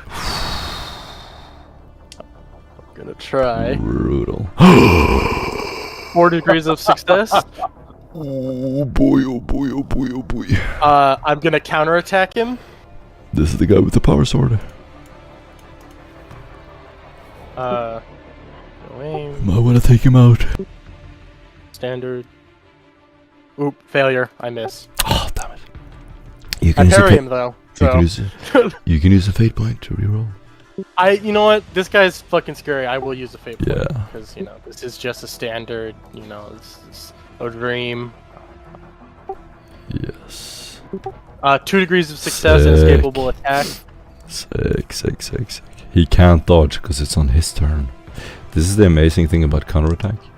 It happens on their turn. You cannot react on your turn. 41 damage. Concussive 1. Little mound of people in the corner. It's like, yeah. Redeemer, we're going to attack you for... We're going to do a grapple. Okay, so Grapple opposed. He succeeds on his melee. So with the grapple check, I don't add the unnatural strength.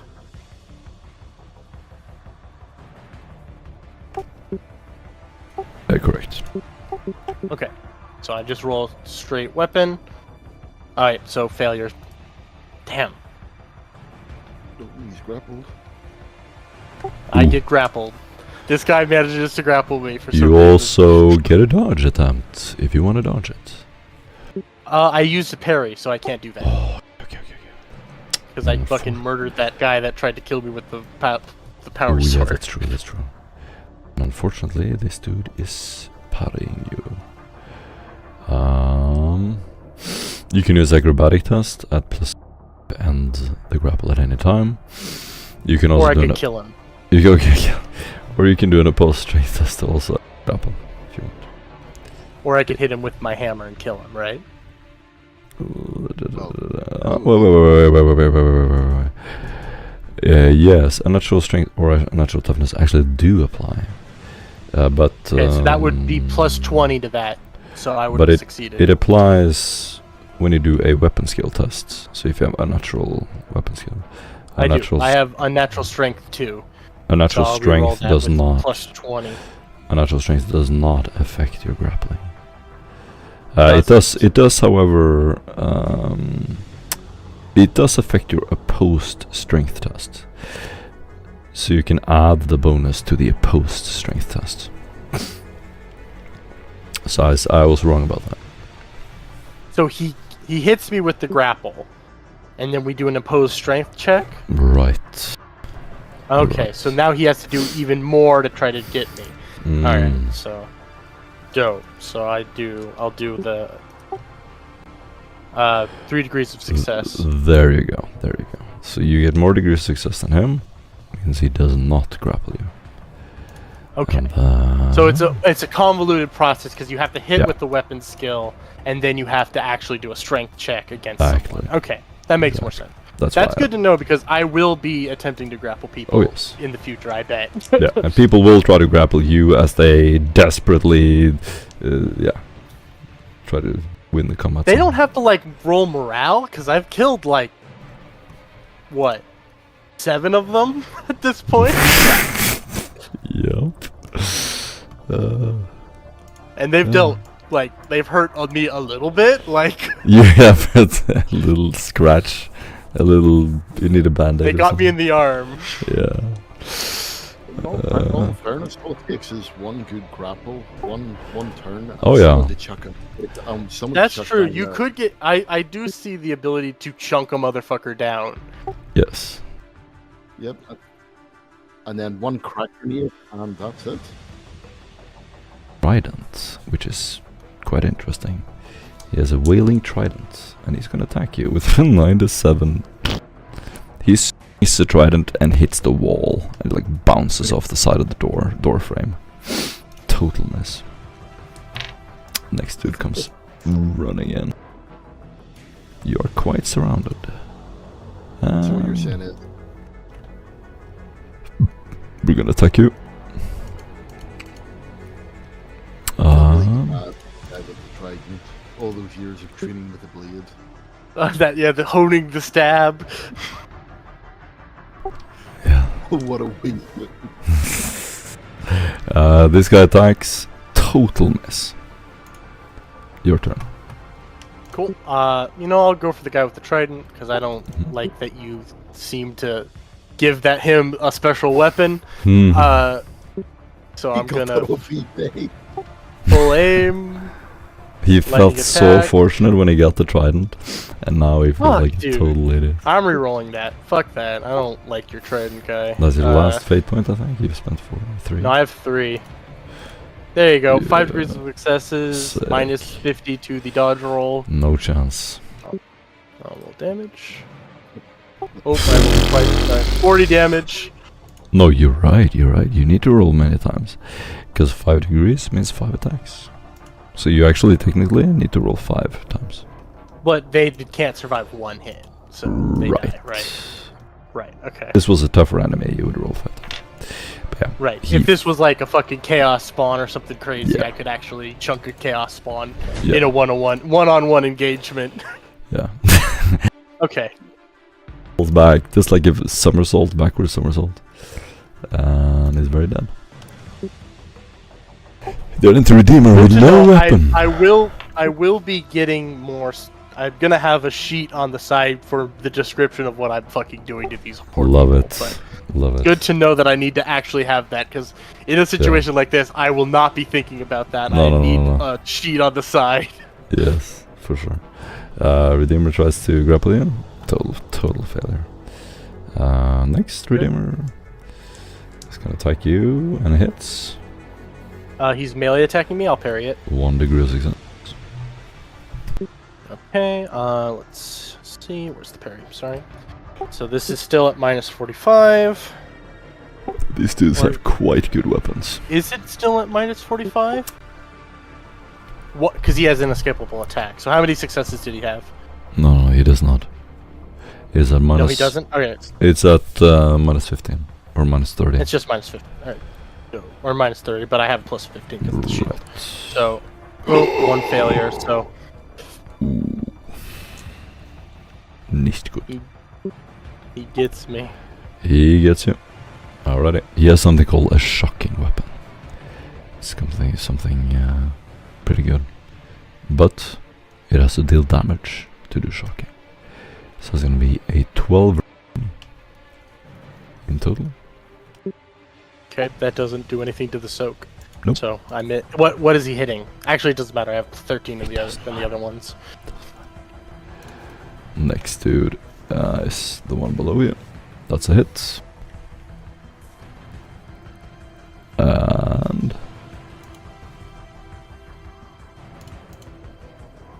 there we go. That's gonna be a 7 energy damage, 5 penetration. Nope. Nope. Then next guy attacks you. Miss. That guy's dead. dead. I'm gonna attack you with 2 degrees of success. Melee. Power weapon. I already wasted my parry, so I can't do anything. Right. And a total of... Ooh. 14 energy. Where is he 5. hitting me? He's hitting you in the left leg. That passes, so... It's gonna be I- 14 5 penetration. Okay, so 14. So that's 19. Mm-hmm. Okay, minus 13 means 6 damage. That's Yes! Yes! I'm winning. alright. Alright, the Zealot, the last guy. It's gonna miss totally. Swings over your head. Your turn. Cool. That guy hit me. Mm-hmm. Dope. I'm gonna kill him. No. So here we go. I don't need. So with these guys specifically, I can just go all out attack because I don't need multiple hits to try to kill these guys. So that's 11 successes. Dice Normally, of 1. Does that do anything? normally on a nat 1, players get to describe something when we play. We play like this is like a house rule thing that we've done for 10 years. We play some funny music, and you get to describe the best possible outcome from the event. So what is the best possible thing that could happen in this situation? And you just focus on making it funny and fun and cool. We Right, can do it so if you that- want, This guy or not if you don't want. fucking lacerated my leg with his what weapon does he okay, have? we're doing it? Power sword? Alright, let's go. Yeah, let's do it. He's got a Yeah. power sword. I hit him so hard it goes flying. His power sword goes flying into the guy right next to him, right into his chest. I killed more than My miraculous music doesn't work for some reason. I have like some music playing in the background. For some reason that doesn't work. Roll20 is really slow. But yeah, you basically describe it, and if it's really fun and you describe it in really vivid detail, you get an inspiration point. That's that house rule that we use when you roll in that one. So when you roll that one, you get an opportunity to gain an inspiration point, basically. But yeah, that's it. You kill him. His head gets destroyed by the hammer, and he kind of swings around like a chicken. Like Beautiful. try to cut at me. Another one for the pile. Alright. Next guy. At this point, he's just like shaking, pale, terrified. He's grasping at your armor, slipping off again and again. You turn around, he like slips off your arm. He tries to grab it again. You barely notice he's even there. He attempts to grapple you again. He's gonna slip on your now wet armor, which is wet from blood. As you turn around, you just hear this like almost like someone is pulling their hands across a windscreen, some kind of window. Little sound as his hands slip from your armor. And then his friend attacks. That's gonna be a hit with 1 degree. I'm gonna parry it. That debuff on my shield is gone because it's been 2 rounds. Mm-hmm. So this is plus 15. The problem is that they're actually not holding the weapon the way you showed them to. Yeah. Yeah, that's what they're not doing. Did I not? I think. Oh, there it is. Parry, 7 degrees of success. Success. I'm gonna hit him with a counterattack. Yes. Standard.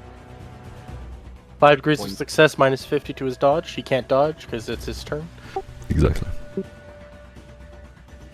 Ooh. Lol. That's not low. That's actually a 3 on the dice because of proven. 3. Splat. Flies up against the wall. Head bounces off the wall. Dead. You need to get a soundboard so you can just go boink. I should. Beady thunk. Redeemer. That's gonna be a miss. Last Redeemer. That's gonna be a hit. Melee weapon. Not a Righteous Fury. That means a 7 attack. Does no damage. Next one, and once we go through the turns, we start to remember how much soak people have and so on. We can just, once you get good at it. and then we can just say, okay, I don't hit you, I don't deal any damage, and we don't have to go through the whole thing. No damage. Boom, your turn. Okay, cool. I'll go for this guy up here. Yep. With a full fucking barrage, full aim, because I don't need to worry about any of this. All out, because I don't need to hit them multiple times. I just need to hit them and connect. 7 degrees of success, minus 70 to his dodge. 42 damage, 1 penetration, concussive 1. Dead. Cool, that's me. Cool. I need to remember, still gonna grapple you. He's tried for 5 rounds. Holy shit. Yeah, he succeeds. Hooray. Oh, he manages to get the weapon. So I have to do an opposed weapon skill, though, right? Or strength, your choice. Or strength. I definitely picked strength because I have plus fucking 20 to that. Hold on. Yes, you can choose between agility or weapon skill. Sorry. 2 degrees of success. You can oppose it with agility or weapon skill, not Or weapon skill, not strength. Okay, it's so an it has to be opposed a weapon test skill. from his strength and your agility or weapon skill. Okay, and I can't use the unnatural strength on the weapon skill. Right. Okay, so it's just a straight roll. Okay. Let me double Still read. 2 degrees of success. Let me see. You make a weapon skill, right? Opposed strength test. Yeah, Yeah, it says. If he hits, No. then we do an opposed strength check. That's what you said before. That's Yeah, what I if he thought it grapples said. him- If he grapples him through the weapon skill check, then it's an opposed strength test to see whether or not he's able to hold on to him. No. Right. So here it says, this is an opposed test. The target can oppose it with a weapon skill or agility. So I misspoke. Okay. It is not a strength. It is his strength versus your agility Or weapon skill. or weapon skill. Or weapon skill. Which it'll always be weapon skill. Because that's the highest one that I have. Okay. Right. Yo, Mackenzie. Alrighty. So that's an opposed. Hey. We're doing a long combat session here. Just listen in. Alrighty. So. No, they're teaching me the basics just in case next session we have to get into combat. He's gonna be so ready. You'll just. I'm gonna be so ready. You won't even I'm believe slaughtering the Ardenti right now. It'll just be a whirlwind of death. For fun again, if you want the story, I can again point out your Okay, field. so that guy is going to miss his grapple. Next guy is going to attack you with a melee weapon. That's going to be 2 Cool, degrees success. I'm going to parry him. Yes. Here you go. Full melee attack. 2 successes. 2 successes. Wonderful. And he succeeds with 2 degrees, but he does not have an escapable. So you parry it easily.